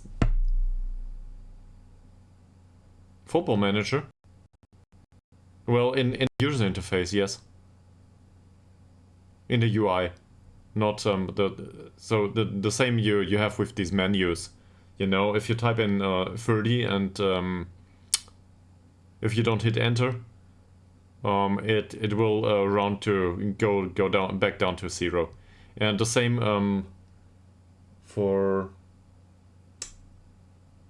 where is it? In case for sponsorship income, for example, if you have sponsorship income for I don't know, €575, and usually the UI shows something like 40k, it just gets rounded to 0. That's not to say that you don't get that money, but in most of the mails and stuff, it gets rounded. So they round up or down depending on what it is. It's similar with the income for cup games. If you sell the home rights or something like this all gets rounded. So this for a transfer to go through for €500, that doesn't happen in Football Manager. It's a €0, but even though you get paid money.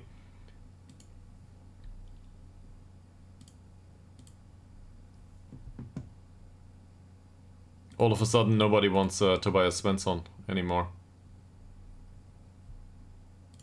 So offer him out for loan? His contract dying is a long time. We can offer him out for loan, we don't even need a fee. We'll go with a minuscule fee here. And I think it's about the fees here. They don't want to pay. They don't want to pay the fees. Khalili. So this is the only club that's interested in him. And he's too old, he will not develop into anything. They will play him as a midfielder, I don't care. So in that case, I think we offered him out for... Oh, there's another one though, with interest. So let's get rid of this. Worst case, he remains at the club and we pay €6 a week. Who cares? I want money for him. At least 10. Also, there's this weird thing going on. And once you type in 10 here, it rounds down to 9 for some reason. That's it might be that the real numbers are as I don't know, as some sort of float that is too small to capture the big numbers. So this is something behind it. Well, behind the comma. It's not a comma, it's a point in English, but these might be sub 1 values in reality. But I don't know.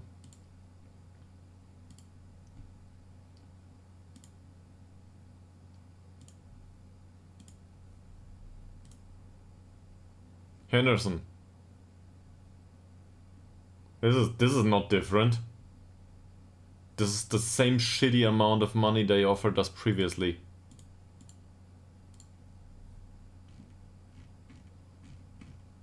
Pay his wages.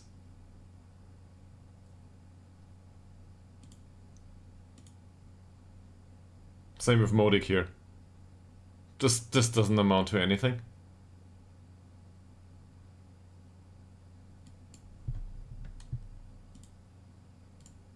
So at least pay his wages, please. Because these two will not make it with us. We're happy if we can sell them.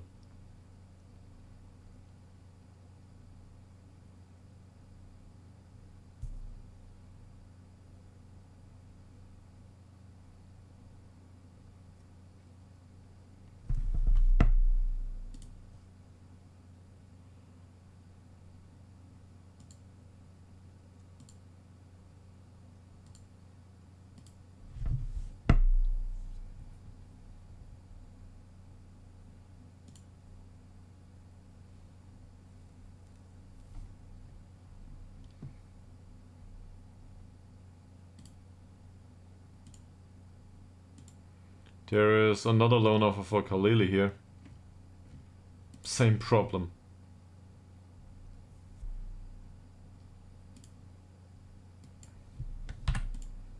Come on, offer me something for him, please.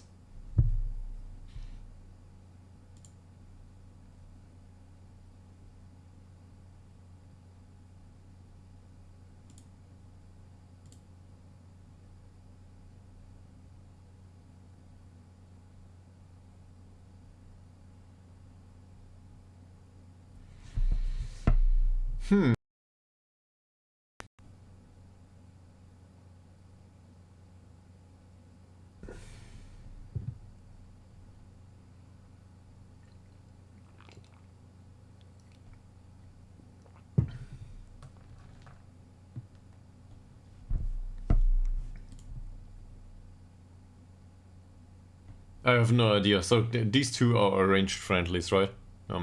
I cannot remember anymore who we sold to Hedvala.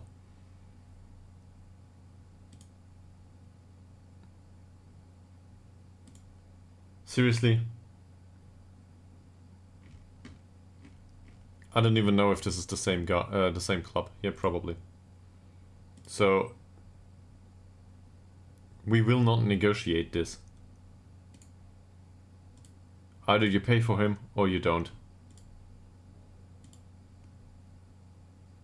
Same with him. I've had enough of this. I will not negotiate this.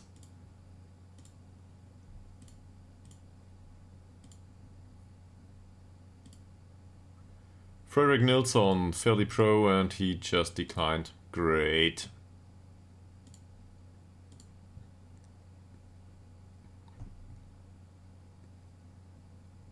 Okay.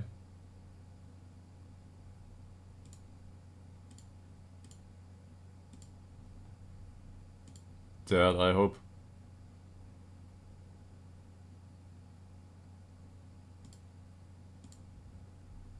Shabanach? No, this is Gladys Shabani. Whatever. Who cares? Yeah, great. I still, I don't care much. Not with that pace. This is really not good for us. We can offer him to other clubs though, for exactly €0, a 10% clause, and a friendly. Maybe a 25% clause. Orberg goes out on loan. Fantastic. We get an additional amount of money. He's happy with it.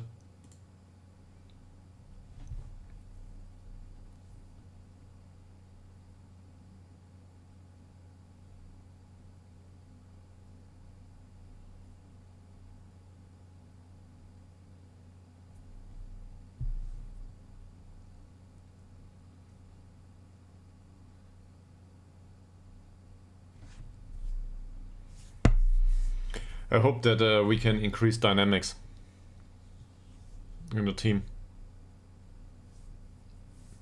so they can start with high morale into the season. That's really important for us. And we need to include the players too, the new ones. So to get rid of a lot of them is probably a good idea to get this down to a reasonable level. The amount of let's say friction that happens between new people. We need to reduce that until we're down to 20-25 players. Well, probably more 25, knowing myself. These, if we set up a lot more friendlies, well, if it's about sharpness, you're right. But most of these friendlies are, they don't earn money. No, we can't. In fact, it's quite the opposite. So even the ones I realize, yes, but the one against Heflander and Carlsons, we will lose money on. These are set up friendlies that we do not pay. There is no nearby teams. That's how it goes. But we'll do. See, there is no nearby teams. That doesn't exist here. We can play against Sandvikens and make some money, so we will do that, yes. But there's like a €200 difference. It will not make much. It will not earn as much.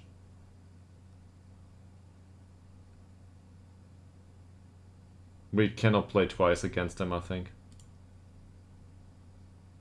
Yeah, this costs a fee now. I'll try. I'll try.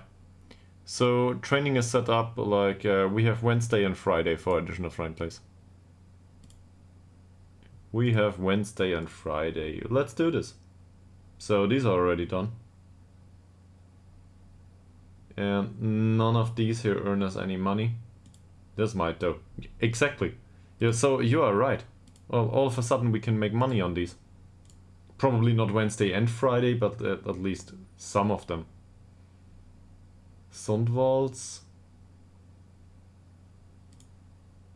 Yeah, we can. This is new.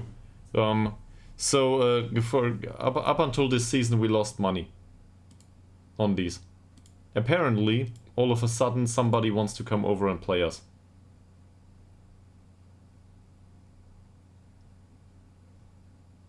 I realize.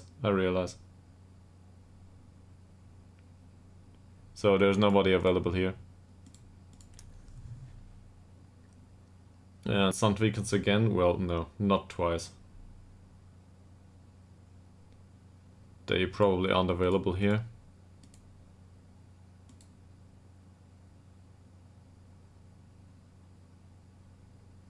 If I log in something like this, we will definitely lose money though.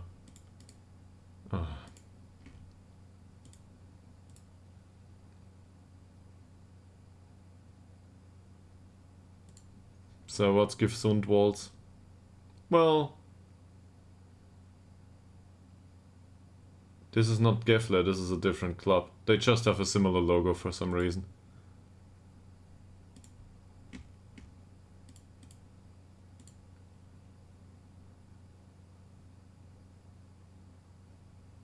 There's probably cup games going on here.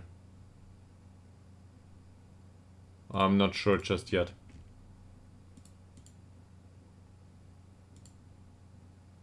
Wow. We can play those. Do we want to offer 5k to earn 7? Maybe.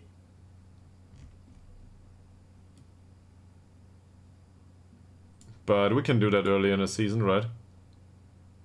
Cool. Cool. We'll try to do that. Yeah, but don't forget that the expenses are fixed. The income isn't. The income is estimated, and that estimated income can vary a lot depending on how many people turn up. So in that sense, it's a good bet, but we gotta be careful with it. I went with some of these at some point, and I thought I'd make 10k, and well, not a lot of people showed up, and I lost like 10. So this is estimated. Just like with stocks, it is entirely irrational to invest in a stock ETF portfolio that is distributed all over the world, not in single stocks obviously, but in a portfolio, and you are expected to make a positive return, always. But that doesn't say that you cannot lose out for the next 10 years. So if you need the money immediately, don't do that. And I feel it's similar here. It's obviously another story, but that stuff exists.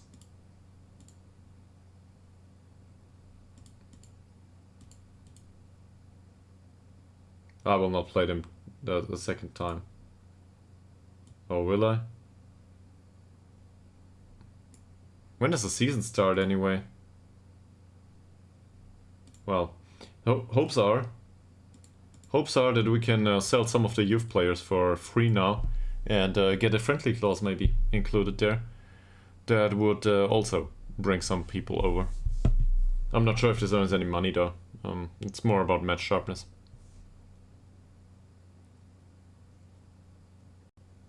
But these two, I think they lose money. So the problem is opening up the stadium costs a certain amount. And if there's like 5 people turning up, then opening up the stadium is just useless. No, he's with Guden now.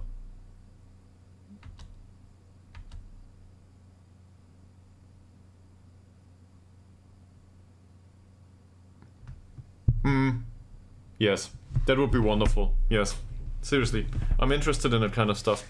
But they always, I think SI's perspective on all of this, also with expanding the stadium and all of it, is that you are the football manager and not like you are not like financial, I don't know, CFO or something. And I always considered this a bit, how do I put this? I wouldn't want to manage the ticket prices or something. This is stupid. But I wanna see an overview of the effects that my actions have, and in that sense, it's a bit lacking. No, I will not do this. So he can go for them.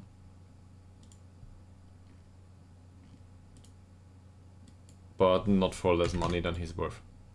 I want money for him.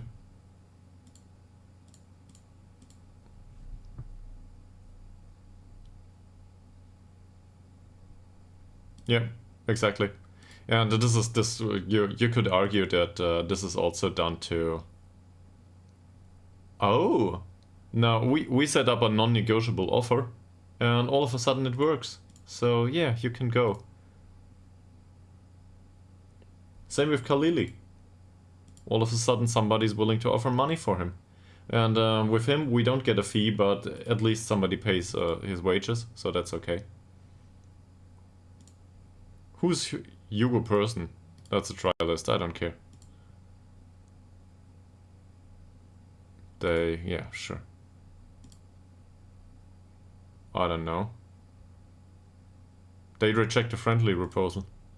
Oh. They don't want to play us. At least not at this date. So, can we get it in somewhere else?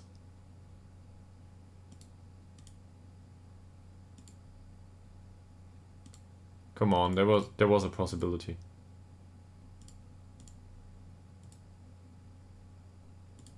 There we go.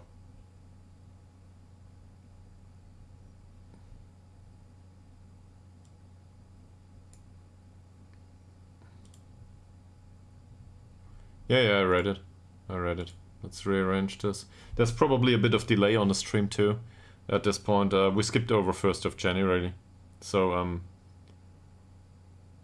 for example, these numbers are rounded down to 500 euros. And I have no idea why they do that. Seriously, this is entirely unneeded.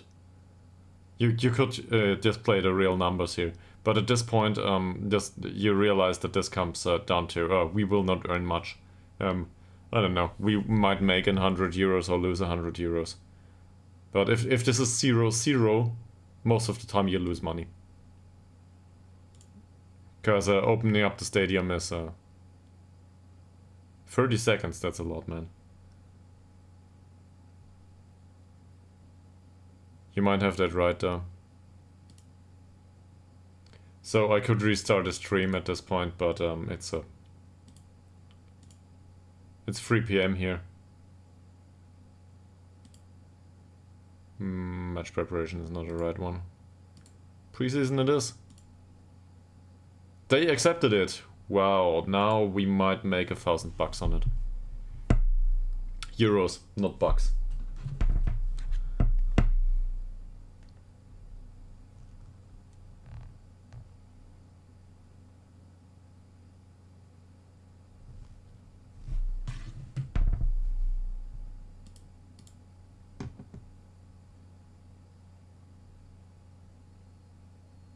Yeah, I hate it to a degree. Especially considering that it's only due to the fact that my CPU is bottlenecking while playing Football Manager. So it's down to the hardware at this point. The internet is fine.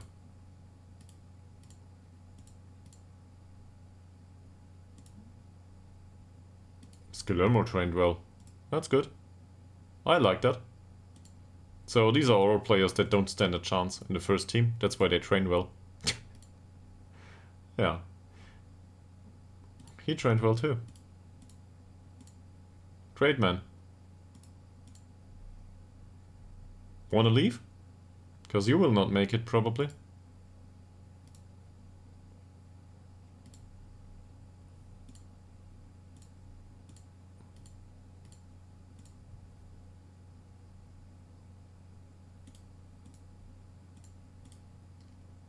I just want 25%.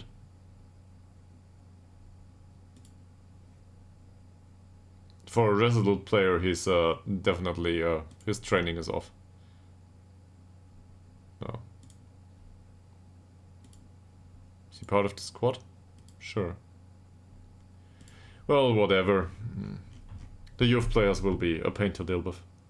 He's still listed for loan, I don't think that's viable. He will not go out for loan. He will be with the team. So, wage budget used was 1.299k previously. Well, let's see where it is right now, if I find a menu for it. Yeah, So we managed to scratch off 40 euros. That's something.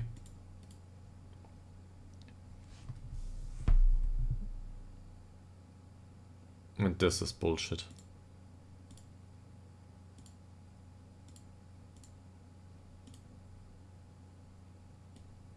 Probably like this though.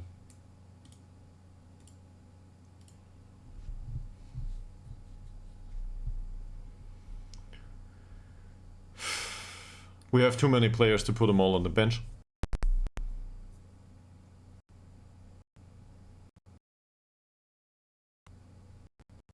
And I'm not sure if we want to see that that friendly.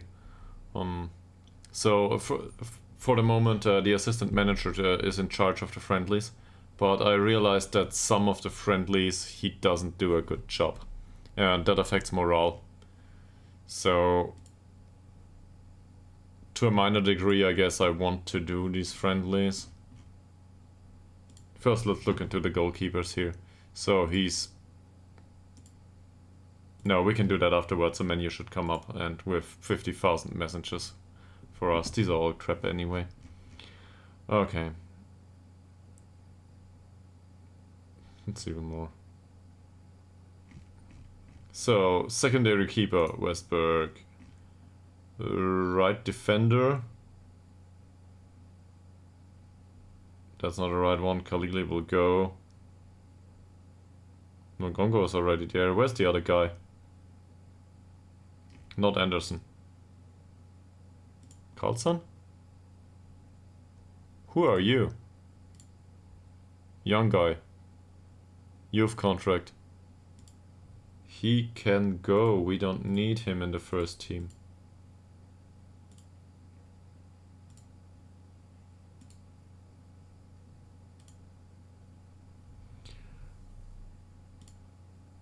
Anyway. There he is. Kasper Berntsson. This is our right wing back. Probably first team too. We don't know just yet. Boldegard Blom didn't receive an acceptable offer, so sure. Wickberg as a central defender. Boldegard Blom as a central defender. Alp is usually the second choice here. He might make it to first choice this season, I'm not sure. Then we have a replacement for the Regista. This is Melander.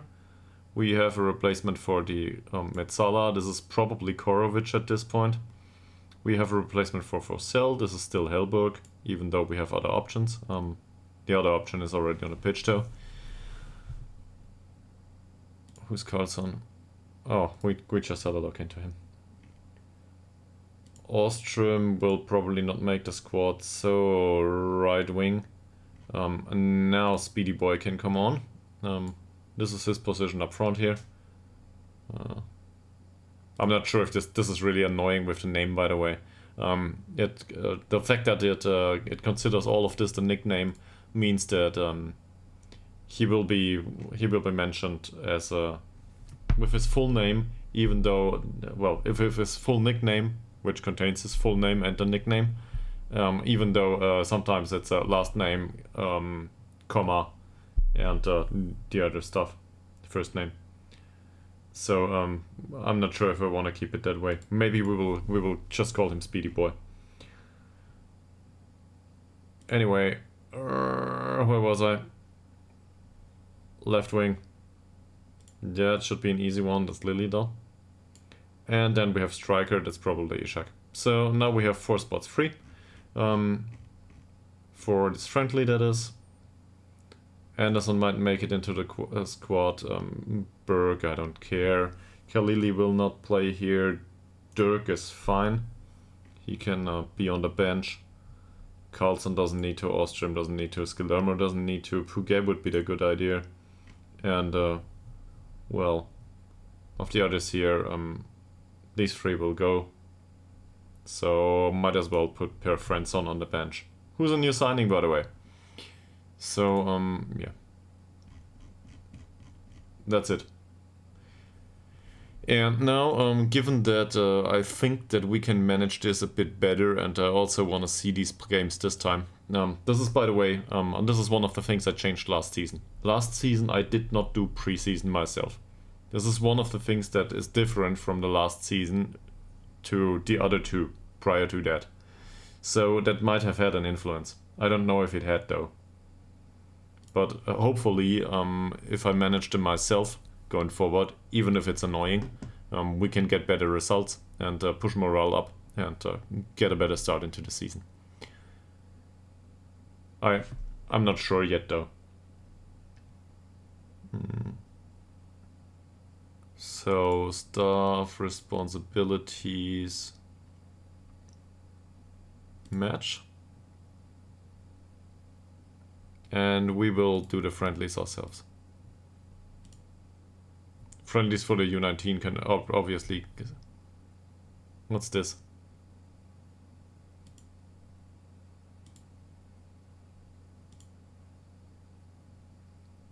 A match day for the U19 we will not manage ourselves. What the hell? I will definitely not do that.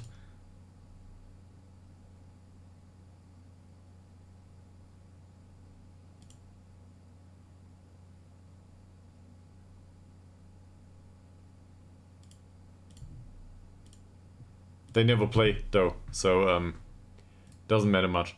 They have no friendlies. Because I'm, well, losing money and so on, right? The travel costs are high, too high for that.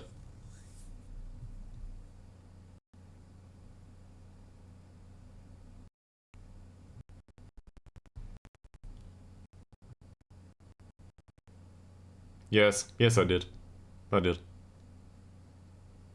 Hopefully. But I think yes. I realize, in that case we will skip that friendly and do the next. But I think I did. There we go! Solentuna's AFK Brunt and Erlandsson is, gets a 10k offer. You will see. I forgot it. You'll see. You'll be right.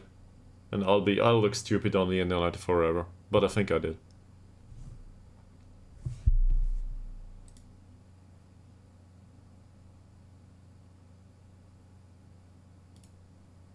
That's another Trollhätten. So Patrick Brandt Erlandsson all of a sudden grew blonde hair due to the changes in player faces that I fucked up, to be perfectly honest. And this is way out of our league at this point. I want to follow him, but this will not make a difference. He's too good for us. Under any circumstance, he will not come over. So we witnessed the birth of a wonder kid probably, but I'll remove him from the shortlist. It doesn't matter anymore. We will not get him. And once we go up, even if we go up next season, we cannot afford him. Because he leaves Solentuna for... That's all Premier Division and First Division Elite.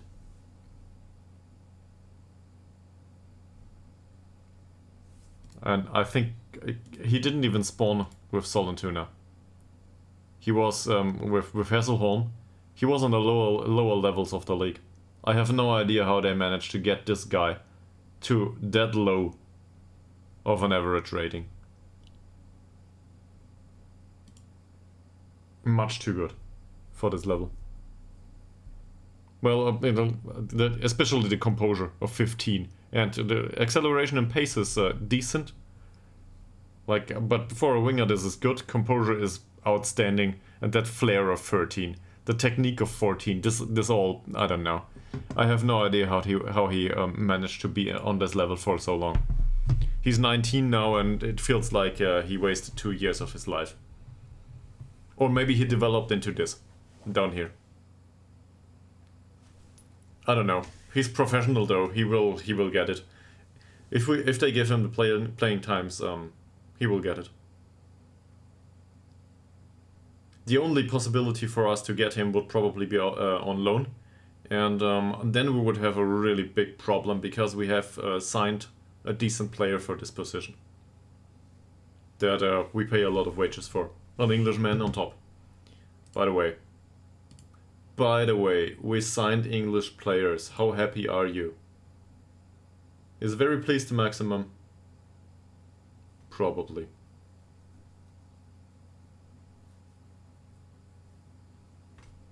Okay.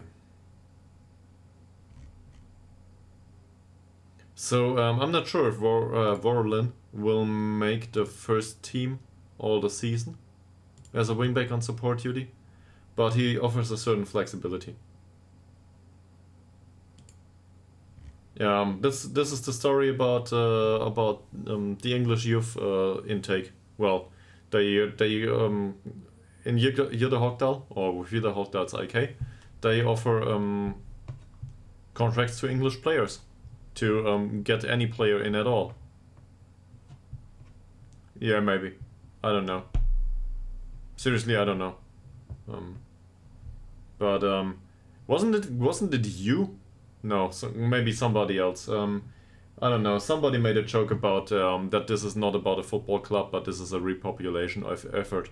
They try to get young people into Ytterhogdal. Probably there are a few daughters around, and they want to get some males.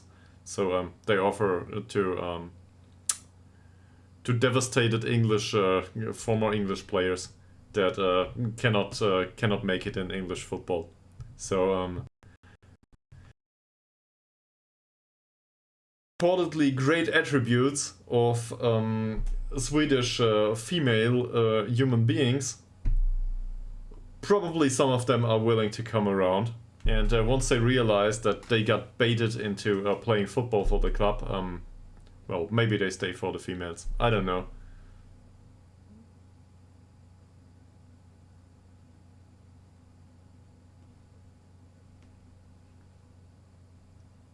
Okay. Well, for me as a German, this is a bit weird. Always from distance, I realized that in Sweden, how do I put this? Reportedly, immigrants are not always seen as a good thing.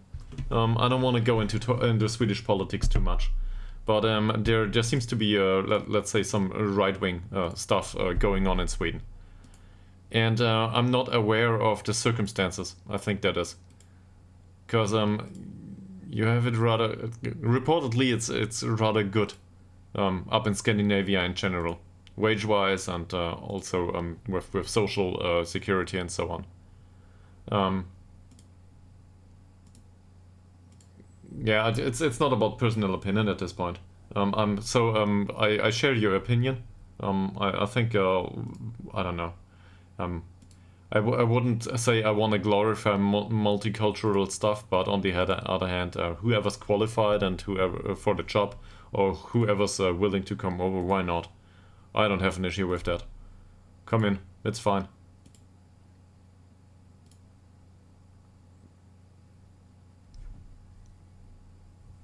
Okay, yeah, that's some sort of perspective, sure.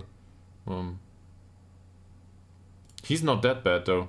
No, the goalkeeper, by the way. Sorry for the abrupt change in topic. It's similar in Germany. We have a shrinking population. Nobody gets children anymore. It's too expensive. So yeah. Yeah, I can see the point in that, but really I'm not not one for the social sciences so much. So I don't know if this is true necessarily, right? I have the experience in from Stuttgart, for example, where the parts of the city where immigrants lived a lot vary over time, and it's just a question of sitting out one generation or something like this. Once the generational change happened and the new children grew up in the city, they still have their Italian or Turkish or whatever it is background, but they get integrated just nicely through the school system, for example. So in that sense, it's a case of sit and wait, to a degree.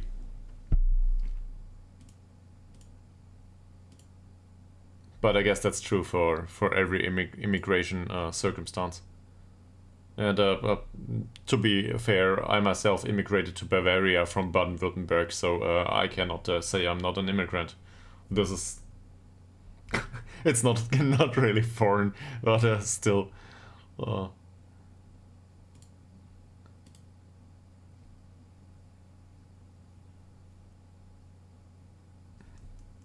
Okay. I want to believe you, seriously.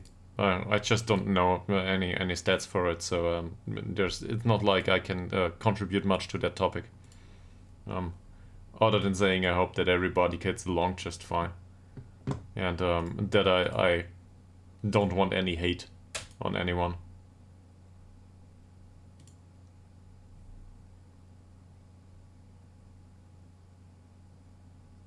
Yeah, that makes sense. Makes sense.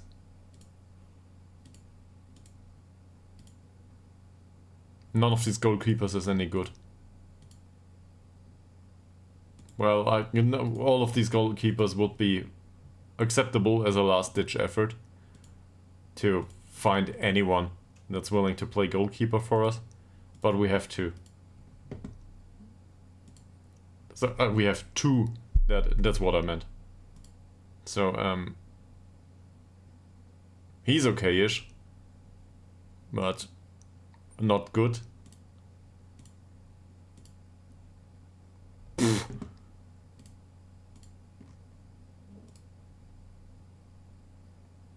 Yeah, okay. So, in aggregate, they are all shit. That's it. No new goalkeeper for us, other than if we find a model professional somewhere. We have to play the friendly. Oh man, this is a lot of friendlies.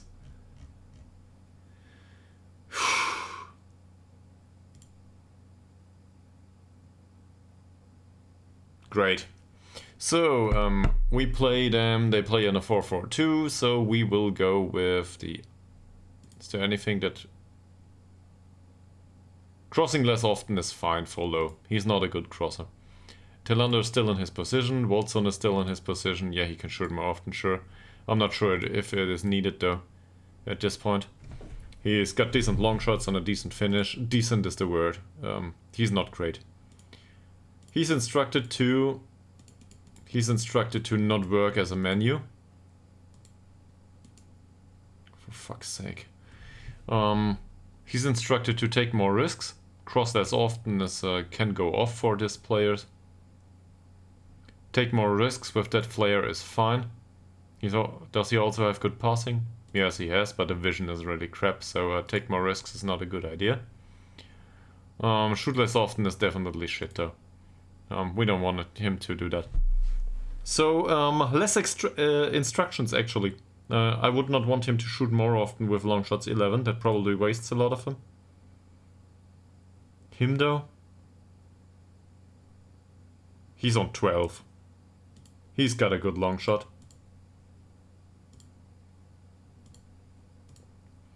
And then there's the rest of them.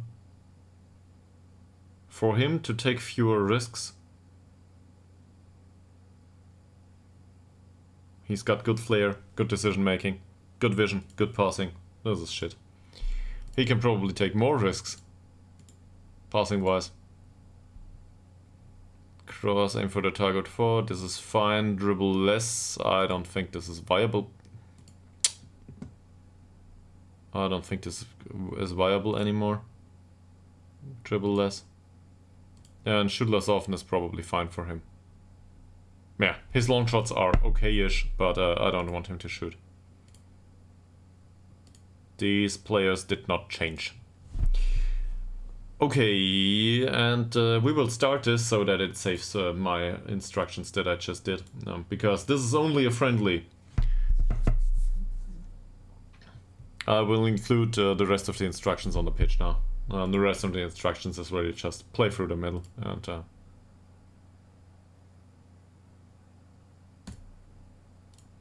okay, nobody cares about a friendly. This is a home game against an inferior opponent, if I'm not mistaken. I want a victory, so I expect a performance. Hopefully no red cards. Oh yeah, and in the snow. Of course, the snow is only here on the pitch. Snow's on the pitch, the hills are green. You can clearly see it.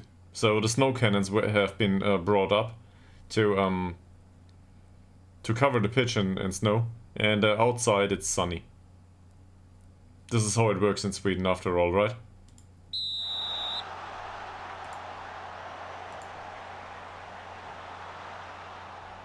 Also, apparently the rain that is animated here at -4 degrees Celsius is snow. Yeah. No gonna go. Here we go. Not much happening so far. Yeah, this is how we get the home advantage, exactly. This is how it works. Voldsund. Voldsund loses the ball. Doesn't lose the ball. Voldsund dribbles through midfield, loses the ball eventually. Maybe this kind of oh, this is the club with Dobrev? We gave away a chance. Is this Tolga Dobrev? Seriously? This is Tolga Dobrev. He played for us. But we had him on a loan. I don't know where the friendly comes from. Yeah, that's our old player, exactly. And he's good. Well, he was good. Low.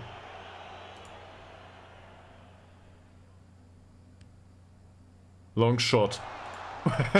Okay, 7 minutes into a game he goes for a long shot from a midfield line, more or less. So Voldsund. Tillander. Tillander.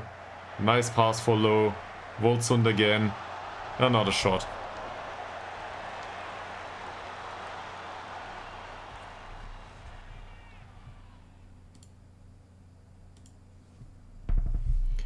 To be perfectly honest, I'm not aware of the level of opponent we're playing here. I think we should dominate them, but doesn't look like it so far. I'm not sure who we sold to them. We need to look into it at some point.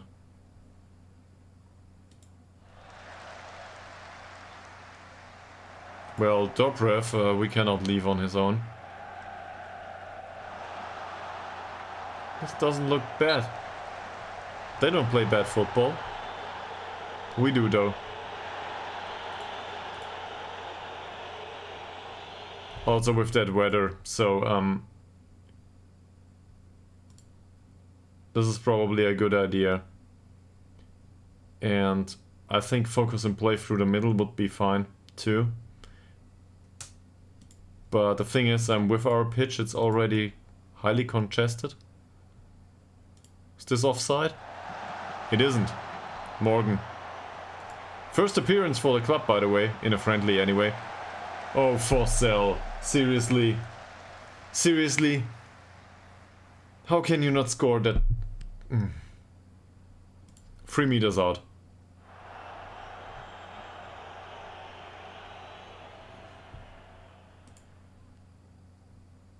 Well, they are not that fast though.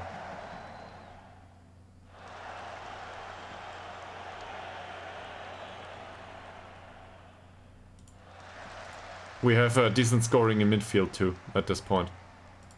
Ngongo intercepted. Voldsund. Great agility. Or was it balance? Who cares?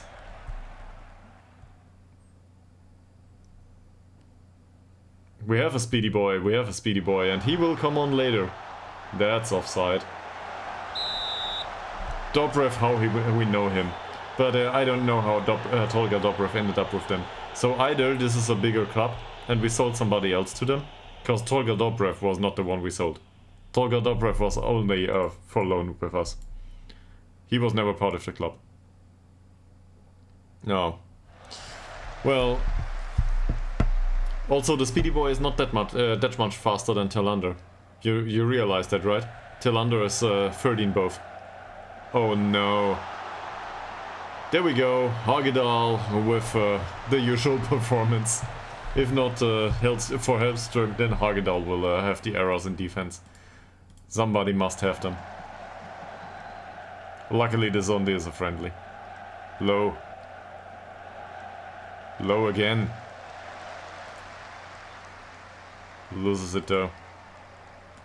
Get better, guys, get better. Yeah, maybe. But there's not much of a difference, I wanted to argue. Tillander is 13-13 and Speedy Boy is 15-13. So it's only about the acceleration. And in longer distances it doesn't make a difference. Tillander's the better player overall though. I hope at least. Morgan. Ekman. Morgan. Tillander maybe? Well, no. But you could see the Metzala up here. He pushed up. Is this offside? It isn't. Svensson. And that was offside. This looks dangerous overall. Wallin, Morgan immediately finds Woldsund. And seriously, Woldsund doesn't manage to keep hold of the ball at this point. So we'll try him in some other role now. I'll try him as a deep lying forward.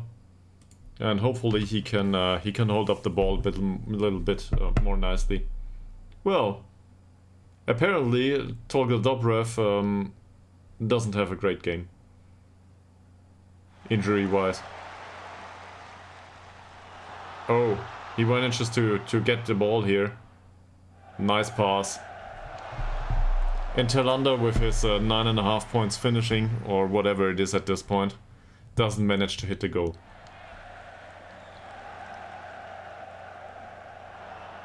Hellstrom with the header, Tillander, Ekman, Woldsund.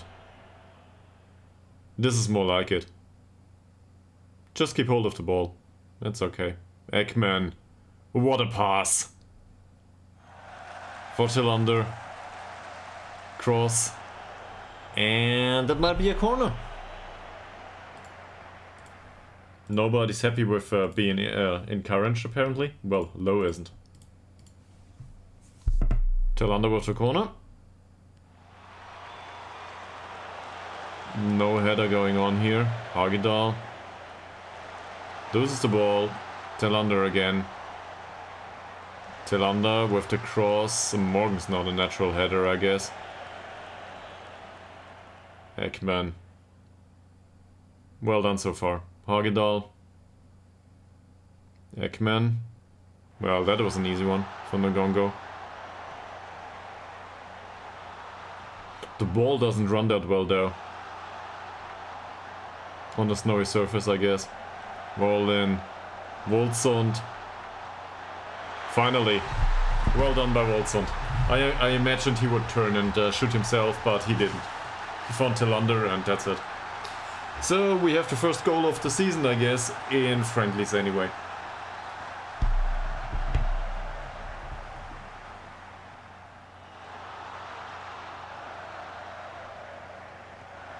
That was a nice one.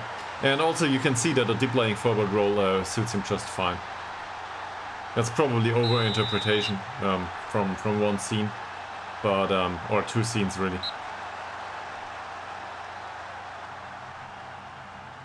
And also we do not control possession so much, but it's okay so far. Well, Dobrev is not the one to win this one. What's this? Great. So what we can do now is we can be annoying as hell and waste time. 60 minutes to go. I want this to be a win, so why not? Let's try some new stuff. Or maybe it's not that new, but let's try not to outscore them immediately, but to be annoying. Retain possession. They want us to retain possession. Woldsund is not a natural header. Well, he's decent at it, but not against two central defenders. That's probably not what he's strong at this point. Low with the corner. Low with the corner.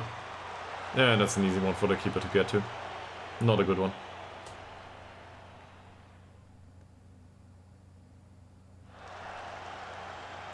Ekman. Well done. Well done by Wolzold and Morgan. Can Morgan score? Doesn't want to, apparently. With that shot. Also much too close for him. On the other hand, he might score a goal from time to time. Dobrev. Dobrev with a weird cross. Ngongo manages to clear it though. There's another cross and that's it. Hugo Svensson.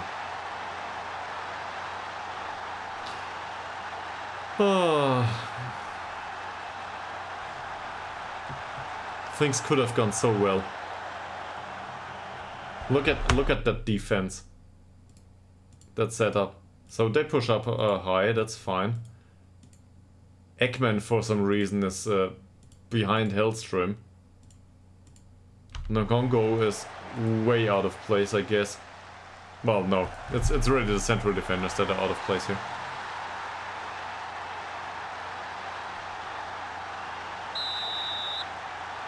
Whatever. Shit happens.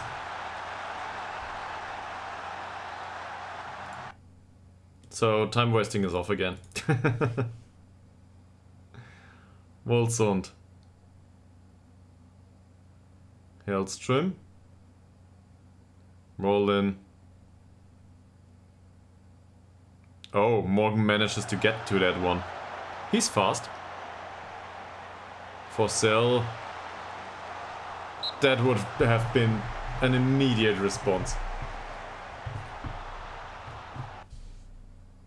Close one.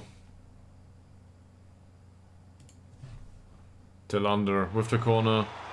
Wolzund, close. Close. We will need to do set pieces once more. Wolzund is not a target forward. And he will play most of the season. So we need to go with a central defender there. And at the near post going forward.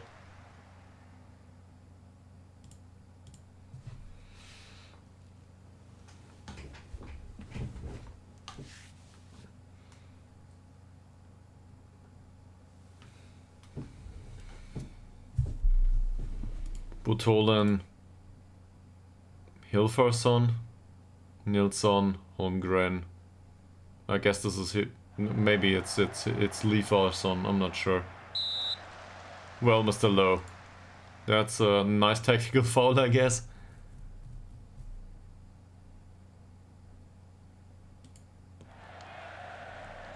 No other chances, apparently.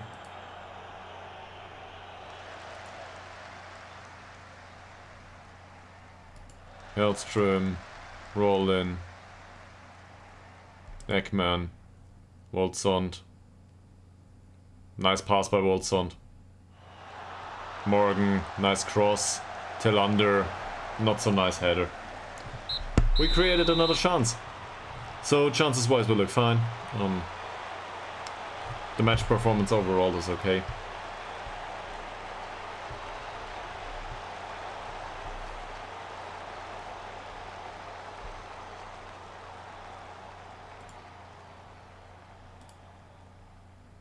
We'll do this. He looks disheartened.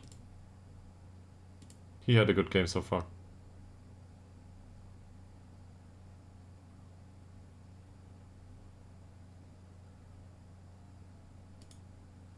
Now he's calm. Okay, better than nothing. So Rolling can go on and play another 5 minutes, and then we will substitute him. There is no restriction to the amount or the times that we can make substitutions on, if I'm not mistaken. It's a friendly after all. Nice try there. Well done. Tillander. Well, 13-13 doesn't show so far. Ngongo.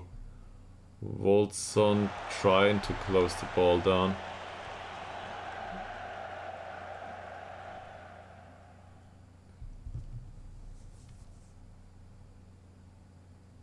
Karlsson. Svensson.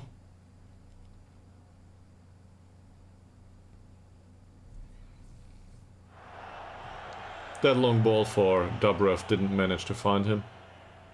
He's injured though. I don't know what's going on with him. Till under. Well played with Ngongo. And now he can probably make a run for it. Yes, he can. Till under.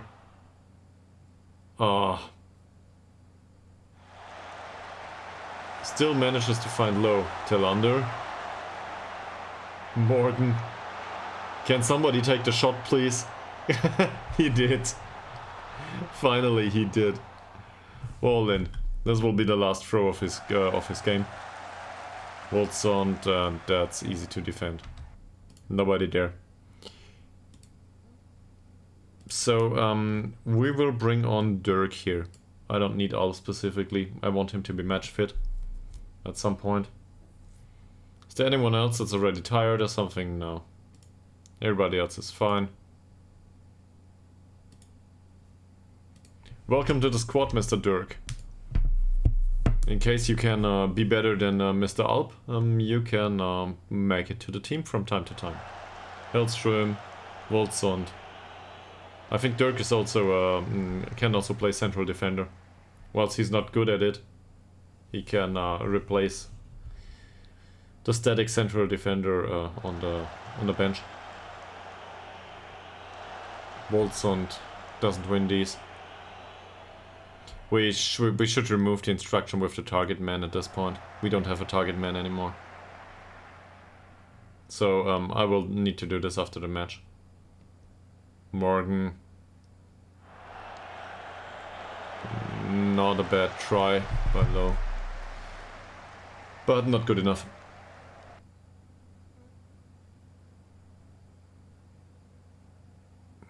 Tell under. Hellström for Cell. Into midfield, Morgan. With the weak foot, I guess. The right one should be the strong one.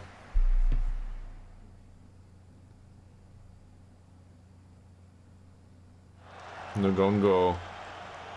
Not a problem so far.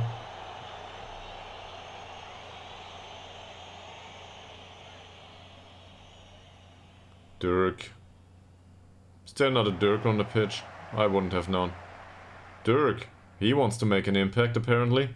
Wolfsund and Morgan. Morgan. Dirk. Forsell. Oh, Forsell. Yeah, okay. Well, he tried. There's not much reason to substitute Wolfsund other than him being a bit tired. So I guess we can try to substitute the players once they reach that level, the fair level, and we will bring on other players to make an appearance. And oh no, I was wrong. So it's Hellström that is fired up, but still, he looks a bit tired. We want them to make it into the season. So if everybody can get some time on the pitch, this is great. For Cell, that means Hellberg comes on.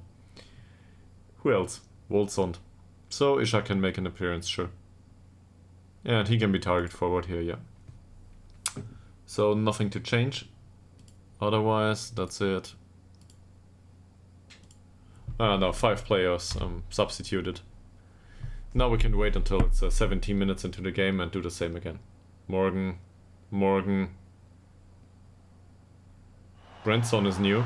He never made a single game for us. He's good though. Is this offside? Doesn't look like it. Morgan, Dyke, Ishak, Low. Well, we can be happy that this is a friendly. In a real game we would be really annoyed. Melander. Not a bad cross.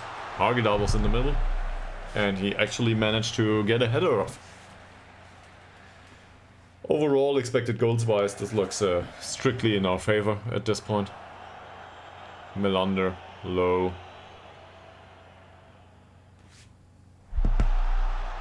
Bernson.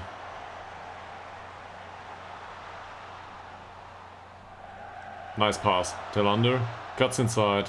Melander.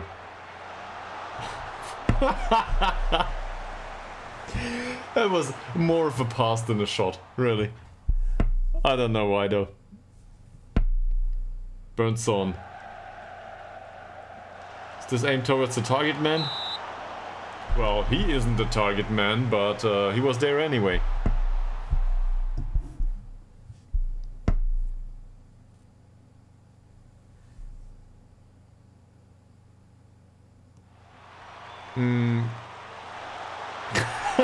Sorry, I just witnessed the most ridiculous goal ever. Well, at least for this game, probably. Yes, I like to play with Shadow Striker, actually. The problem is with Shadow Strikers, I prefer Shadow Striker to a Metzala, actually. But a Metzala works, well, he tries to work back to... I realize.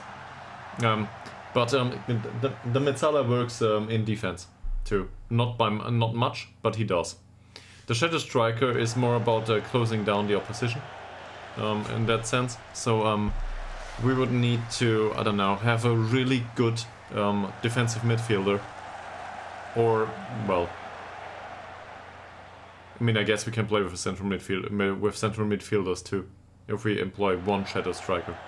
If we employ two, like you like to do, if I'm not mistaken, then I would probably go with a defensive midfielder in this situation. And that defensive midfielder has a lot of responsibility all of a sudden. But even if we play with two DMs or two central midfielders, they have a lot of responsibility in comparison to three, defensive-wise. And ours are not up for that standard. That's also our Shadow Striker is not well. The Shadow Strikers would probably be on point and be fine. Yeah. Yes. Okay. So central mid and box to box. Yeah. Okay. I would probably go with ball-in midfielder and box to box or something like this. More of a pressing system.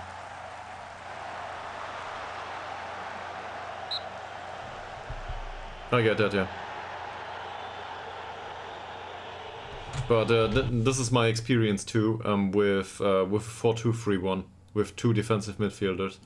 I despise that formation once I face it, but I love a 4-2-3-1 with deep defensive midfielders for the, let's say, the transition phase, because it can be really it can change from defense into attack in a second, and I love that. So in that formation, I obviously also love a Shadow Striker and a deep lying forward most of the times. No, I'm happy to talk about this. I didn't see it as a. It's fine. It's all good. I would prefer the other one actually, but I think this works better for this team in this league. And this is all that possession football and so on. So this is probably me on the internet at this point, but it's not me in Football Manager usually. Anyway, Speedy Boy comes on, and Dylan Morgan can probably come off. But that might not persist going forward, right? If they want us to play attacking football in another club or something, I will happily do that. Without the possession, that is. Also, you need a player material, and, well, we have what we have. And at this point, we probably have decent technical players. Come to think of it. We have some pace in there, but for example, it's not like we have a really strong forward anymore. So the entire target man stuff needs to go.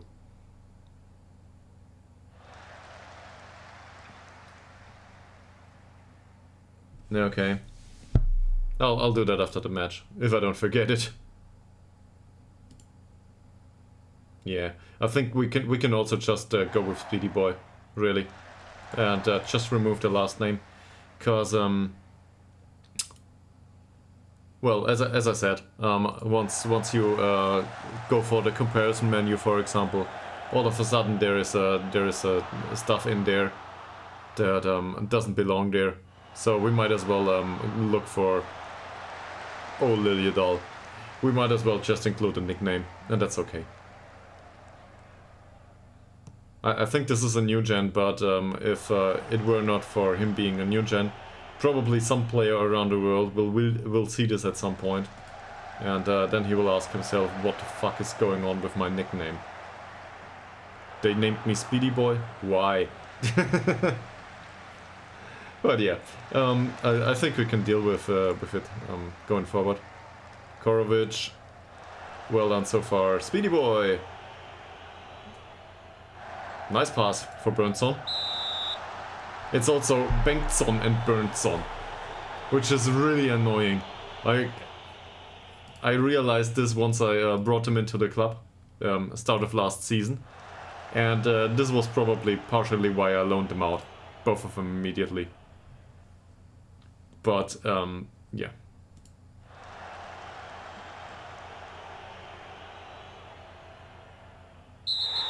What's this? It's a penalty? Yeah, at the age of 40 he will do that. Melander. Rock solid, even on snow. Nice one, well done. And they are all fresh more or less. So that's fine, we can praise them and then we can move on. Yeah. The keeper seemed to be rooted in place there. A bit cold, probably.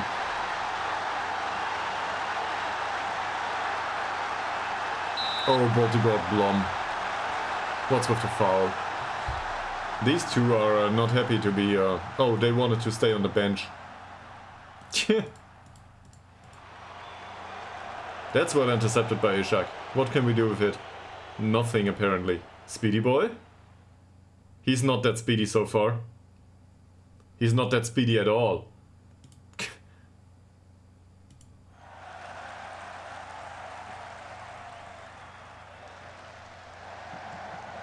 Sundqvist gets off a shot. We will change formations here and see if we can have some speedy boyness going on. I don't think so though. So overall we dominated a bit the match. After all, it didn't look that way in the first 5 minutes of the game, but overall I'm happy with it. Wickberg, Berntsson, Korovic, Ishak, Baltigord Blom. That's a nice long ball for Ytterhogdals, but it is too long. Ytterhogdals is fast, but not that fast. And I stand by that statement. Ytterhogdals got, I think he's got pace 11. That's something. Could be a bit better. Oh, that's not a good one. Baltigord Blom. Dyke loses the duel. We actually concede a goal. What is going on? Well, we need to cut out these errors in defense. On the other hand, this is a slow guy putting the ball right towards the opponent. And this? Who was it? Melander. He's not a defender. Great! This is not what I was looking for from a friendly, but anyway. Now we've got 9 minutes to go.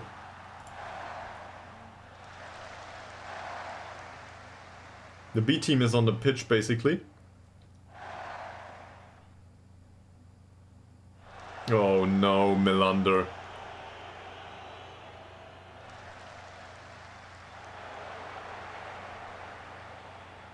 Well defended by Baltigord Blom this time.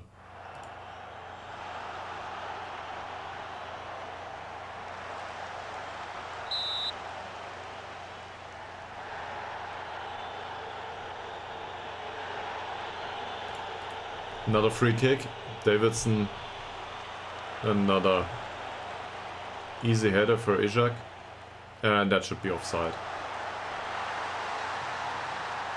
It isn't? It is. It's offside. That was closer than I imagined, I guess.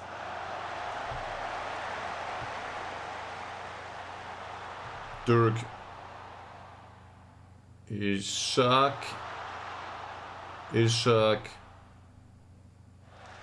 Will he go down? No, he doesn't.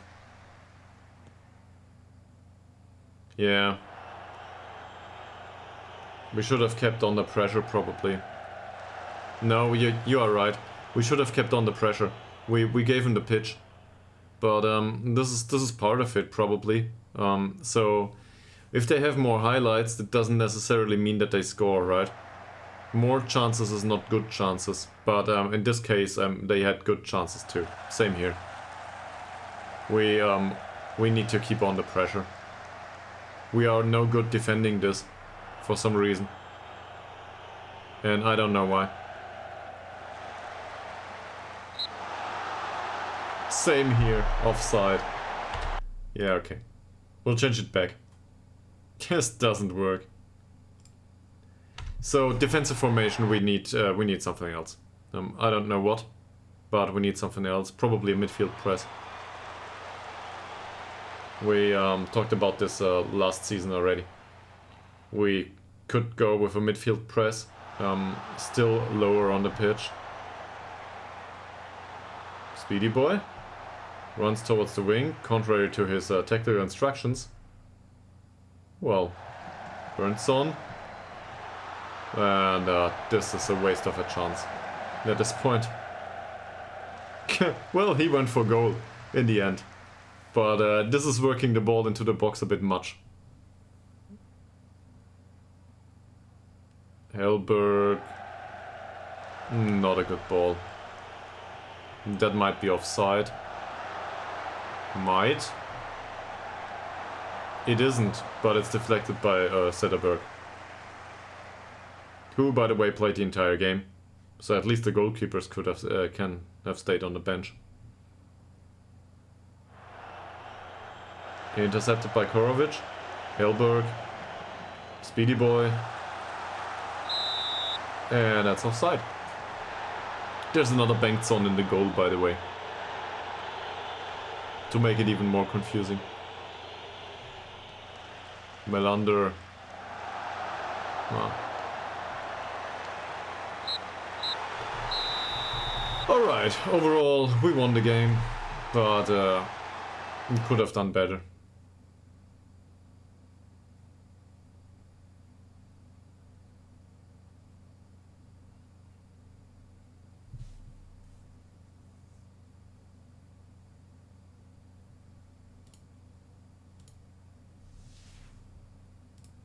I'm not happy with 3-2, that's not okay. So I don't want to concede 2 goals. That's not good.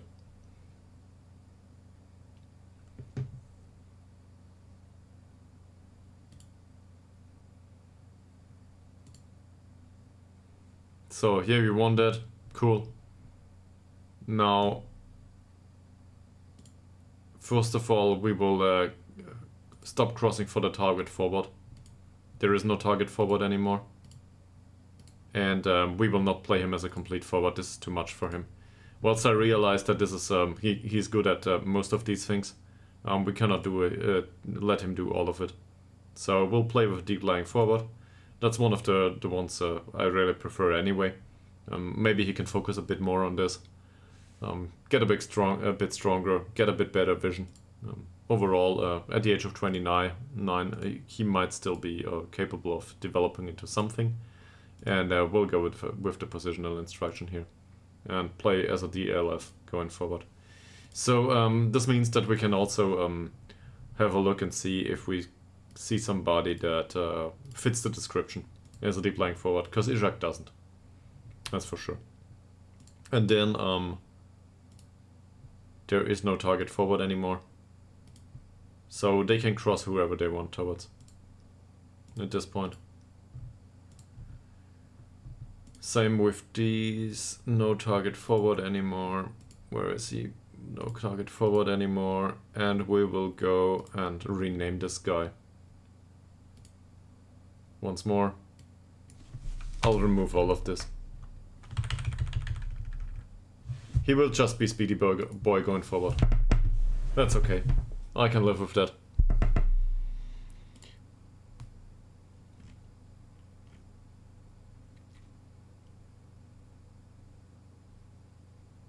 They want him on loan. Fine. Alright. So, I will use this and go for a short break and get some food from the kitchen. Because I'm really hungry. And have a look into the things I need to do before my girlfriend gets back.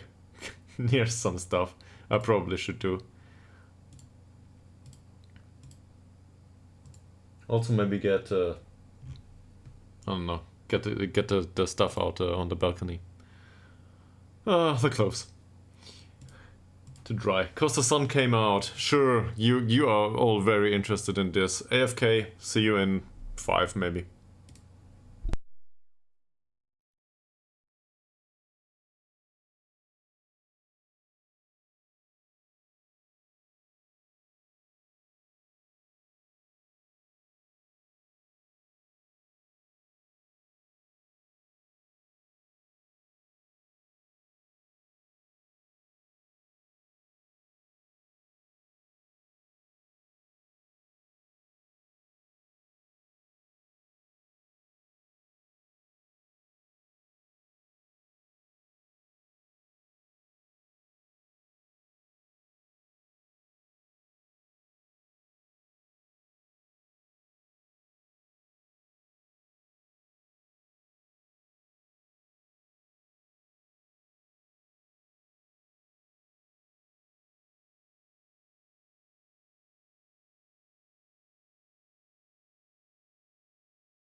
Alright, I'm back. I found food.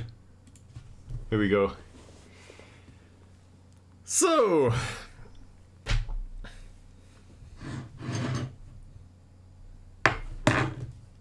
most importantly, food.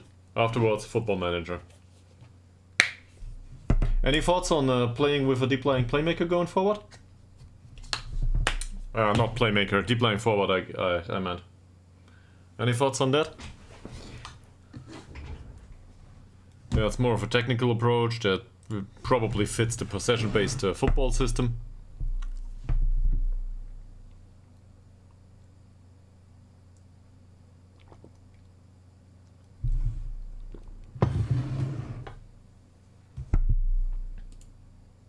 So, do they have the technical capability to pull this off? Probably yes.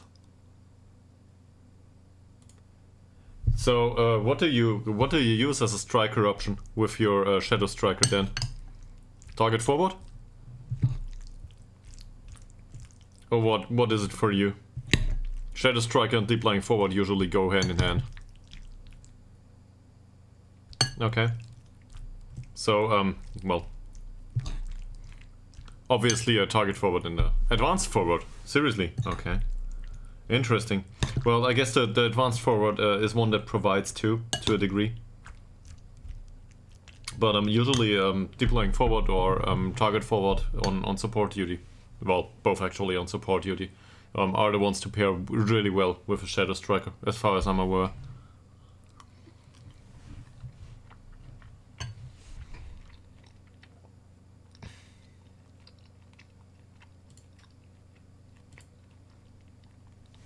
Especially if you have one of these that is absolutely incapable to score himself.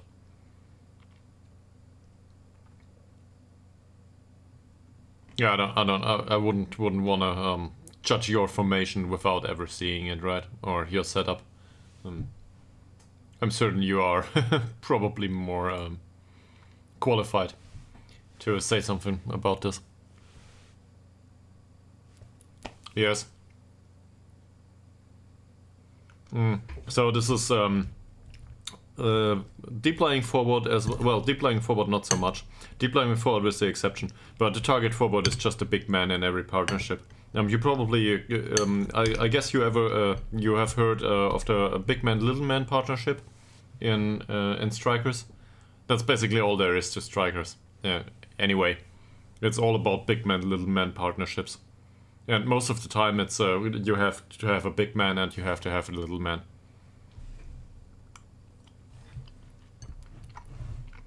No, okay.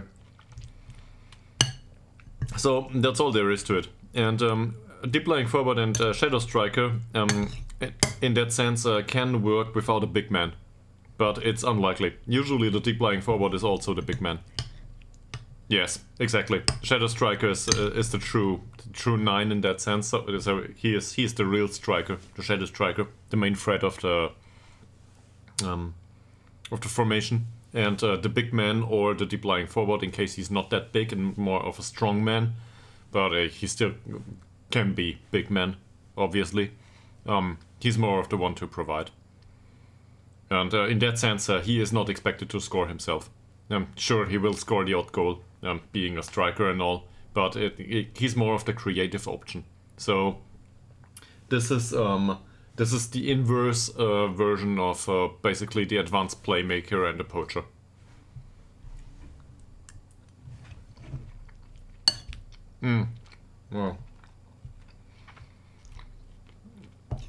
Well, from a technical point of view, but not with the big man, little man, obviously. Advanced playmaker poacher doesn't contain a big man. But a poacher on his own is really... a poacher is so focused on scoring anyway, which can work just fine if you have a good one. But the rest of the squad carries him. Or he carries the squad, however you want to put it.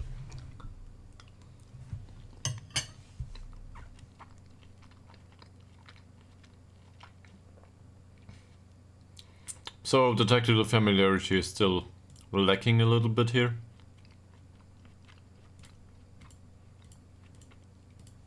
but overall this works. Defensive formation, not so much. So, what we will teach them in defense is to push up more. We need to get the opponent away from goal. So we'll go for mid block. We might even go with a higher defensive line at this point. I don't know. No, let's go with standard. For now.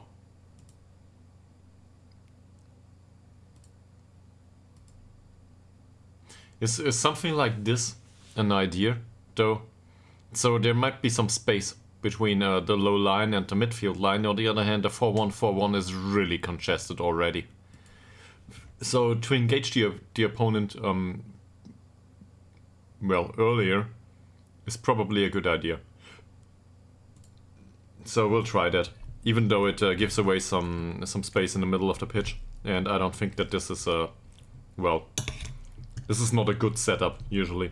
But with a 4-1-4-1 we might pull it off.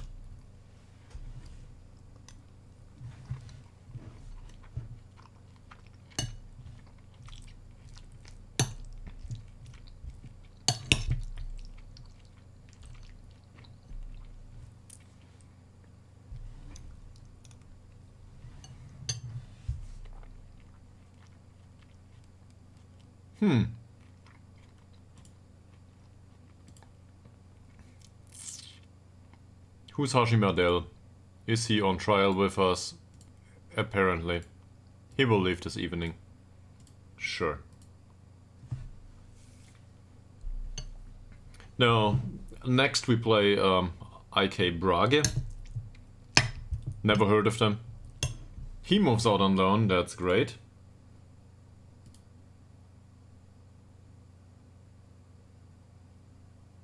I just got a message that I should apply to TwitchCon in Paris. Yeah, cool. Or get a ticket for it. Je ne vais pas.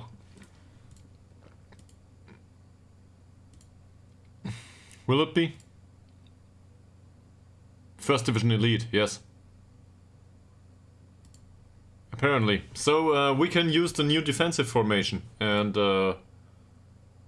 be happy with it or not. He can develop out on loan, great. And Henderson, he can also develop out on loan.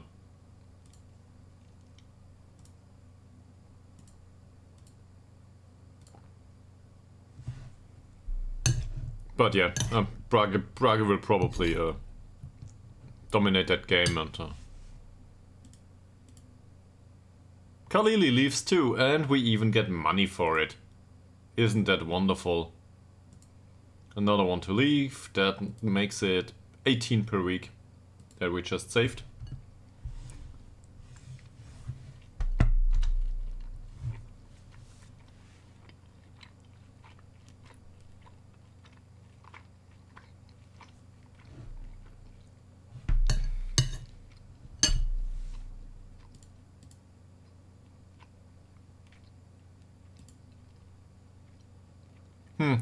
Yeah.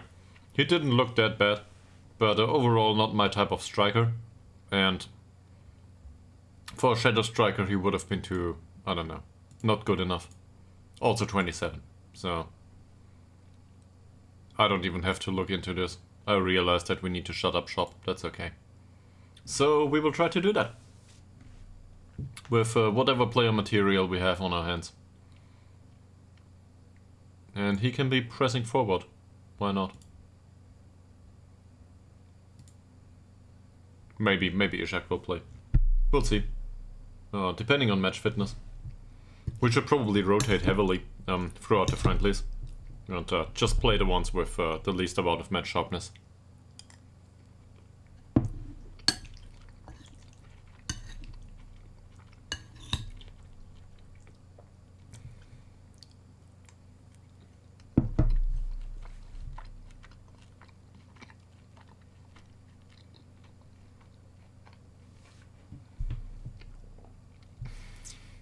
I would have loved to get rid of a few more youth players though, but apparently they don't want to pay the wages for the youth players out on loan.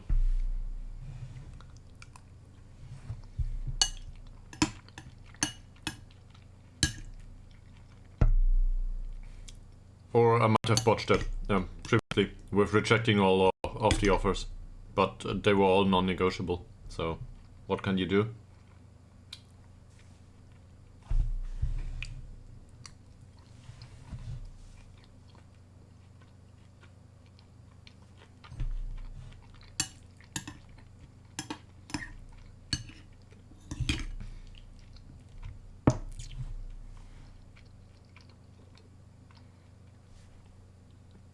I should also have a look at team dynamics, in case, well, hopefully it works.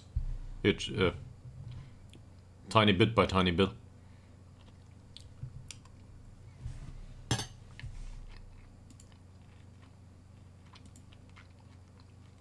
Cool.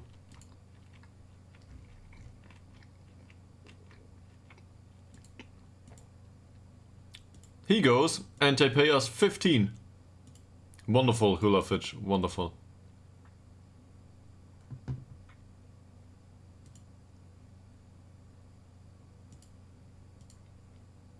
Great. It is Alich. This does not look bad. Where do you come from?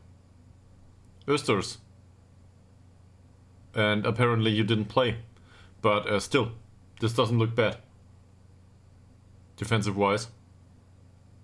This might be a wonderful idea. In case he is willing to come in for trial. In case. Oh, I wanted to offer out the youth players. At least some of them. Let's do this.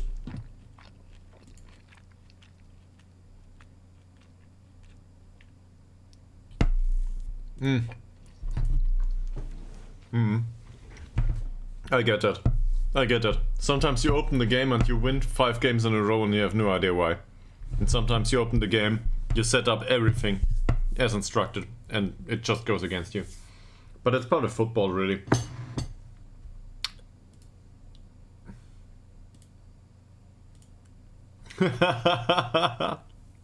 And sometimes it's the other way around. You play the last in the league and you lose 5-0. Yeah. Sometimes that stuff happens. So he comes in on trial, that's great. And we will look into the youth squad. Here we go. Actually, development center is fine too.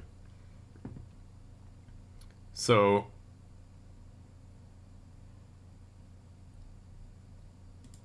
Fredrik Nilsson. He's a fairly pro. And we have listed him for loan, and nobody wants him, apparently. Why not?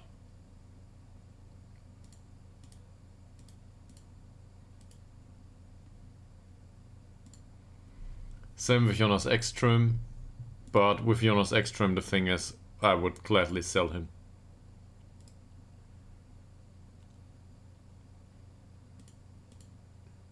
We'll do both though. So Jonas Ekström is really fast, but he's got a decent foot for dribbling, but the technique of 2 and, well, everything else, with the exception of the flair, tell me that he will not make it. Not at this club and not anywhere else. So either we want to loan him out or I don't know. And with him, brings ball out of the defense is really crappy if you've got dribbling 1. So I don't want him.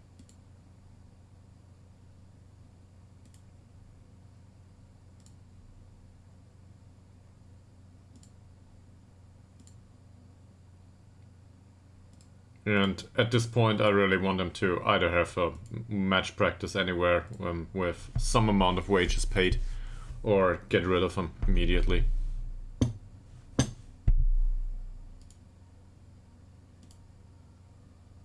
He's determined. Okay. Well, 18 to 20. Not bad. We don't know yet. It's always the same answer. They always call me anyway. Will he make it into the squad? I don't know.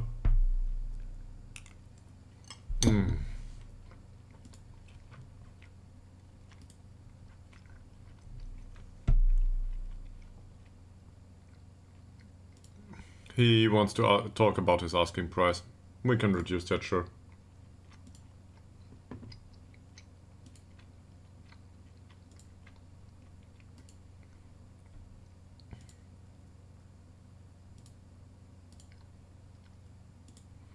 So with him, the story is a bit different. But really, he will not make it into the first team either. He might develop into something if he plays. But if I look at this from an all-time perspective, I hate to do that to a perfectionist, but he doesn't improve at all. So in that sense, he's worthless. Seriously.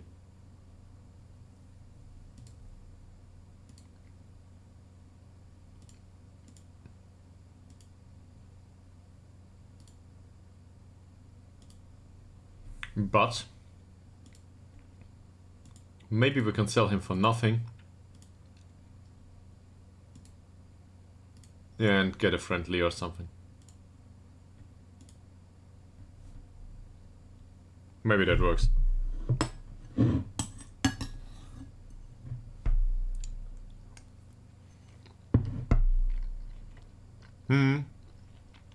Yes.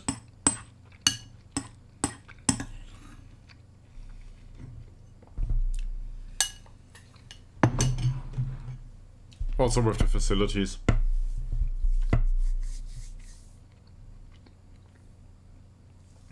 And all the training he can get with in Ytterhogdals IK is shoveling the snow. So that will not work for a footballer.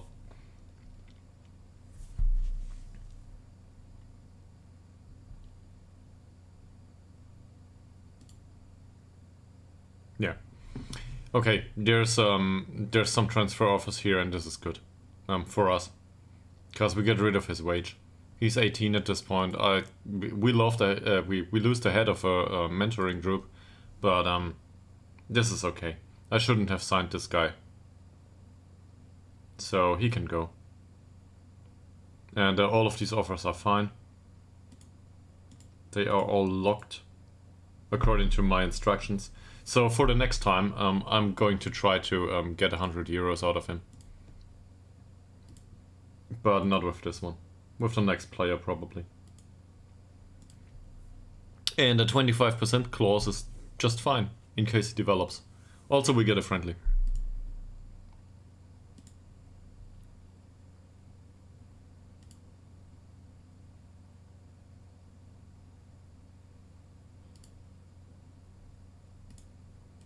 Okay, so we don't offer him out for loan.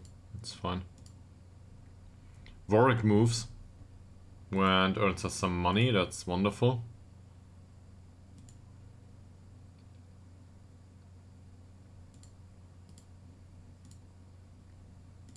Peter Westin is finally old enough to be, well.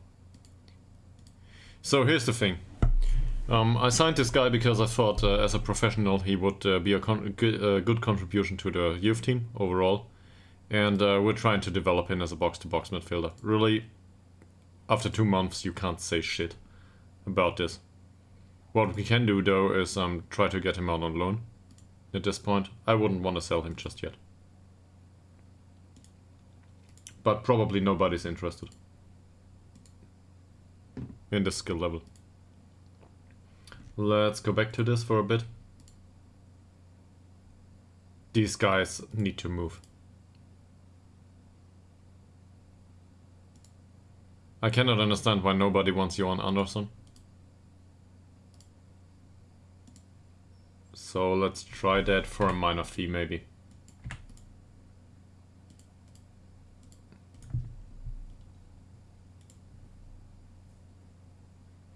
With Frederick Berggren.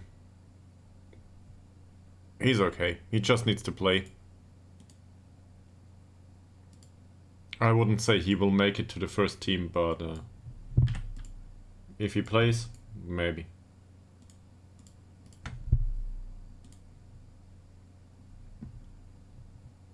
This guy, we just signed him, and, well, for the second time that is. And now we're gonna loan him out again, if we can. This is all small money, but if we can pull it off on some of these people, overall, it will improve the financial circumstances of the club. He is not bad.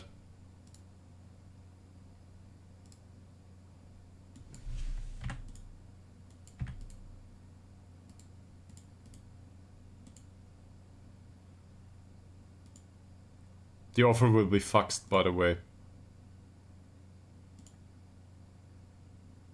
Where is it? It will be faxed. Seriously?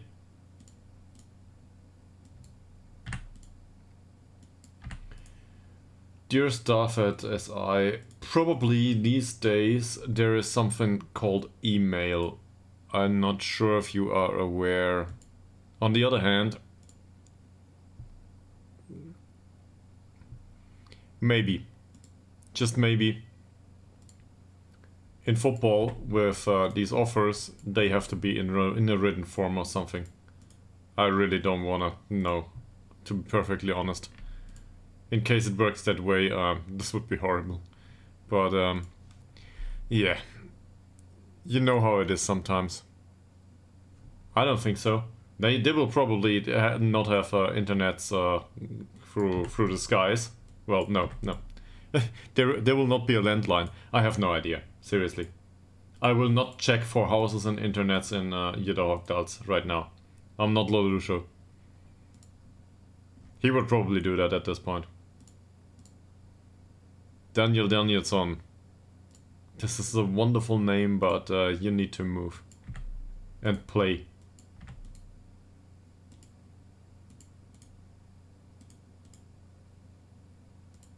Okay.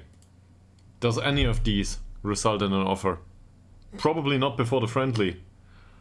Now we need to get through the friendly against Prague. Yeah. The pigeon will fly as fast as it can. Berggren. Somebody wants to have Berggren at least. That's a central defender. And he might even play. Yeah, as I said, I want money for him. Not much, but I want money for him.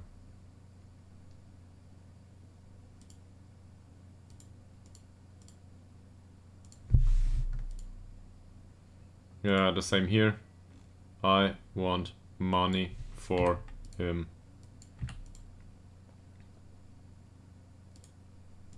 Stuff with the regular starter is a bit important, but not that much. And they signed Luca Colville, which I am not interested in any way.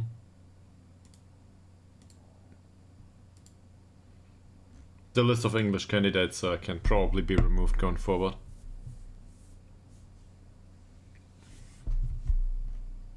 And now we will need to play the friendly. I'm already annoyed by this. Okay. So they all played one game. On the other hand, this is still light workload, so whatever. He will not play as a ball-winning midfielder here. There will not be a ball-winning midfielder here going forward. This is shit. This is okay. This is not useful to him. Here, the shoot less often can come off. The cross less often can come off. Take more risks. Is this still fine? Probably. And we can put Ishak on the pitch for Wolfsund. He's more of a pressing forward anyway. By the way, Shadow Striker and pressing forward work fine too.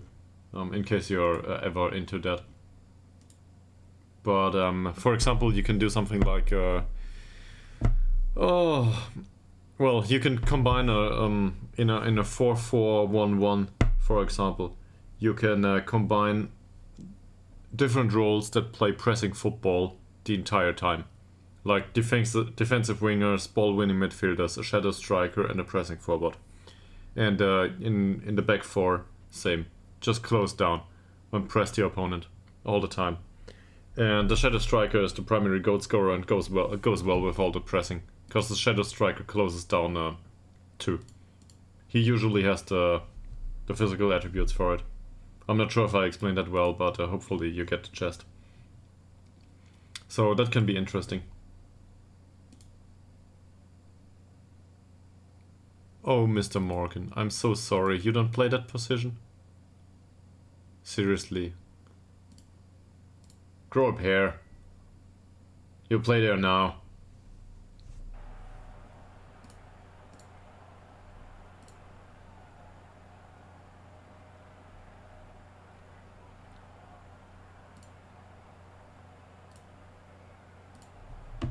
That was not enough, apparently. I will not raise expectations against Braga, though. So, let's tell them to have some fun on the pitch.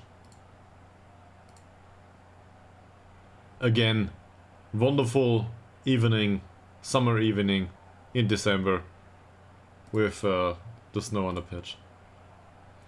OSI. Also, it's raining. Apparently it's raining snow. Just like last time. The weather in Ytterhogdals is fantastical. In any meaning.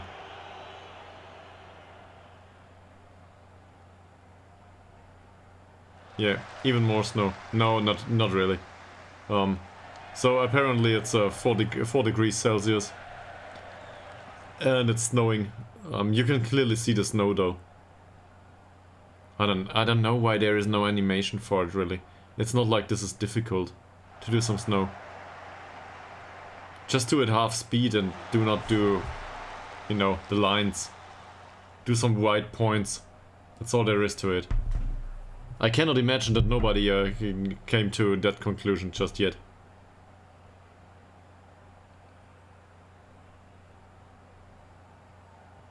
You sure about that? This might be the lighting.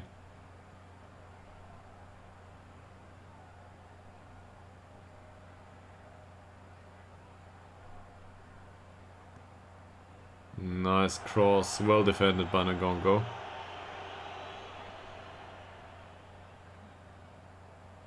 So far, so good.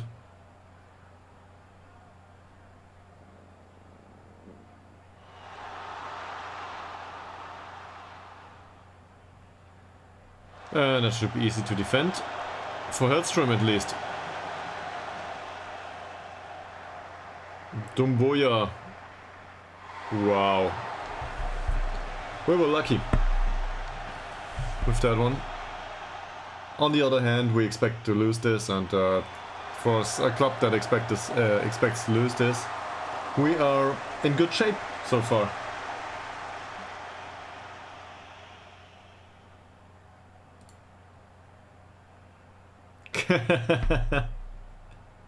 Maybe, I don't know, man. Maybe.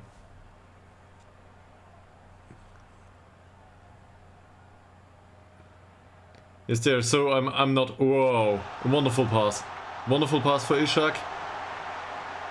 And then there's this.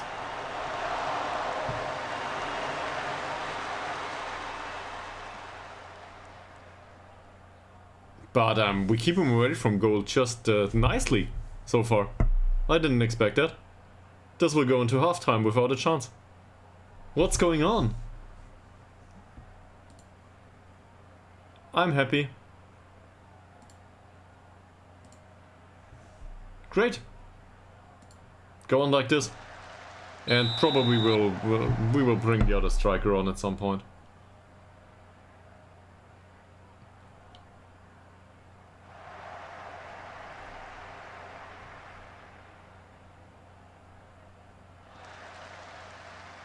Yeah, true. The fans, the count of fans is interesting.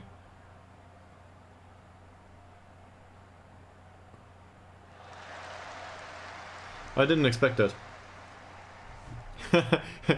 Falling asleep in this climate is probably not a good idea, man. Probably not. But hopefully they will go for the stadium. How's it called? In German it is Glühwein. So I will need to look this up.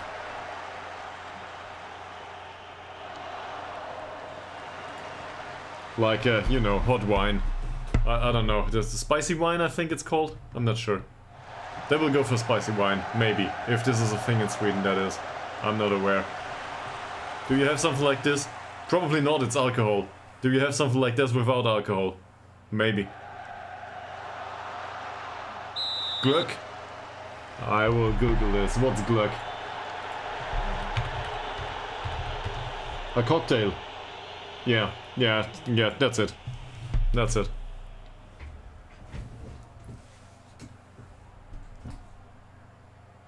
That's, I wouldn't say it's the same, but it's similar. Ytterhogdals for sale. Nice one. Low. Hellström. Walden. Nice lob here. Oh, Ishak. You could do better. So Ishak and Morgan are on a yellow at this point. Yeah, same here. Same here. But, I mean, Christmas is not long over yet. Is it February or something here? Yeah, it's the same here. And we've got the Christmas fair. It's not. How do I put this? Well, there's these things all over the city with spicy wine or glögg or how you want to put it. Throughout Christmas and well, a lot of bad merchandise. So that stuff exists, and it's a tradition to go there and be drunk all the time. A tradition I don't adhere to anymore, if I ever did. But well, on the other hand, this is Bavaria. There is always a reason to be drunk here. So yeah, Wolfsund might come on as a pressing forward now. Same for Cell is rather tired, so Hellberg can come on. This is probably where we fall off performance-wise. And we will bring on Liljedal for Morgan. And if he's not happy with it, he can go off immediately. The same with the entirety of the squad, really. They are tired, they can be replaced. So the second squad comes on. If it doesn't work, I don't care. This is only a friendly. Oh, Melander is in the wrong position though. Melander here, Korovic here, Tillander is probably missing, so Speedy Boy, Mr. Bengtsson here, and that's it. Do we want to switch off Zetterberg too? Sure, why not? He can come onto the bench. Well, probably in for a hot shower. Maybe not a hot shower, I'm not sure. Probably they have hot water in Ytterhogdal, so that'll be fine. But I'm not sure if the away team gets hot water. I think there was a story about Darmstadt at some point. So in case you're not aware, Darmstadt 89, I guess it is in English, is a second league club in Germany. Oh no! There we concede one immediately. Looked like it was offside. I was just about to say. So anyway, in Darmstadt, they didn't have hot water in the showers in the stadium or whatever on related on the pitch. They didn't have hot water prior to going up to the Bundesliga for that one season. That must have been fun for the teams. It was. I'm not sure how it is these days, but it was a really old stadium with well, enough space, but not exactly top notch. You know, with the pests and a lot of gray areas. It is pests, right? I think so.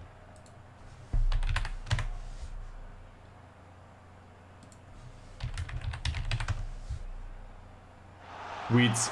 Well, it's pest plants. Goldberg, there we concede one. It happened. Well, we cannot be too unhappy about it. If we lose this one, this is not a bad thing. But if we lose it like this, that's okay. Also, money-wise, this might just be okay. With the amount of people here. Burnson goes forward for some reason. Korovic. Melander. Burnson. Nice cross. Ah, that's not enough for Lilydal. Yeah, overall I'm happy with it. Now obviously this is the second, this is the B team basically. This is all the substitutes and emergency backups at this point. Well, not all of them. Speedy boys on the pitch. But seriously though, these are not the first suit. So I don't expect them to turn this around. If they do, well, we got lucky. Melander with the corner.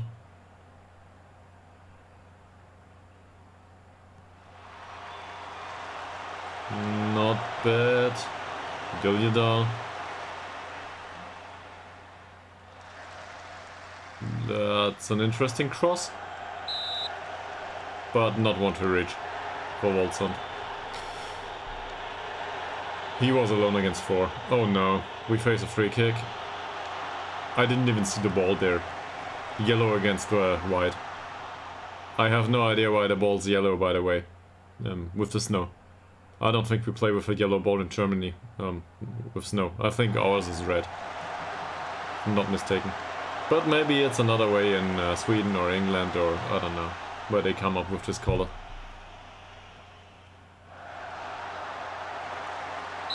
That's interesting.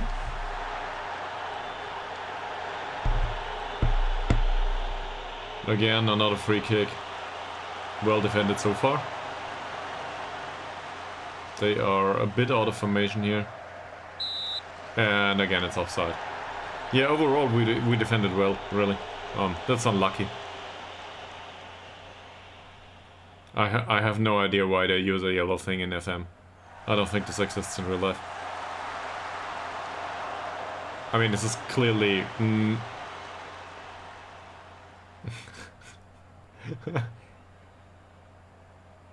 Exactly. That's a nice way to put it. I would have compared it to probably things in the snow that might exist if the opposition is I don't know, anxious. So I don't think it's a good choice of color on a snowy pitch. Well done. Hey, I phrased that nicely. I'm trying to get to it. I don't want to have a I don't know, a strike on the channel at some point for swearing too much or for being I don't know. I don't want to be the channel at some point that is related to the TV series Shameless. Let me put it that way.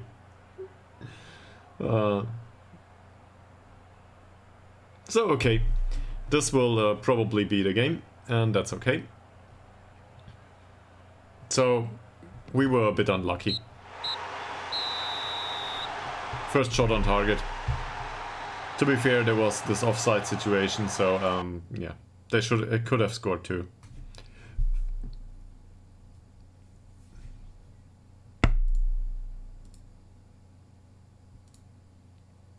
Overall, this is fine. And now they can have some additional match practice. Or, I don't know, replant the grass probably.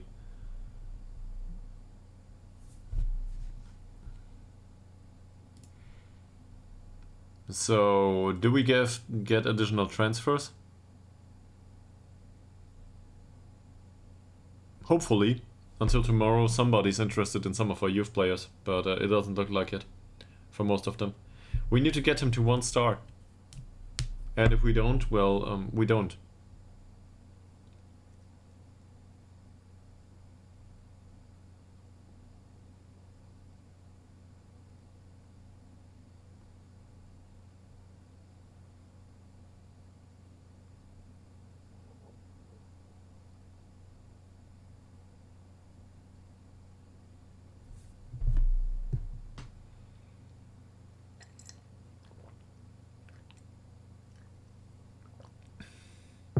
I'm also impatiently awaiting the match schedule. And the season preview, really. Season preview might already be up. So, apparently we remain in the Swedish First Division North. Which is, I don't think we played here the entire time. But in all seriousness, I forgot. I think we might have played the Swedish First Division South. At some point. And Karlssons. Karlssons is in here? Did they come down? Oh, for fuck's sake, seriously? They went up and immediately came down last season. So, now we face...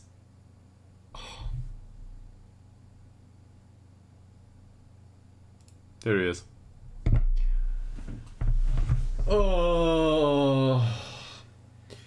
He will score another 20 goals this season. If they play him, that is.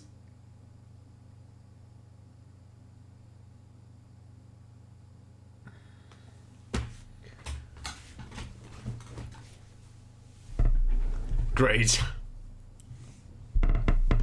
What's this about the young streamer you were watching? Make a Billion? Or the streamer that was close to new to Football Manager? Can you give me his nick? So we can be annoyed about Football Manager together? Because this will not end well. It certainly won't. They pay him 650 per week and he is deemed surplus to requirements. Well,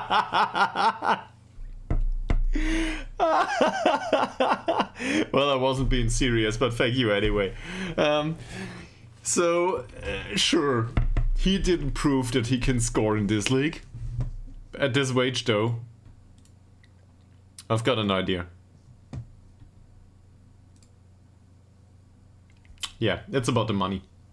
So I'm not gonna pay anything for him. And I will not agree to anything here, other than playing him from time to time in case we need him. I mean, maybe they want to get rid of him. I will not pay his wages. They expect something? I don't care. I will make this offer. The other idea would be we force them to a wage contribution. Oh, there's so many players here that need to leave.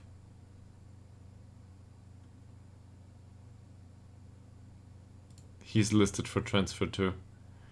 Well, okay, I have no idea about the other players though. I mean, Isaac Alholmström I know, at least. And at this point he's 23. Perfectly fine for our squad. We can just go with the old model again. I do not expect him not to score 20 goals if he plays another season for us.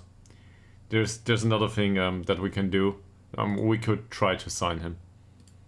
And get them to pay the wage going forward. But I don't think that's viable. There's another additional loan offer here. Okay, they're willing to pay a fee. Great. Same with you? Same with you. Who is willing to pay the higher fee though?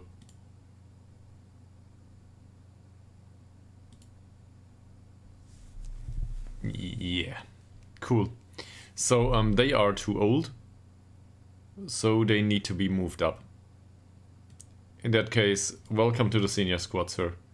Same with Berggren. Okay.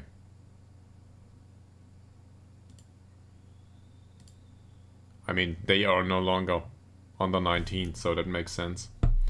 Jake Rigby. He apparently is still under 19 for some reason. I don't know. Nobody wants him though.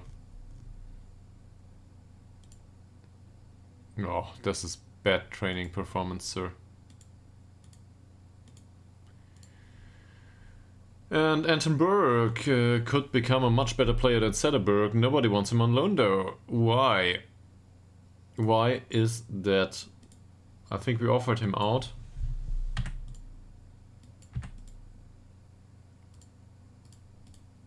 This doesn't make much sense. He's better than what we offer of the youth team.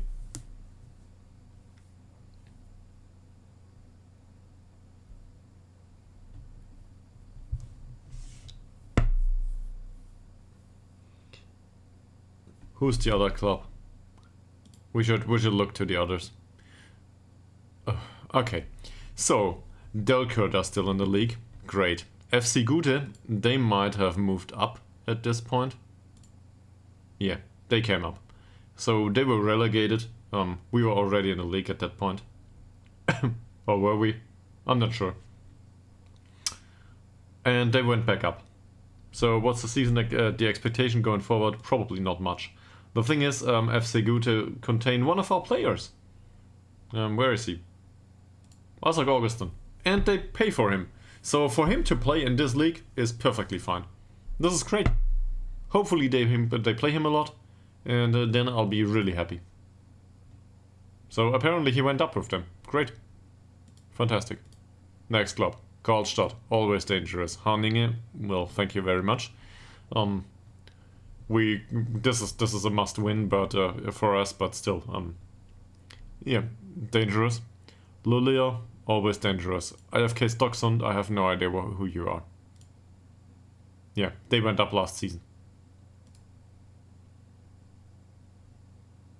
And money-wise, this looks really shitty.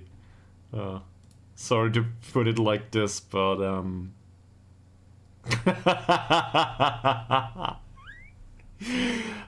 great. Founded in 2005. In, I don't know. I want to look this up. Where is this? Danderyd. Where the hell is Danderyd?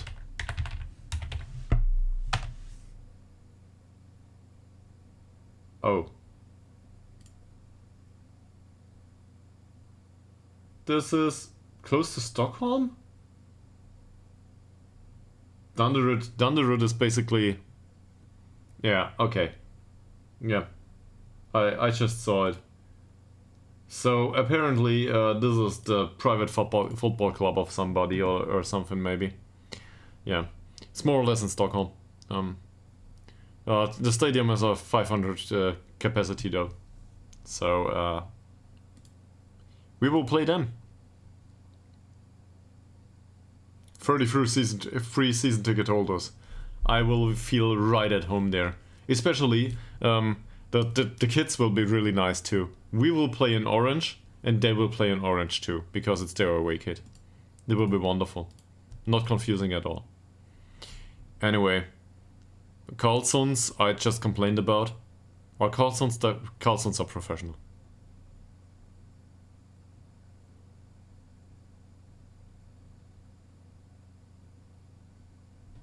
Okay, cool. Maybe I should pay it a visit at some point. Yeah, overall, professional club, this is really dangerous. Karlsson, they are the primary club I expect to go up this season. Them, not so much. Then we have Piteå. Fuck me. Piteå are with us in the league this season. Sorry for stumbling. Yeah.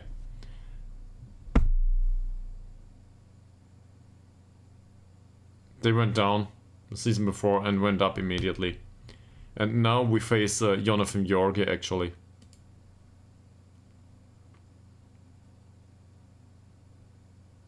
Star player on 35 euros. What's going on with your wages?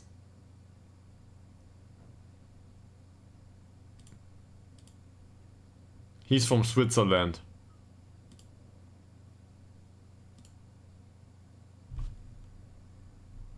Okay.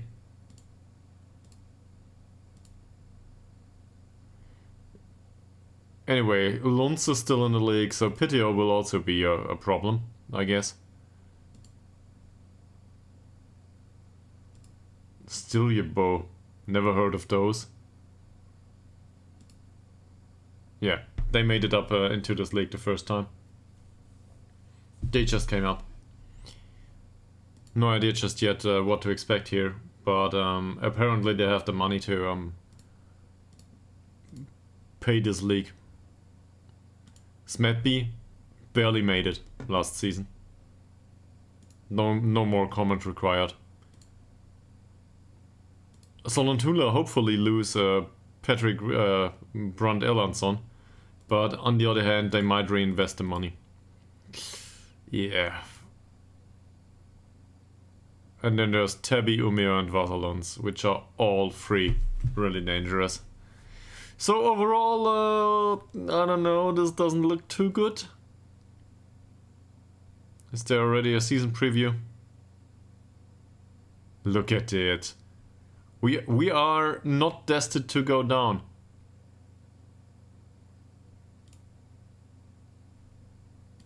Carlson's is a professional club.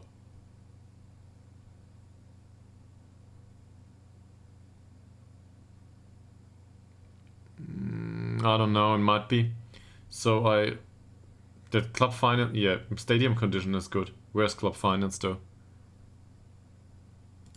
Usually there's something that says club finance is good or not good. Where is it?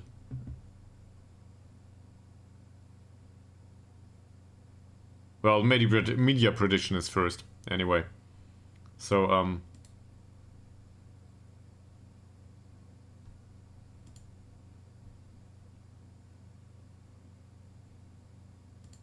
might be, yes. Might be. This is not a lack of skin, I think. Oh, it is a lack of skin, you're right. So, I had a skin, actually.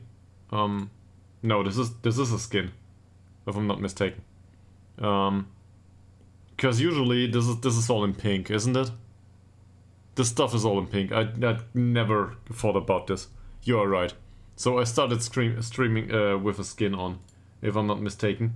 But the skin is just do everything in black, because I hate colors. Isn't it? I don't know. Maybe I had that in Football Manager 22 and I got it confused now. Was it 22 that had no, 22 I didn't own though. So it must have been 21. Anyway, there was some iteration of Football Manager. That's what that was. It's not pink, whatever it's called, purple.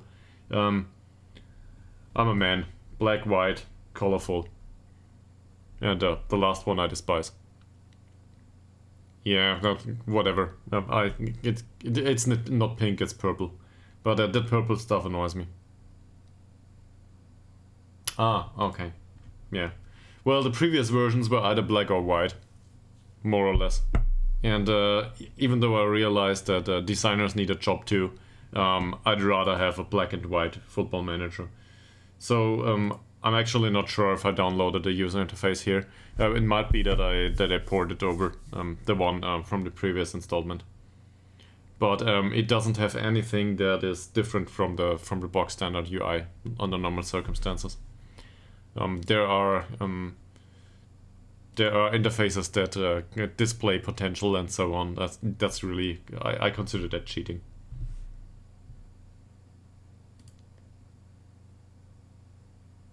I don't think there is any additional information in this UI. But seriously, I'm not sure if this is the standard. It should be somewhere.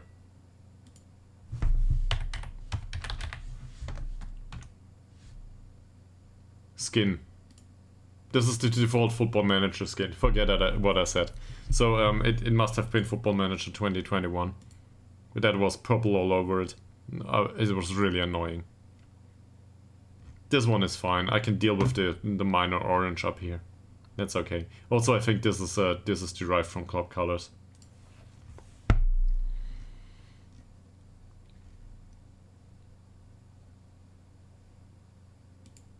I will look this up immediately. Yeah, that's alright. That's alright. It works just fine. Actually, there's a... Well, it's not so funny, but there's a story to this. Previous installments of Football Manager had a light skin as a default. And, well, if you're a software developer, you usually tend to despise light skins anyway. But, at least that's my experience. But on the other hand, it's not like I'm totally opposed to light skin colors. So I'm perfectly fine with black font on white. That's okay. But I lived in a single room apartment back in Würzburg, in a basement.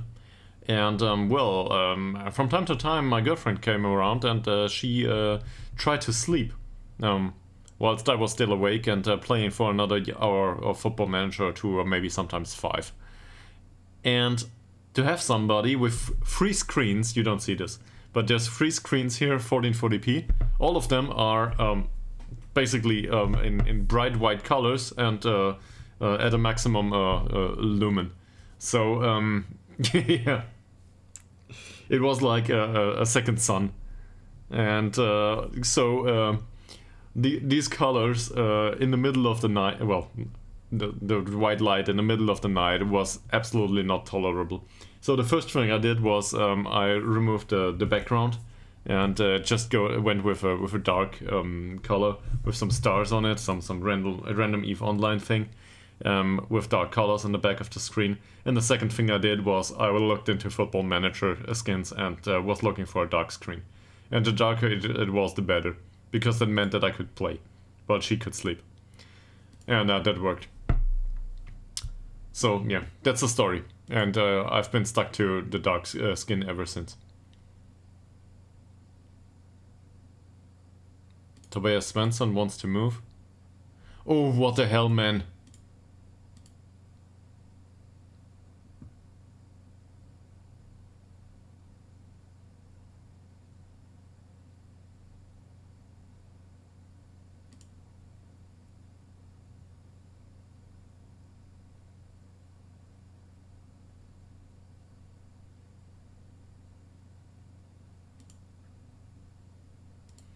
So we will suggest a price of 100 euros here.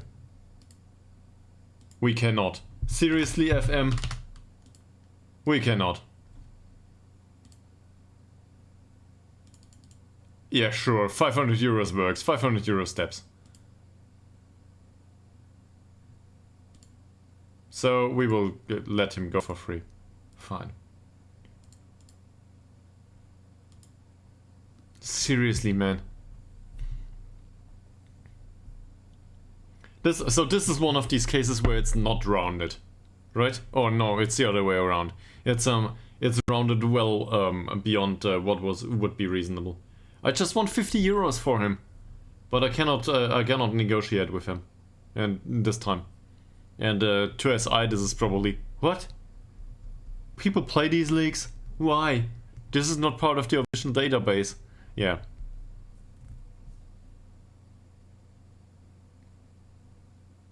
At least I know who we sold to Carlsons, though. We need to go back to this for a second. I want to know who we sold to the other guys. With Dobrok in the team. Transfers. Transfer history. Last season, please. So apparently we make some money this season. On the loan fees, though. So that's good. This looks way better than previous seasons. Transfers out. Who did we sell to?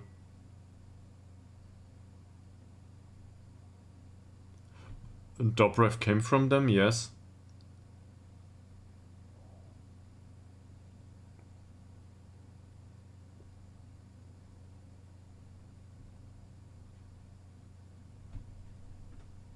Okay, that's even weirder. Yes.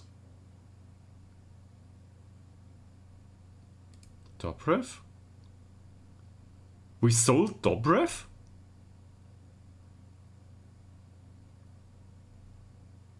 Huh?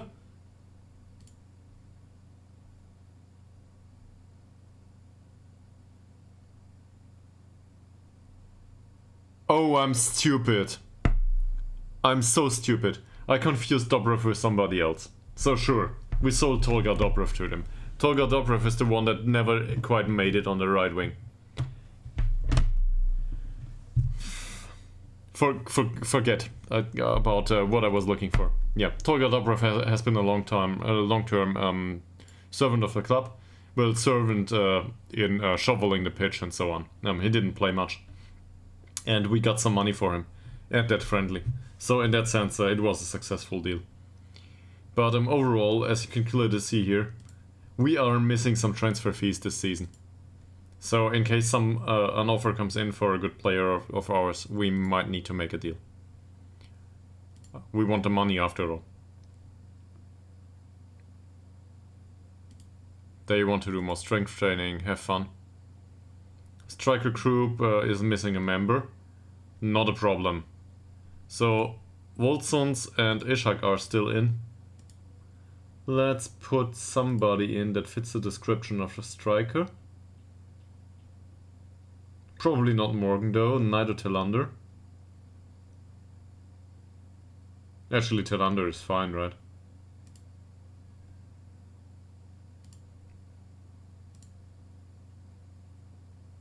Yeah, that's fine. I mean, winds up opponents is a trait that can be possessed by anyone in this squad, and they are old enough that the personality won't change much anyway. With the young ones, especially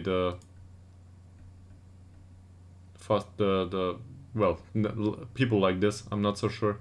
Dylan Morgan has traits that I don't want anyone to have. Skillermo definitely not due to the traits. Liliadal moves into channels, probably not a good idea. For Zeldo, he's fairly sporting. He can wind up opponents too, who cares? So why not? Sure. There's no effect from the group, but that doesn't matter much. And the others, we need to check them at some point. This would improve the quality of the coaching team, apparently, as a head of youth development. This would not improve the club finances, though. So, I reject that. Okay.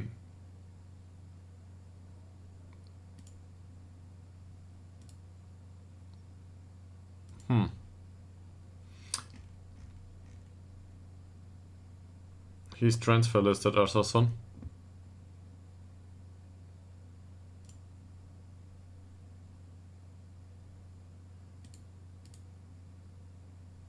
We will offer him to his current club immediately for a mere fee of 1.2k and a minor sell-on clause. We'll try to get rid of him immediately. There's a few players here that we might be willing to let leave. Yeah, on a loan.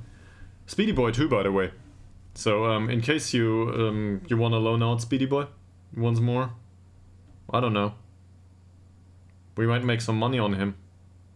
Depends on where he plays, though.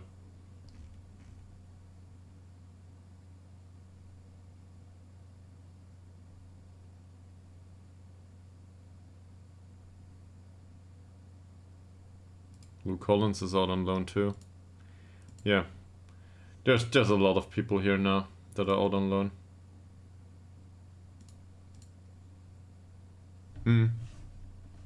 Yeah, the problem is he's behind Tillander, right?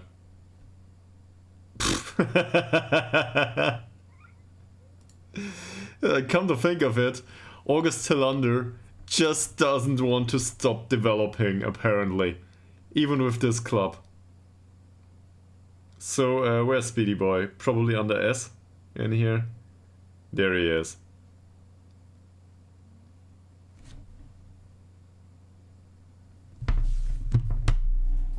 That's close though.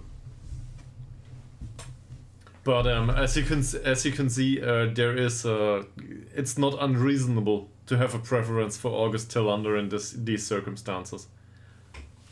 Especially as he's a long-term servant of the club. So he will get his appearances on the pitch, yes, Speedy Boy, definitely. But or I promise that I'll try. Warwick had some playing time too, so hopefully he can make. I don't know how much did Warwick have? 15 appearances.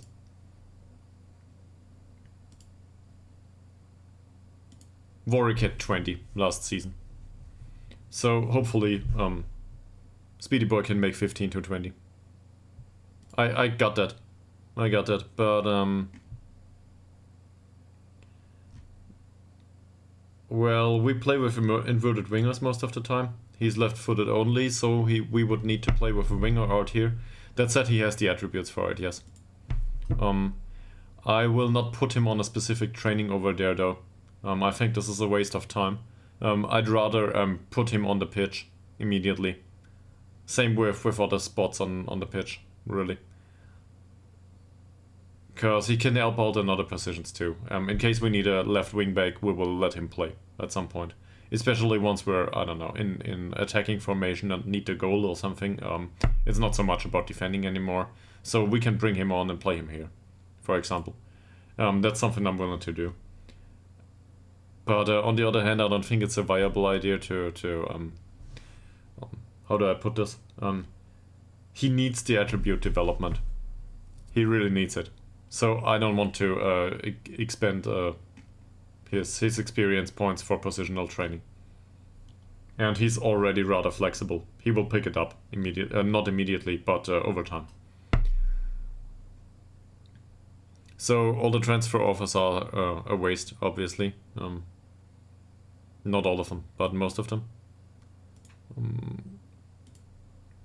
We could really do with better youth. I'm annoyed by my own management at this point.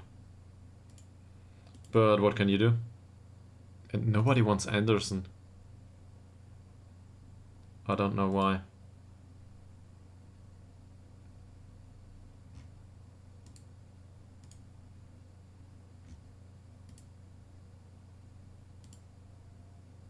They do not want him just yet.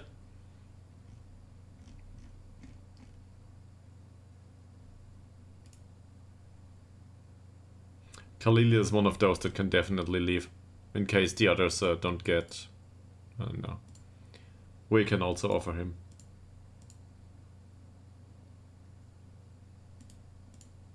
And the good thing, once he is out on loan, is that he will not complain about his asking price, because he cannot call me. There are no phones in Football Manager. So get out the door for some money, please. Muteba can go immediately. We seriously need to get rid of him. He wants to run down his contract, so we need to get rid of him now. And in Muteba's case, I think he's worth more money, but I don't think we'll get it. Other clubs know it. This will not happen. In case we don't offer him for cheap. Augustson. Well... Wow. Did he develop recently? Well, we just let him play. I think in Augustson's case, do we have a clause? No clauses. He's got contract till the end of the season. Apparently he's considered to be worth 2.5k. No, that's on us. So we will offer him out again.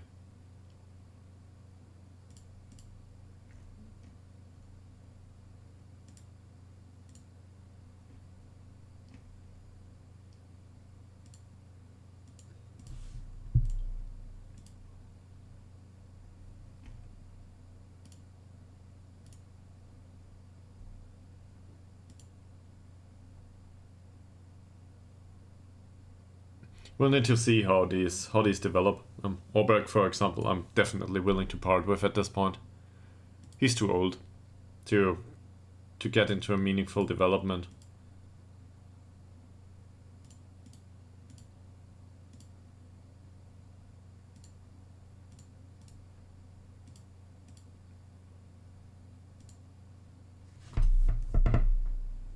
But I don't think anyone's willing to offer for these players. Yeah, it's just part of Football Manager. You gotta get rid of the trash. I was hoping for a few more of these actually today. Well, this session. But doesn't work out well so far.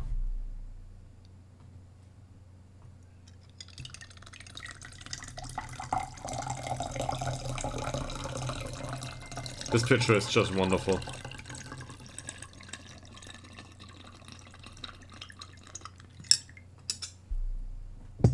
Okay.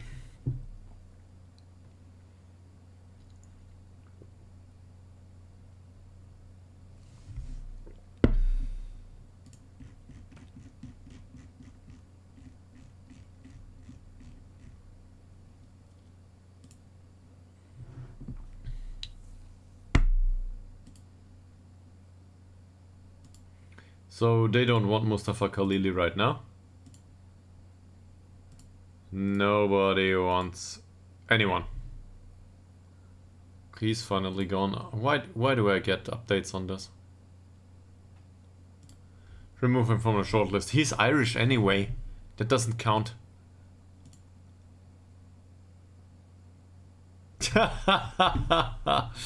Yeah, no.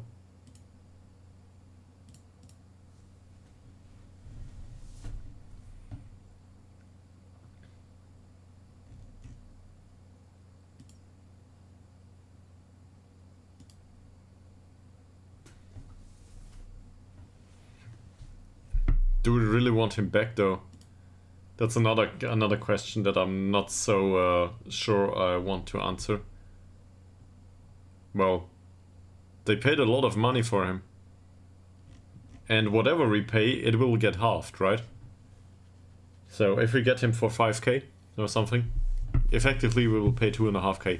Because we will get 50% back, if I'm not mistaken. There should be a clause. There's always a clause with us. There it is. 50%. So in case they sell him, which would be wonderful.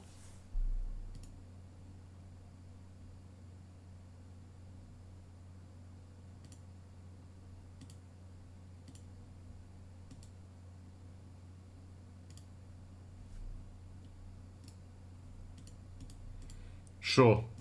Let's talk to the press and hopefully somebody else comes in and goes for Isaac Al Holmstrom. He's a good player after all.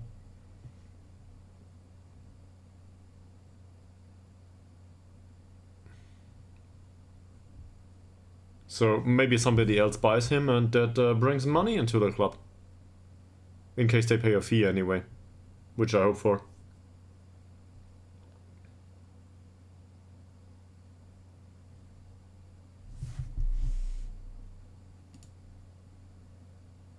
Ostrom 7.95 rating. Well, young one. If only you had some playing time somewhere.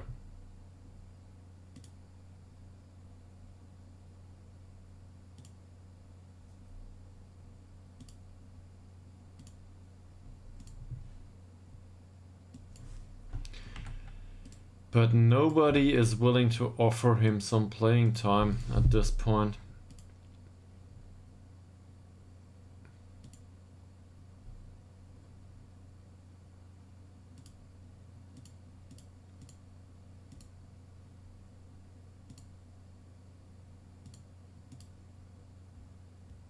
That doesn't look much better so far.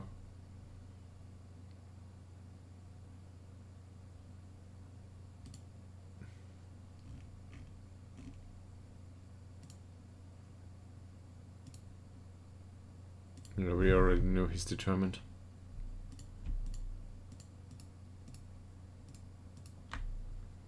That's 7 players plus 26, so 33 players. We need to get rid of some of these. That's too many.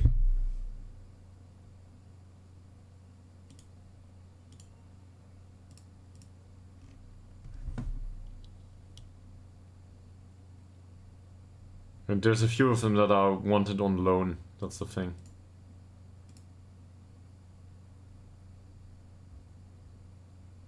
By the way, this boy is also rather speedy, and he can play on both wings. Just saying.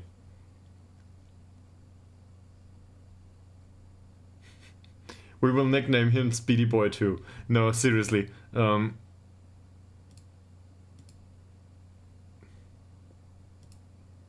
the thing is, there is no interest in him.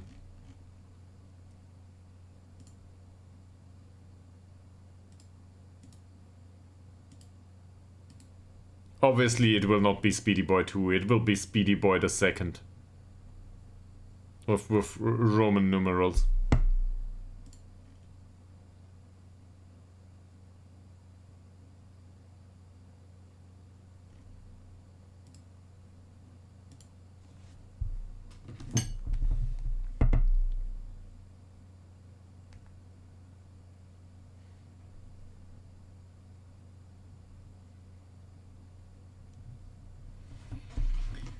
So, friendly against Carlsons. This will be a great match for the preparation for the season. We will see how it feels to get hammered. Probably face Isaac Al Holmström.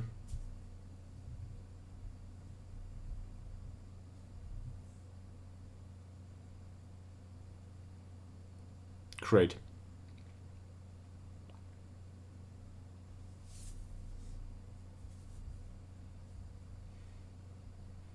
And by the way, the team bonding doesn't work either.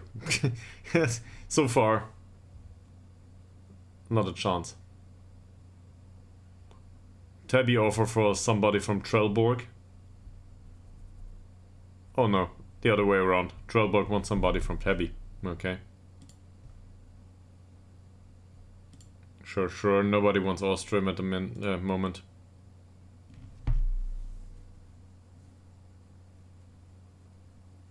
There's also people that want Warlin.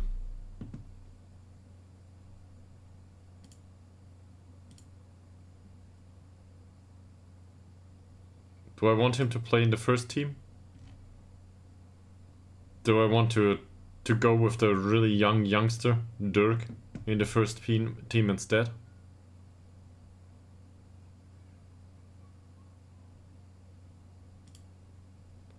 None of these is any good.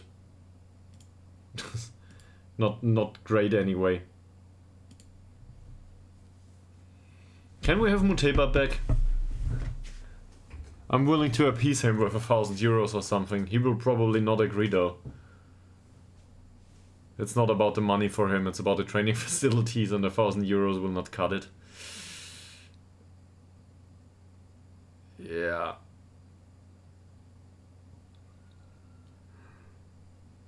So overall this says Warlin.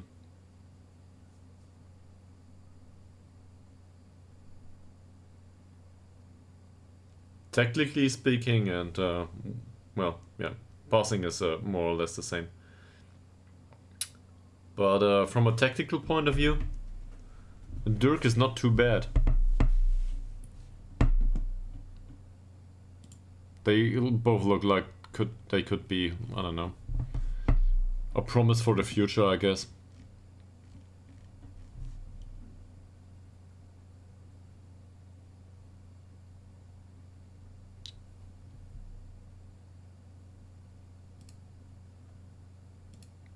Berggren will leave the club on loan, hopefully. Berg and Coleman, not so much. I'm not sure about Westberg if we want to keep him around. Otherwise the club will complain about a lack of depth and defense, probably. Well, in goal. But sure, let Westberg have a game. The other ones here need to be match fit anyway. Against Carlsons, at home. Defensive formation it is. We need to learn this. How to play this. So, let's go with it.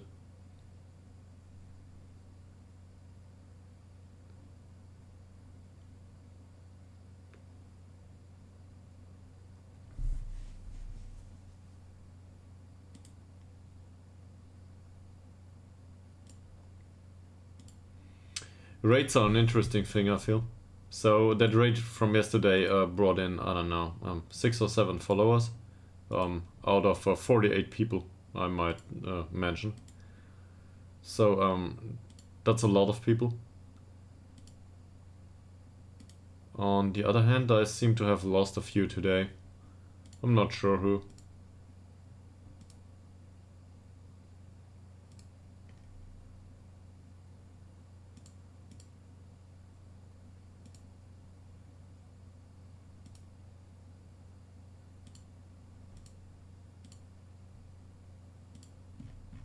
Well, who knows? It's part of it. Some people are interested in the content and then they are not interested in the content anymore, and that's it. That's how it works.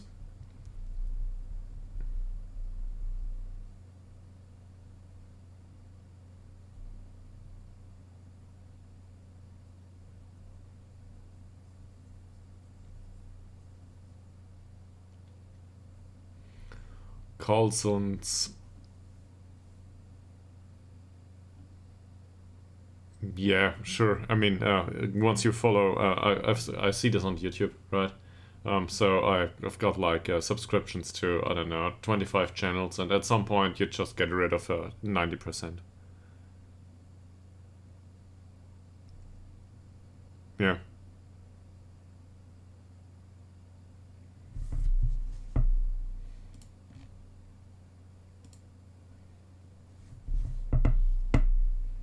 There's so much content that I'm not able to consume at this point. For example, I don't know, all that fitness stuff. I had subscribed to a lot of that fitness stuff, and it's not like I'm not interested in that content anymore. But I mean, I've got my problems getting in proper training at this point. I sit in front of the screen all day. It's just like work. More fun than work though. But anyway, or I don't know about a new job yet. But maybe it'll be a lot of fun to me. But anyway, sitting in front of the screen all day doesn't exactly make you prone to lift weights all of a sudden. And also, I need to get some space here to lift weights again. So one can probably see this here. I've grown really. It's not small, so thin it is. I could use some lifting at some point.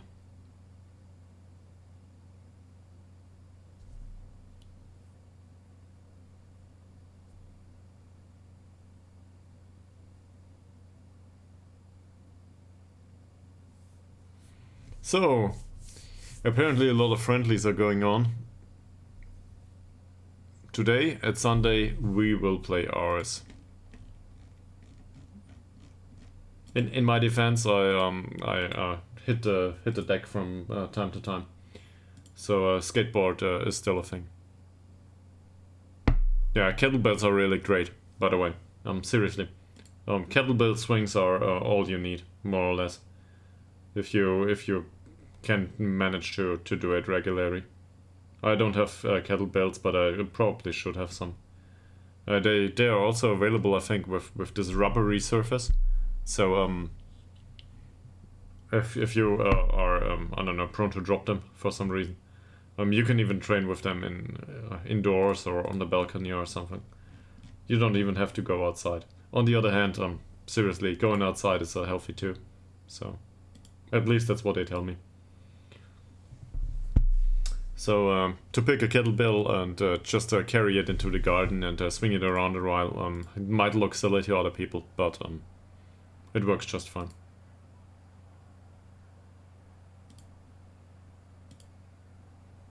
Impress me. Is there sound in the background? Oh. That got turned up a lot here. Oh, desktop audio. Not sure if the sound in the last game was too loud. I forgot to talk to the players, who cares?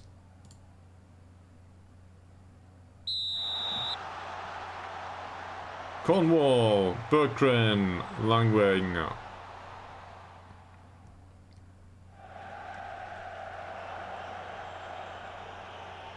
And now we will try to find out if any of these is any good on the counter. In snowy circumstances, not so much so far. Ishak, low. Forsell, Ekman, low. Low. Just what we wanted. A long shot.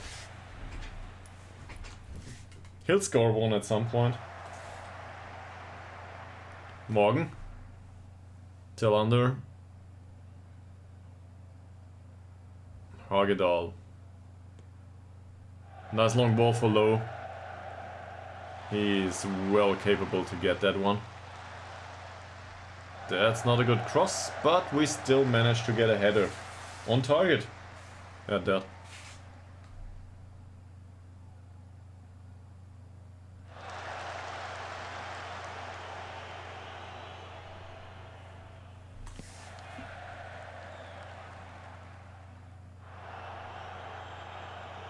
Not a big problem for Ytterhogdals so far.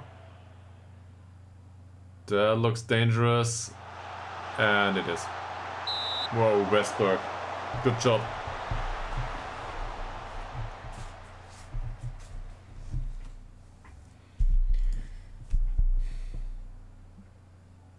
I'll bring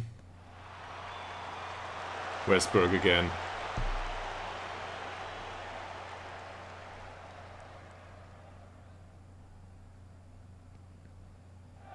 Oh, Hellstrom, why?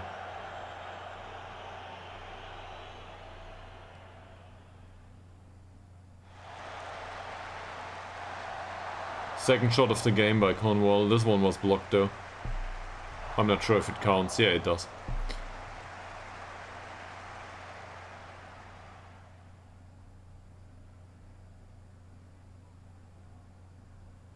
Morgan is on a yellow again. There seems to be a pattern there with Morgan on yellow cards. So that's obviously something we cannot know. Prior to signing him, we probably should have had a look. But really, we don't care so much about yellow cards on the wingers. Hopefully he can avoid them going forward though.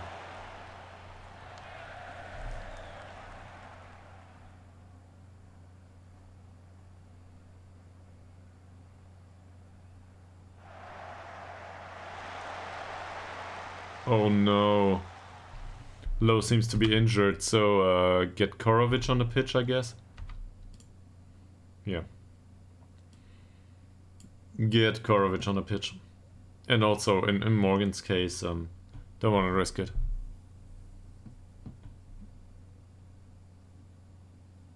This is defensive formation, yes. But it's not like, well, we can play Ytterhogdal there. And Speedy Boy can come on for Tillander later on. He will have a chance to play. Also, Speedy Boy is the one that can play in defensive formation anyway. He's accomplished as an inverted winger in midfield on the right wing. Actually, he can play all the way back. Tillander. Can he find a pass? He can. Ishak. Oh, Ishak. This is a typical Ishak finish.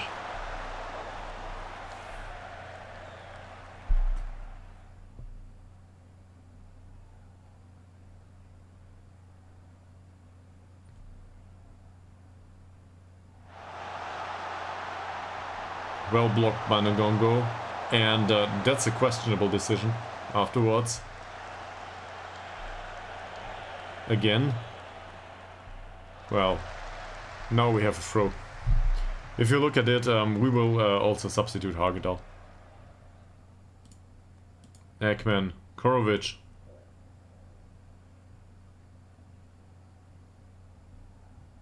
Tillander. Ishak is already tired too. Interesting choice. Muscles through it.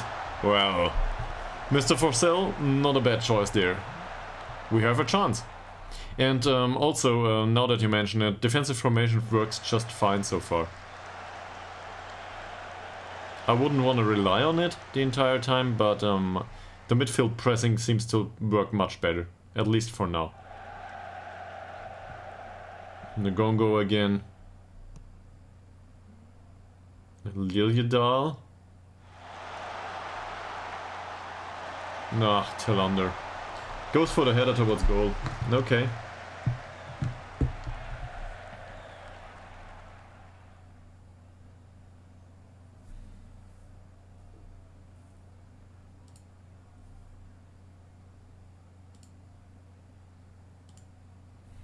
So, given that this is a stronger club, I'm happy with that. Seriously. No big deal. They can play on like this.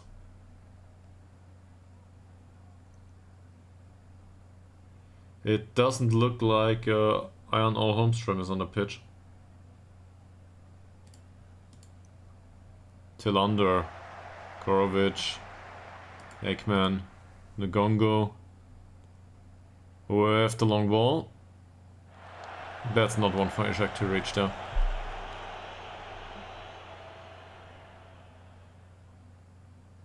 Ishak with the cross. Lilydal is not a header. Ngongo for Cell. Ekman lobs it towards the penalty area. Was a nice idea, and apparently it was also offside. So 5 minutes into the second half we can probably make a few substitutions. So who's available? Well, first and foremost, Ytterhogdals needs to go off. With that condition, I don't want to risk it. So Wickberg comes on. Is there anyone else? Ishak. Definitely not alright at this point.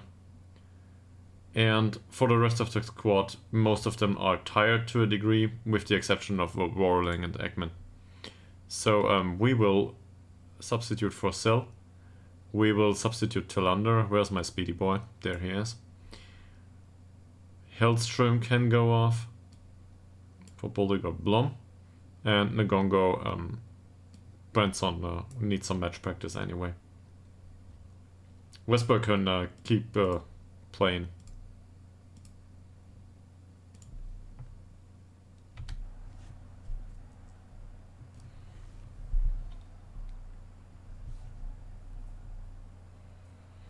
Warlin.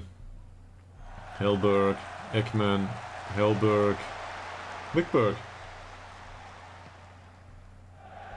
Interesting choice by Wickberg. Speedy boy with the cross. Lilydal with whatever that is. Probably his first effort at an header. Warlin, well done. Ooh, dangerous ball. And now he's missing in the back. Person, that should be easy to defend for Bolliger. Not a problem. Voltsund. Nice long ball for Lilydal. Not offside. Lilydal. What's this? A shot? I'm not sure what this was.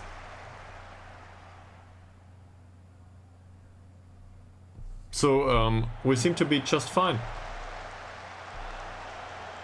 Lilydal. Oh. Yet another shot blocked. But overall, we don't give away many chances. Well, with the exception of this corner apparently. Which is caught by Westberg just fine.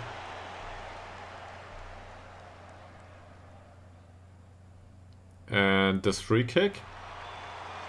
Which is intercepted by Woldzone. Speedy boy, can he run with it? No, he can't control the ball.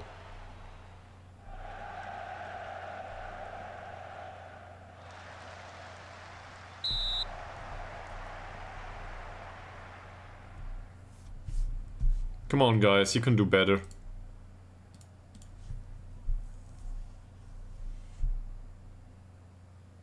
Person. Well done by Westberg.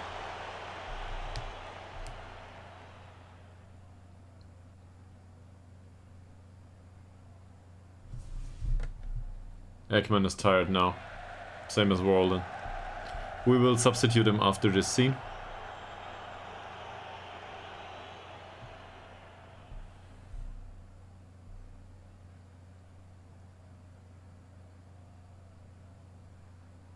That looks dangerous, but it's not a problem for Westberg. We already encouraged him, so Alp can come on now. He didn't make an appearance so far. And Melander. And then we substituted the entire team other than Westberg, which is totally fine. Anderson, Dirk, Puget and Friendson are still on the bench.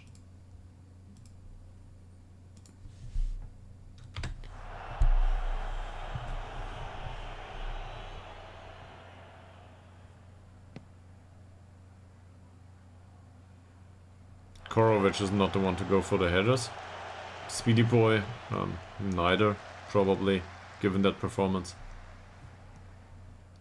Mohammed, Wickberg. Oh, that's a bad header by Wickberg.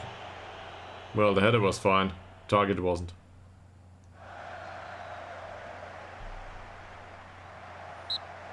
That's well defended. Well done by Burnstone so far. Now we face the corner. Wickberg. Bergman, Korovic manages to get the ball. Nice long ball for Speedy Boy. He's the only one up front though, is he? We have the pass for Liljedahl and he delays play. Well, the pass wasn't good. Liljedahl. Disregard that. What's this? Woldsund, Hellberg. Hellberg with the shot. Better chances are on our side. We can play them like this in the real game. In the league. Maybe. Korovic. That's not a good ball by Wickberg. Well, it wasn't by Wickberg. Apparently it got intercepted. We've got this. Maybe we can even score a goal. Melander.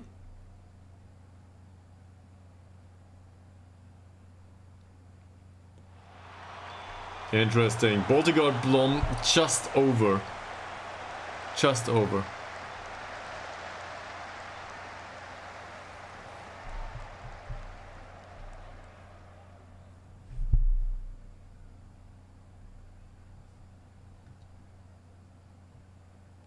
Up.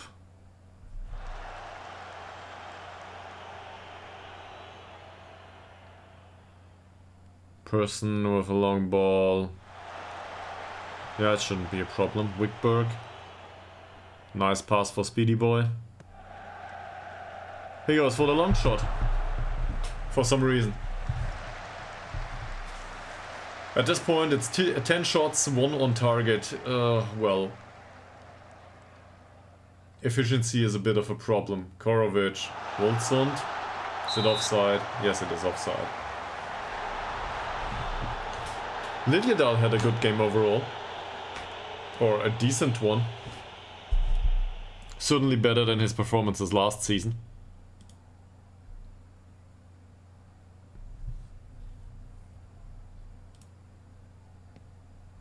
Mohamed, long ball, clearly not offside. Bergman, and that's intercepted and blocked.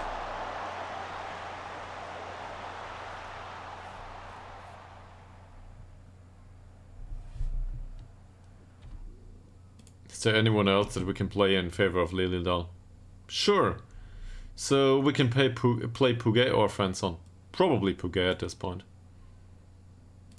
To give him 3 minutes on the pitch.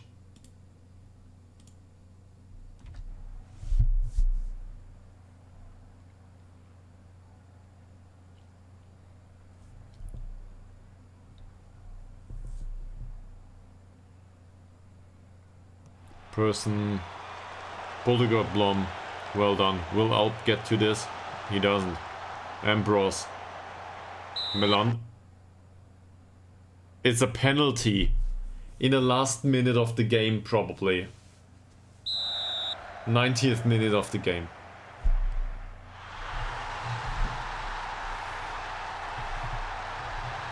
So unlucky. Oh, Melander. It's just a friendly though. It's just a friendly. I'd rather lose the friendly like this than a real match. Well, one of the two anyway. Nice ball. Speedy Boy.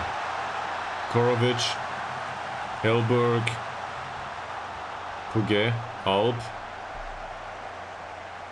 Alp. Come on, get a cross in. Nobody's there to help. And that's it. That will be the game. Oh, will it? Person. Not a cross. Interesting defending. Yeah, that should be the game.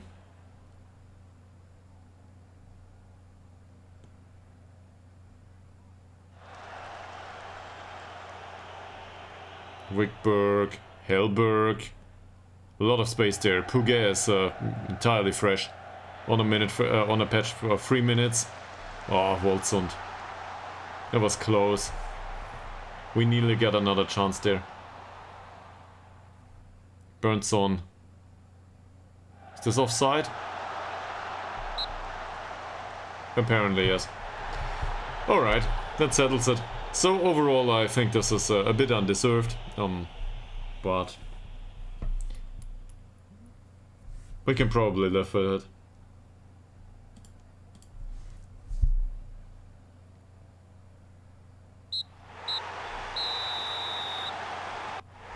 We were unlucky. This doesn't scream we got I don't know, drowned probably. That's is okay.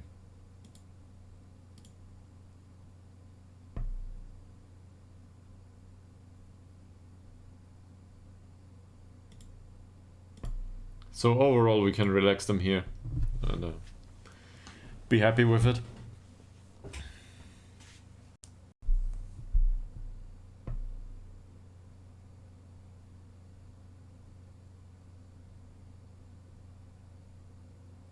That's something that would be really fun to see too, by the way. If we could see the overall, how do I put this? The overall state of the player. If the player is stressed or if the player is anxious or so on. But, well, how do I put it? The different emotions, not just the dominating one, but how he's doing overall. Like if he's stressed and anxious and also, I don't know, unmotivated or something. I want to know all of these at the same time. And I'm not sure if Football Manager calculates it that way. If this is really a multi-dimensional model or if it's just, I don't know. He reacts like this due to his personality and then his morale goes up. I think it's just like this. The second model. Which is a bit weak. Could be better. So we won the first one and we lost the other two. Club finance looks healthy, but the income over the month has been shit. That's just how it is. That's the last month. Oh, yeah, okay. Great. This is the same as always. And there's another recruitment team meeting.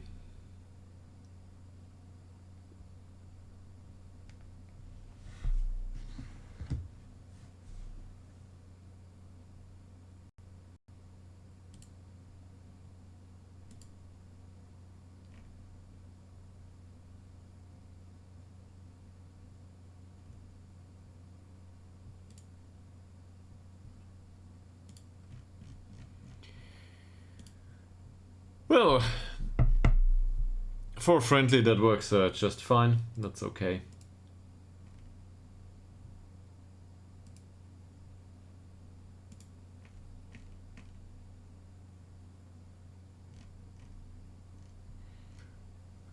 The question now is, do we want to loan out some of these players, even without an additional fee, even without additional income? If we look at the transfer history now,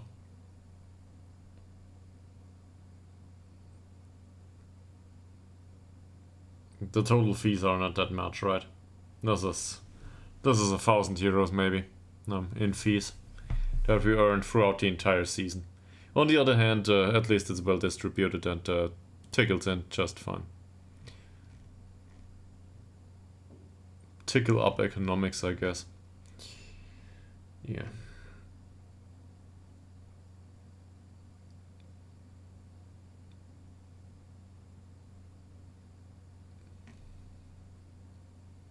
I would be willing to get Puget out on loan.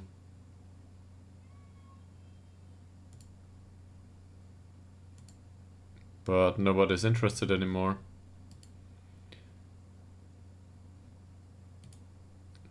Next opponent is Westeros. Yeah, it's first division elite. Okay, so second league. They come over to players, and hopefully we can earn some money on it. A few hundred euros at least. The teamwork overall doesn't seem to have a large effect so far.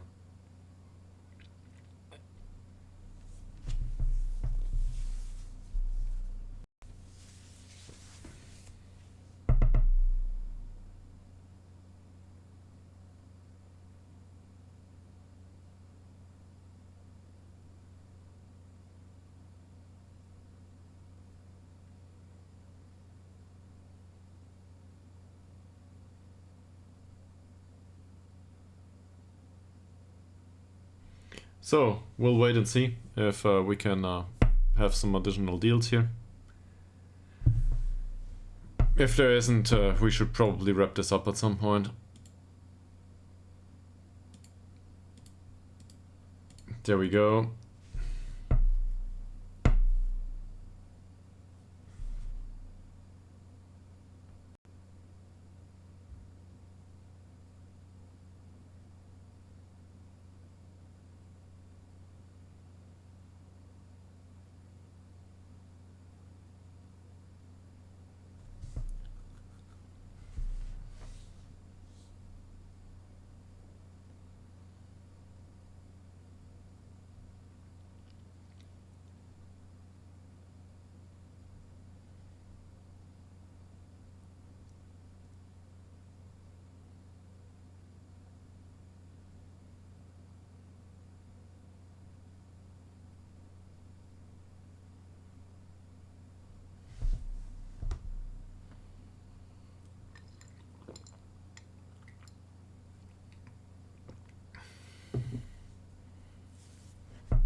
So, we will have a recruitment review meeting. Yeah, they are. They are. This is a giant database. I'm not willing to get that or to reduce that. So it will remain that way. And you can probably count the months until I'm buying a new PC. I'm not sure when I'll do it, but I need to invest in new hardware, seriously. If only for Football Manager and streaming. But at some point I need to. But I'd rather do some other stuff first. If you're not employed and all of a sudden you get some money, there's priorities. And buying a new PC is probably not the top spot. This would be completely different if that's what was to be my, I don't know, the way I earn money, but it isn't. So, yeah. I will not prioritize it too much. There's other stuff to do, buying furniture and so on for the new apartment. This computer works just fine right now. And once I buy new hardware, I will probably configure a new machine entirely. Similar to what Soul did. Yeah, but it comes at the detriment of your lifetime, seriously, because well, this kind of database. What can you look it up anywhere? I guess here. We have an approximate player count of 168,000. That exceeds the recommended limit of 125. And this is just default leaks that are played. No additional database modification. So, yeah. I could probably remove half of these, but I might manage there at some point. And I really don't wanna not simulate them. So for a new computer I would probably load them all as playable. I realize that this might be stupid, but I like it that way.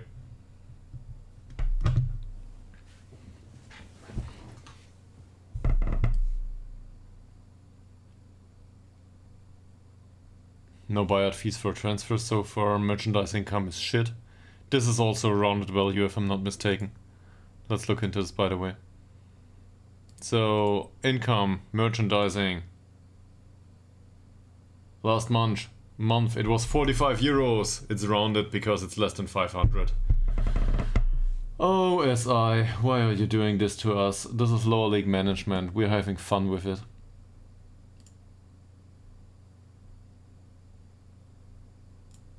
But overall, last month we got some income for sold players apparently. That might have been fees for players that we sold previously. But if we look at the summary, this is just fine. Yeah, sure, we lost 6k. But we'll get some money in at some point, and some decline is to be expected going forward. If we don't all of a sudden sell the entire youth team. Or, I don't know, earn loan fees or something. It's a point of consideration. We could just play the first team, get everyone else out on loan, including Speedy Boy, sorry, and play the youth here as replacements. This will not promote us, but it might earn us some money. On the other hand, I don't think that's viable.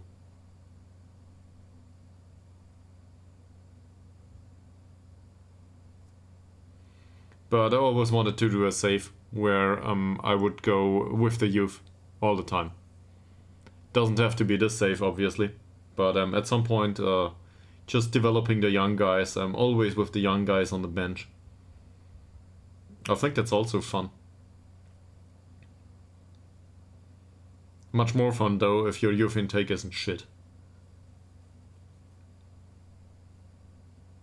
And, well, ours is. So we will play like this. I think this is the first time that I signed a 24-year-old, a 29-year-old, and 30-year-old for any of my clubs. Usually I don't go for older players, and the 29 and 30 is definitely old to me. But I've made I've had some good experiences with some older players. Once you play them repeatedly, it's not like they decline immediately. Sometimes they have a lot left in them. So Frederick Nilsson picked up apparently some. He's less controversial now, more determined, and he's less loyal. Fine.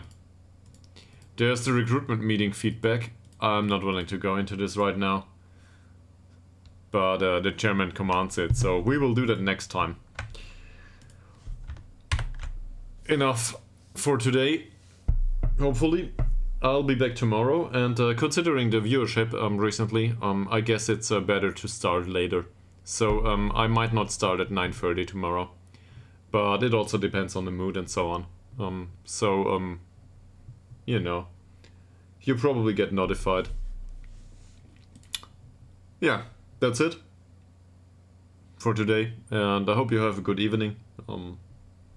Enjoy your time, and we will see each other tomorrow probably. Also, special thanks to Mika Billion for keeping me company. Thank you very much.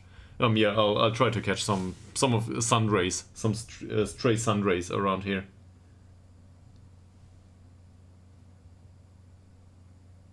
Yeah, sure. So, thank you very much, and until tomorrow. See ya!